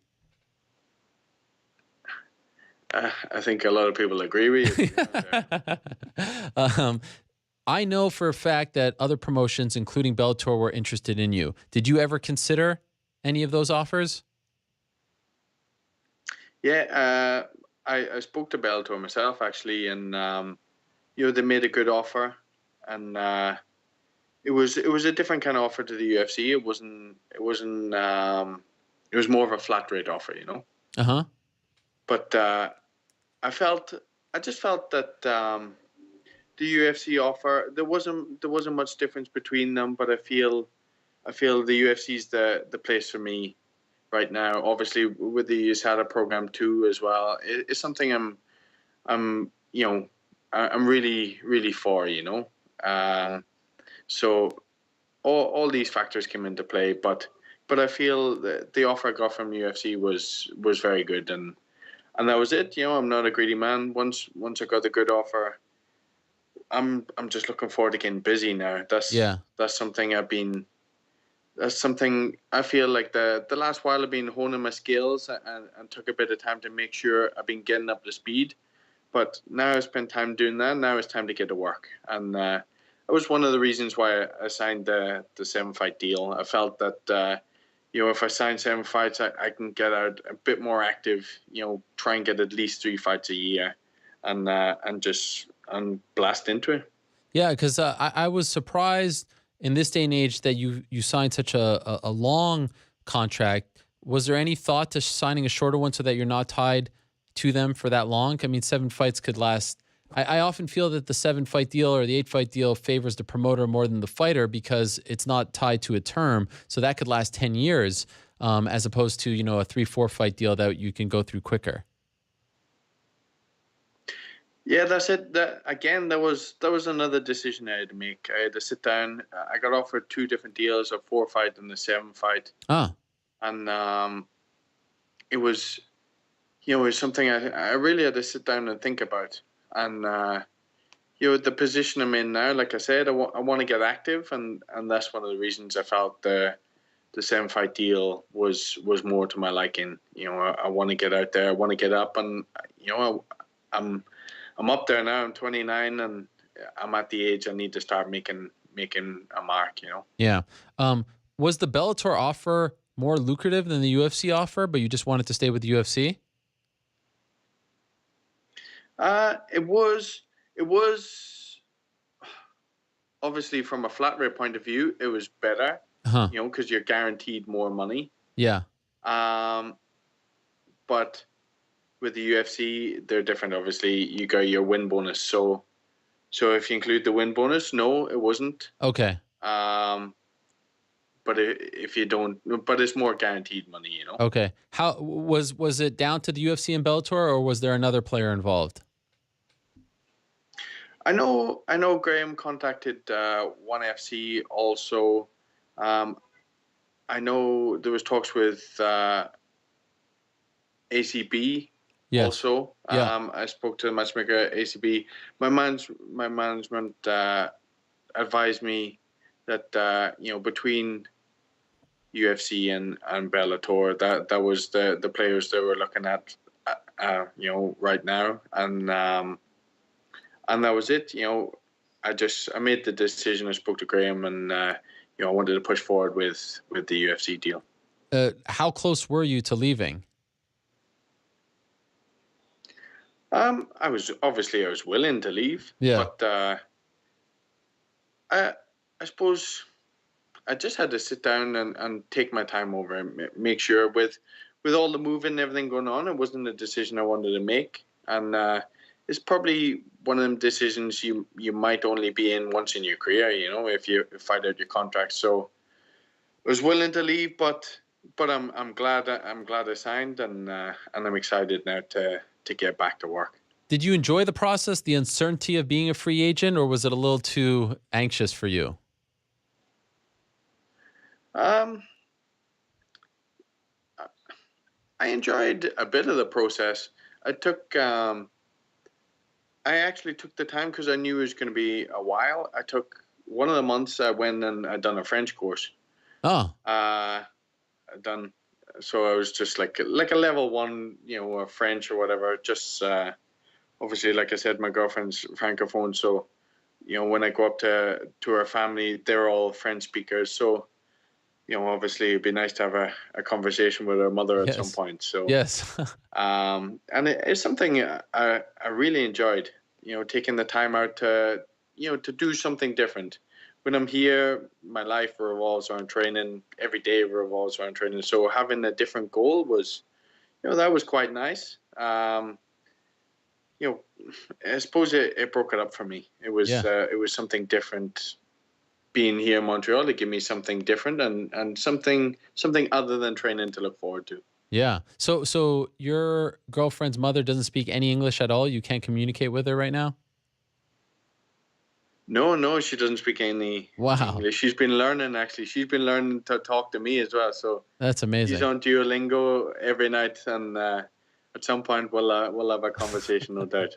I'd love to hear something in French with your accent. Can you tell us anything? I don't know. It probably sounds more like her accent. I don't know. Can you say like? Salut, ça va? Oh my God, this is great. This is wonderful.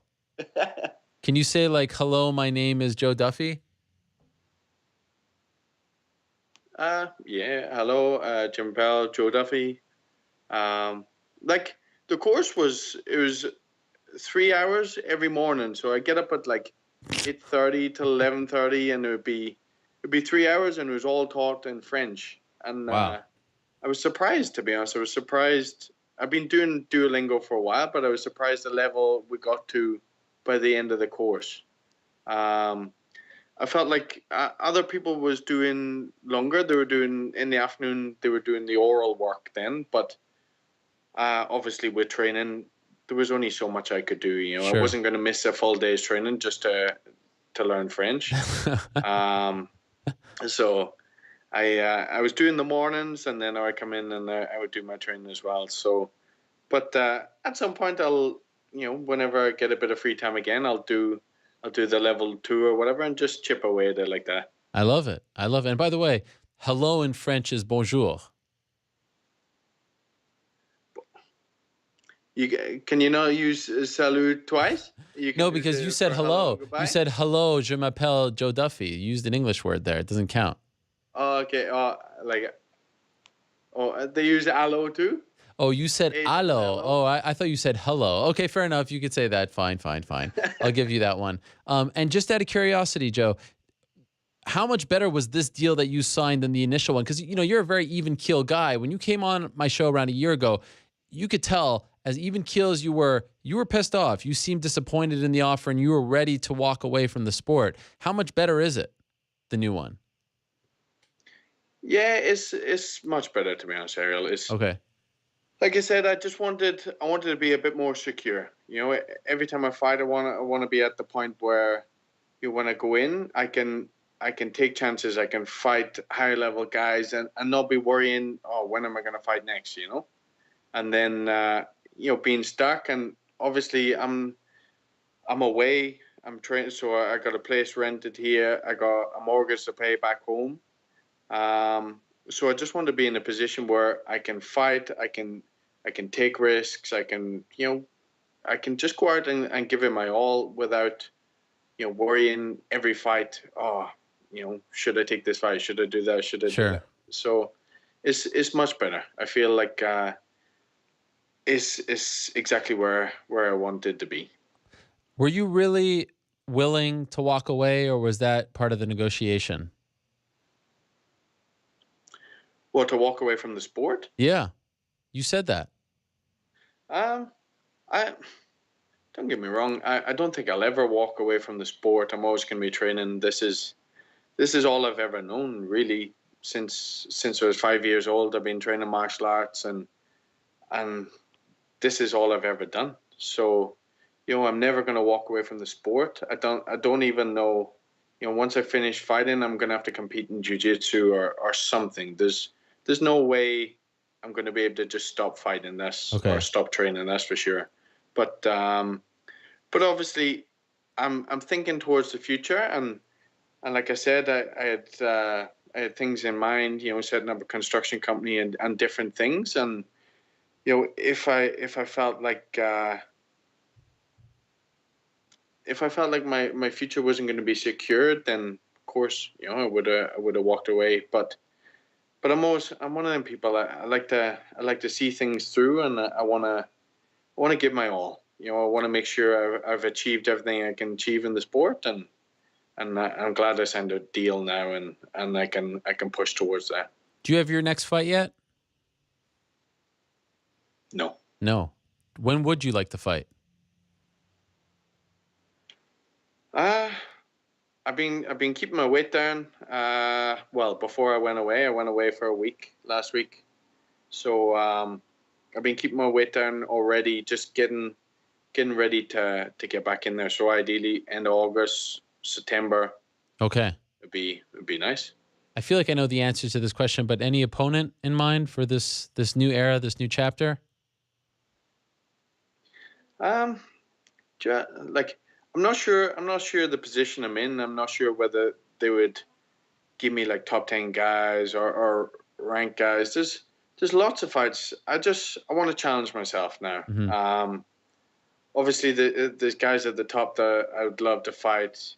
I'd love to test myself against the likes of Khabib and Tony Ferguson and all them guys.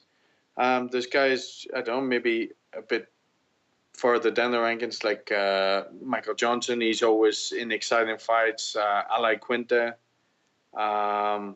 James Vick's doing well as well. He's up there. Oh, yeah. There's lots of fights. Fights.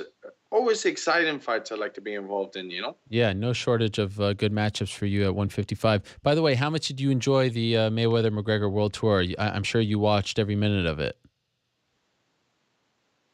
Tell you the truth, and a single bit. Other than little clips on social media, I was, like I said, I was away on holiday. I was in Dominican, so that's why I haven't even had a chance to look at my Twitter yet, and thank everyone for all the messages and of support, because I'm only just back. I just got back the weekend, so I haven't seen a bit. Tell you the truth. I was kidding. Last thing for you.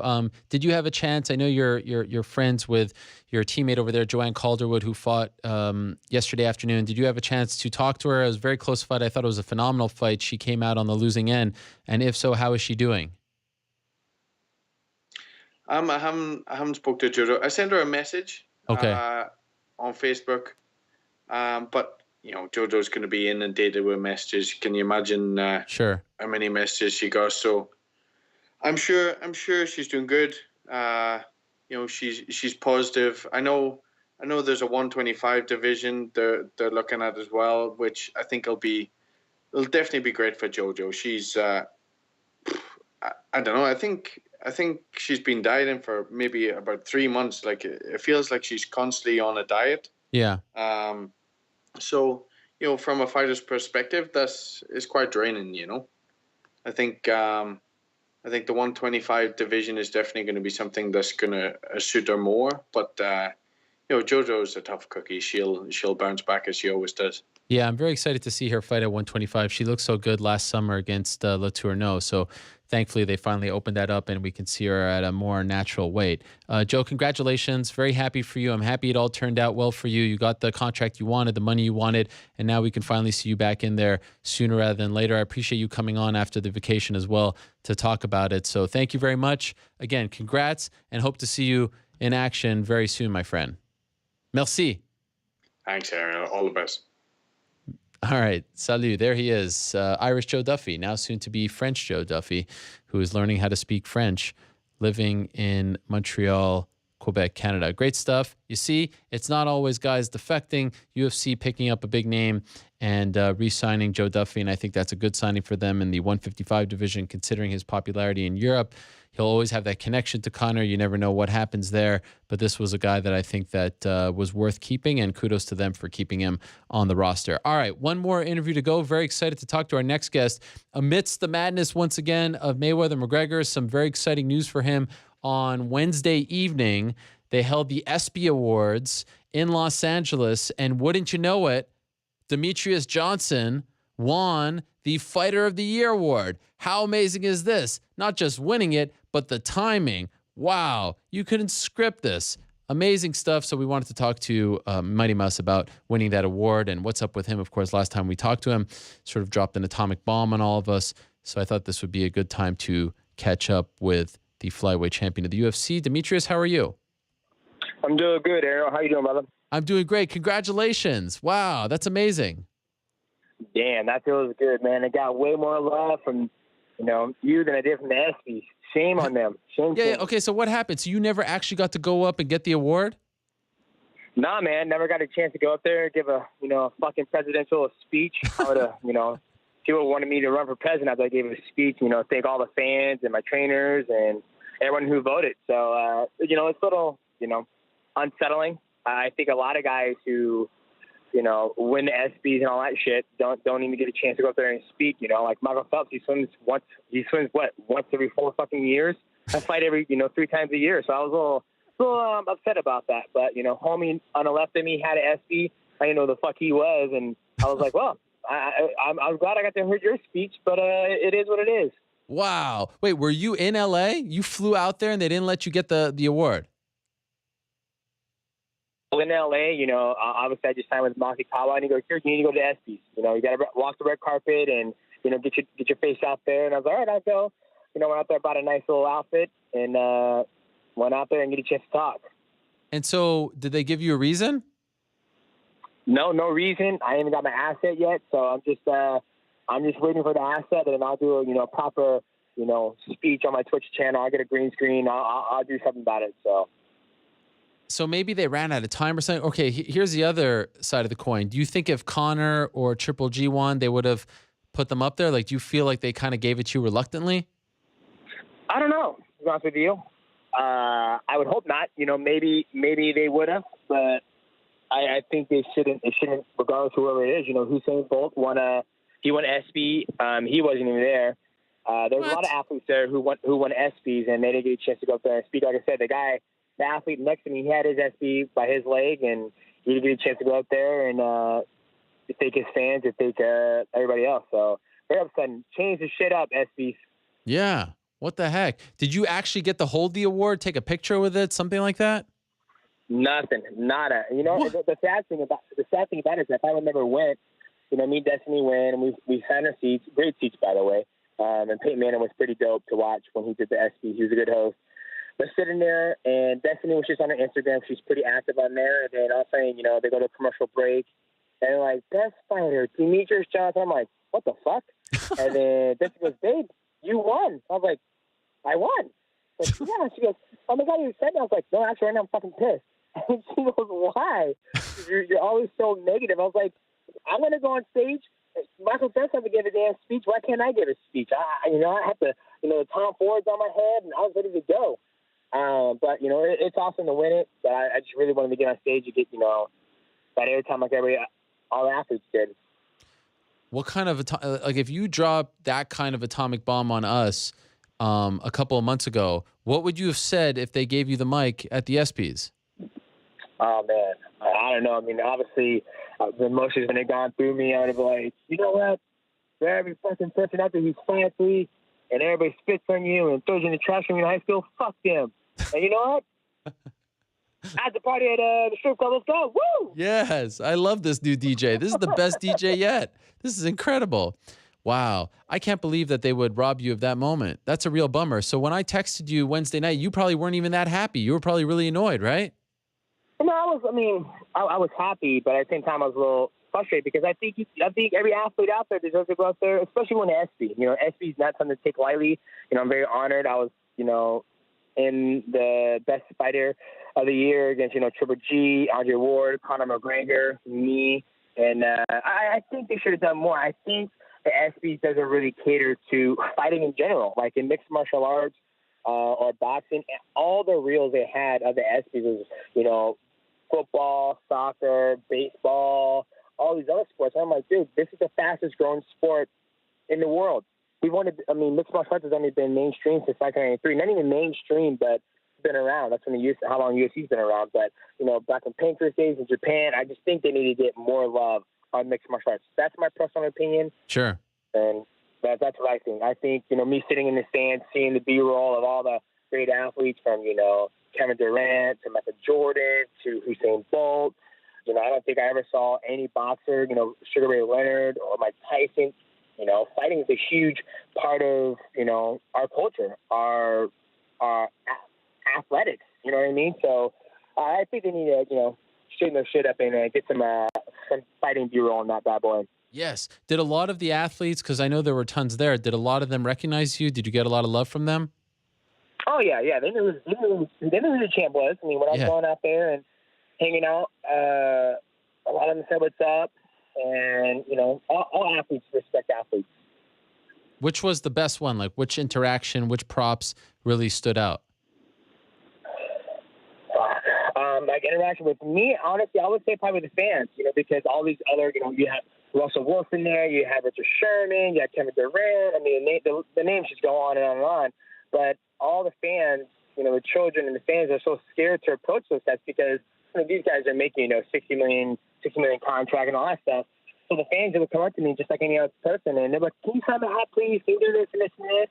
And I was like, "Yeah, of course I'll do that." And you know, that means a lot to me that they feel comfortable coming up to an athlete like me. That's great. But as far as you, were you like a fan towards anyone like KD or Steph Curry? Did you go up to anyone? Did you care to go up to anyone? No, you know, I was just there with my wife, just chilling and just taking on the atmosphere. And you know, those guys. Some of those guys, they have their ego, and I just don't. You don't know what their ego is like, so sure. I don't want to. You know, I walk up and they're like, "Who the fuck are you?" And I'm like, "Oh, I'm Demetrious Johnson. I'll be nominated for the best fight of the year, asshole. That's where I am." Yeah, and I'll kick your ass. Pretty much. So you're robbed of the belts. You don't get the belts unless you speak up. Do you think you'll even get the trophy? Do you think they'll even send that to you? Oh, I'm getting that fucking trophy. I put that. That's Dave Lockett's job. I told Dave Lockett. He was there, and I said, "Dave, I want my." Once the announcer said, "I want my trophy," and he goes, "I'll get on it." And I was like, "All right, Dave. All right." So I better get it. And by the way, like, let's be honest. Were you kind of shocked that you won? Like, did you think it was going to go to Conor? I mean, like, you just look at it's Conor, he's World Tour, and all, like, what do you think? Of all the years, I mean, you've had some good, you've had better years than this past year. Like, you can make a case that you deserved it last year, or the year before that. Were you kind of surprised that you won it this year? Yeah, I'm not going to lie. I was a little surprised. I should have won it back in 2013. Defended the belt 3 times against John Dodson, John Moraga, and Benavidez. Outstanding performances. 2 finishes as a champion in a year. I mean, so I've been grinding away, keeping my head up, training hard, and I think the fans, recognize the great, and they put the votes in, and it happened. Now, could we also be honest about this, the timing? I mean, you're in the midst of this little thing. For them to come out, ESPN of all people, to say you're the fighter of the year, I mean, this is the greatest chip in your favor, right? I mean, deep down, you must have said, yeah, MFers, look at me now, right? I mean, I'm the fighter of the year. Pay me. Yeah, pretty much. I mean, it couldn't have gone any better. You know what I mean? Like, I wasn't going to go to the ESPYs. I went down there for the Game of Thrones premiere to hang out with those guys. And, like I said, Naki was like, dude, go to ESPYs. What's the worst going to happen? Get your face out there, meet some people, connect. I was like, sure, why not? So here I'm sitting there, and Destiny, is doing a theme report, and next thing you know, it's like, boom, best fight of the year. And I was like, that's what I'm talking about. Yes. Where the fucking champagne at? Where's my champagne shot? Where the hell's at? But it was good. It was a good experience, man. I love every bit of it. Did you hear from anyone at the UFC, any of the brass types? Did they congratulate you? Did they send you a text? Yeah, absolutely. Mick sent me a text to say congratulations. It's a big deal, ESPYs. And I told him straight up, I was like, it's honor. It's nice to get a text message from you. And I've always loved representing the sport. I've always loved representing the UFC. I've never oh, fuck, here we go again. I love representing my company. So Hunter texted me. A lot of guys, a lot of the fighters text me. DC and Cowboy, all those guys text me. So it feels good to be recognized from your company and amongst other champions and fighters. And so where do we stand now? Because you've said it a couple of times. You've signed with Malky, first round management, Malky. And if I'm being honest, the real coup here is to sign with Abraham, who I think is the brains behind the operation. Why did you? I mean, the timing is also interesting, of course, because of what happened recently. Why did you decide to now get representation as opposed to just be represented by your coach, Matt Hume? Yeah, obviously the whole logistics of things that went down, I felt that me and Matt both felt that, I think it was time to be managed by, get a manager. I'm in this point of my career to bring on somebody who's going to focus on that part of the business to where me and Matt can focus on what we do best, which is get ready for the fight. Matt's always been a great manager and helped me get ready for my fights and one of my main training partners. Now it's time to put that responsibility on somebody else. Me and Malky go way back to 2012 when I won the championship belt. Let me repeat that again. When I won the championship belt back in 2012 in Toronto, UFC 152, yes. He came up to me and said, hey, Makchawa, big fan of yours, would love to manage you. And I wasn't in a place in my career where I felt like I needed management, but now I feel that I am. And so, me and Malky sat down. Malky and Matt have a great relationship. They always talk to each other, make sure we're all 3 of us on the same page, and, brought Malky in to make the team stronger. And so you feel good about this? You feel like the dynamic works? Yeah, absolutely. Absolutely. Me and Matt have always had a great dynamic. And it's not like Malky just showed up out of nowhere. I mean, he's been, like I said, he was there when I won the belt in 2012. He wasn't part of the team, but that's the thing that kind of resonated with me when I decided to go with Malky. I remember him coming up to me after I won the belt, talking to me, and even throughout the whole 5 years of my championship reign, he's always been kind. He's always been saying what's up and see how things are going and giving me some advice. So that's with me and Malky. That's why I went Malky. And so the big question is, where do things stand right now between you and the UFC? Everything stands good, man. I've already met with the UFC once. Met with Mick. It was just a big misunderstanding, and we're going to meet with Dana White. Dana White's a grown-ass man. I am too. He got kids. I got kids. We're going to sit down and get on the same level and go from there and see what options we have. And when is that?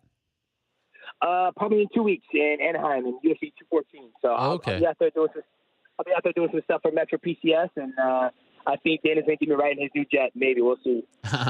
Are you confident that things will get worked out there, or do you think that that's just going to be one step in the process? I'm sure everything's going to be fine. like I said, I mean, it's a working process. You know, things don't, change overnight. And like I said, it's just a big misunderstanding. You know, now we're gonna sit down. We're gonna talk about it. And is it you have done that one interview here on this show? Again, we appreciate that very much. And Dana has sort of responded a couple times, but you, for the most part, other than on Twitch, maybe once or twice, but that's not available to the world, you have kind of kept quiet. Has that been difficult? Has that been something that you consciously did? You don't care to respond, go back and forth? Why have you remained relatively quiet since, that lengthy interview on the show? Well, one thing you're getting wrong here, Twitch is available to the whole fucking world. They just got to go to MightyMouseUFC.twitch.tv. That's all they got to do to get the Twitch channel. You know what? I just didn't feel, I don't think it's good when you have two grown men bickering on the fucking internet. You know what I mean? Yes. Like, we'll end up like fucking Black China and Rob Kardashian. That's, grown men, they sit down, they talk about it, and that's what we're going to do in 2 weeks. And what are the chances that you fight? Is there an offer on the table soon? Like, what are you thinking? When do you come back? I'm not sure. I just got stem cells in my hand about 10 days ago. That takes about, Matt Bush, when you give it like 14 days to heal and you talk into it. I'm always, this is the first time in my career to where Matt and Malky, we have a management now, to where they're working together and they're working with me. And they're like, you're always such in a rush to fight. You're always fighting. You fought, 3 times in 2013. You fought 3 times in 2014. Relax, you just fucking fight in April. So relax, let your hand heal. That way you can get the best performance. You're going to break Anderson a record. This record probably will never be broken ever again. So let's relax. Let's get through this. Let your body heal. Let your hand heal.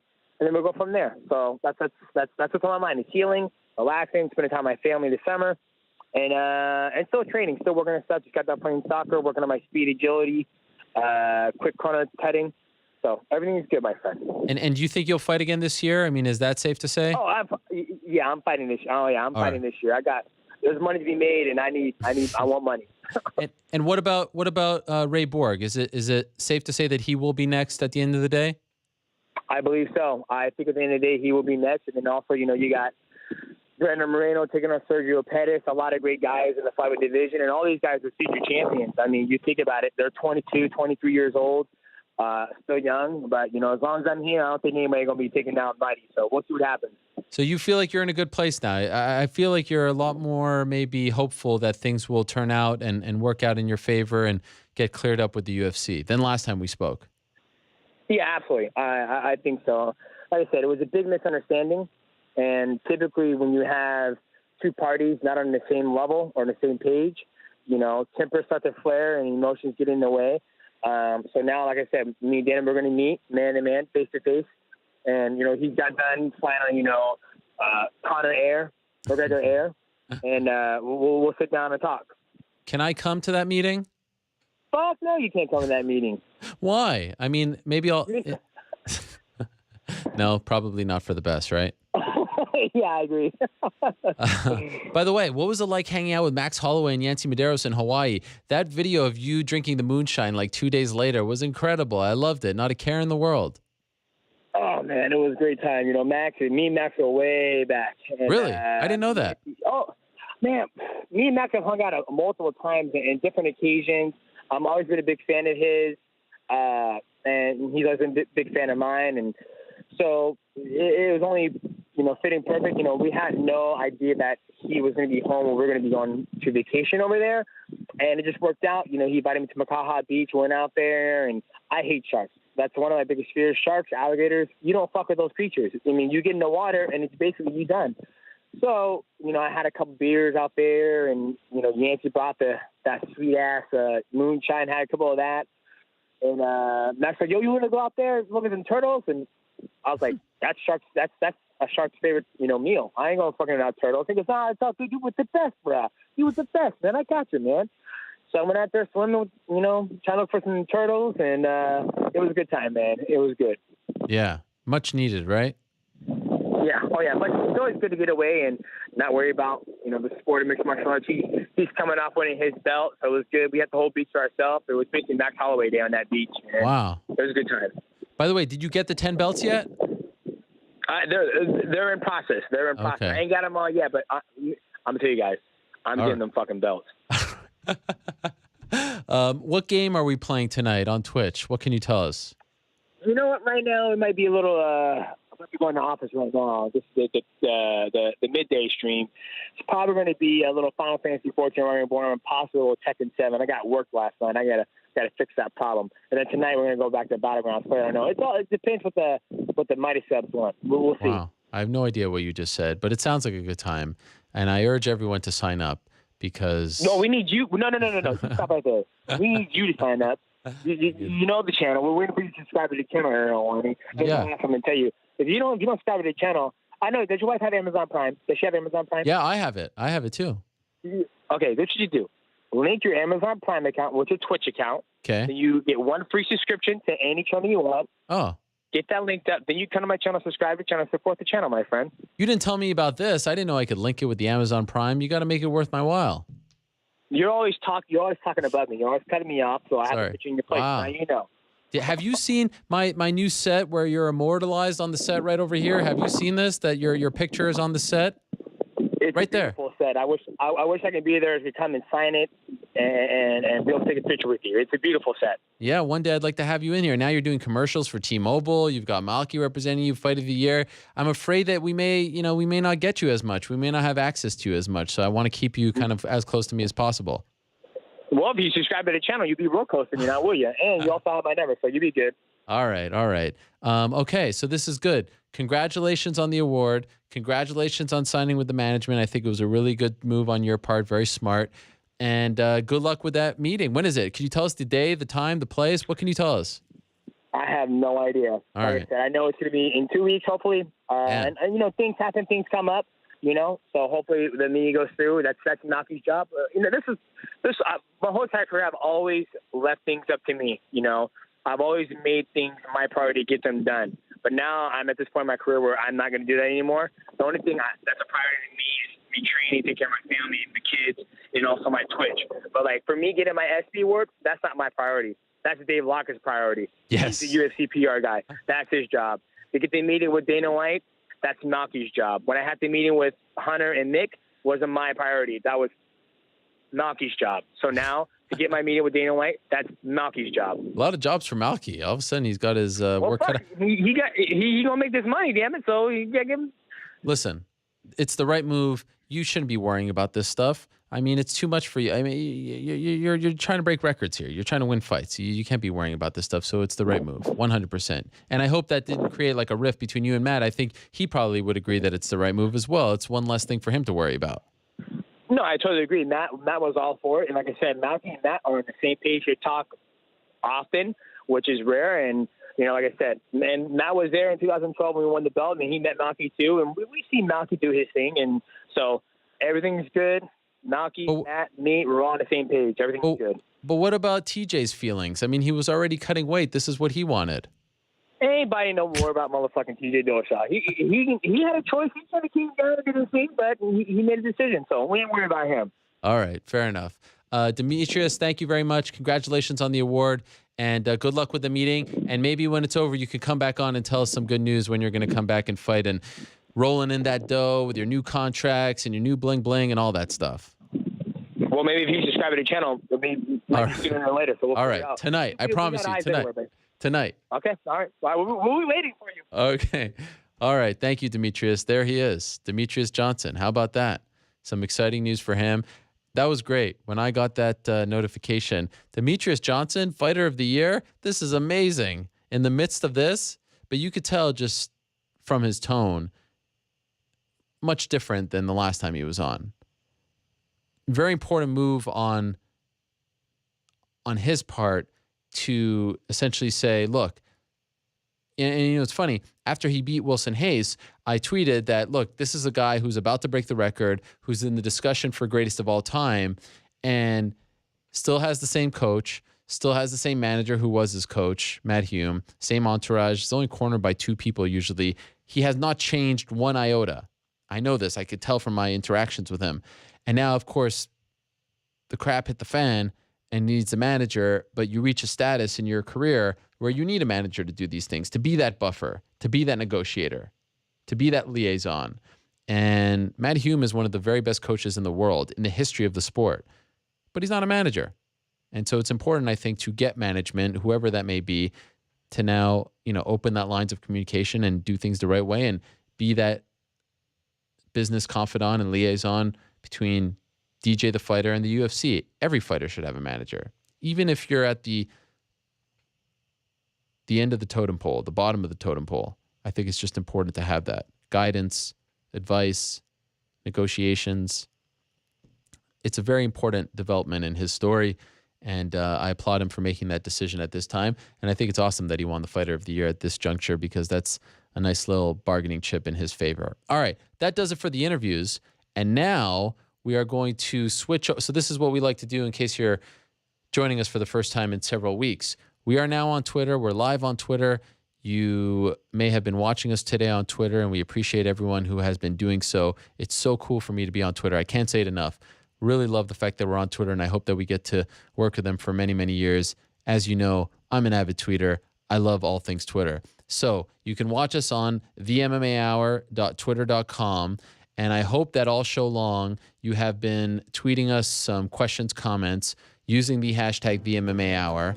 And so in a matter of moments, we shall be going over to themmahour.twitter.com, our exclusive home on Twitter, to answer your questions, to respond to some of your comments. We call that segment The MMA After Hour. It's all fun.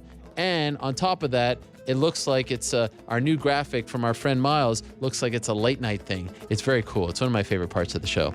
So I urge everyone, if you're watching us on YouTube and Facebook, who we love as well, we don't want to, disparage them or make them feel like they're less important, but we do have this opportunity with Twitter as well, and we'd like to give you some exclusive content. If you're unable to watch on Twitter right now, we shall upload it in 24 hours, but we're moving over to themmahour.twitter.com. We'll answer some of your questions on the tour. This past week, we haven't talked much about Santiago Ponzinibbio defeating Gunnar Nelson. What a shocker that was. Cynthia Calvillo with the big win over Joanne Calderwood. A lot of interesting things happened yesterday in Scotland. Great crowd once again, but unfortunately, some of their heroes did not end up victorious. Stevie Ray, Paul Craig come to mind as well. Also, there was Invicta on Saturday. New York Rick was there. Glory was on Friday. There was also a fantastic Bellator main event on Friday night in Thackerville, Oklahoma. So we could talk about all that and more. And of course, Long Island this Saturday, Kelvin Gastelum versus Chris Weidman. So go to themmahour.twitter.com. In a matter of seconds, it will be time for the MMA After Hour. We're answering your questions. I'll see you there. Don't go anywhere. I love you. I'll talk to you in a matter of seconds. Boom.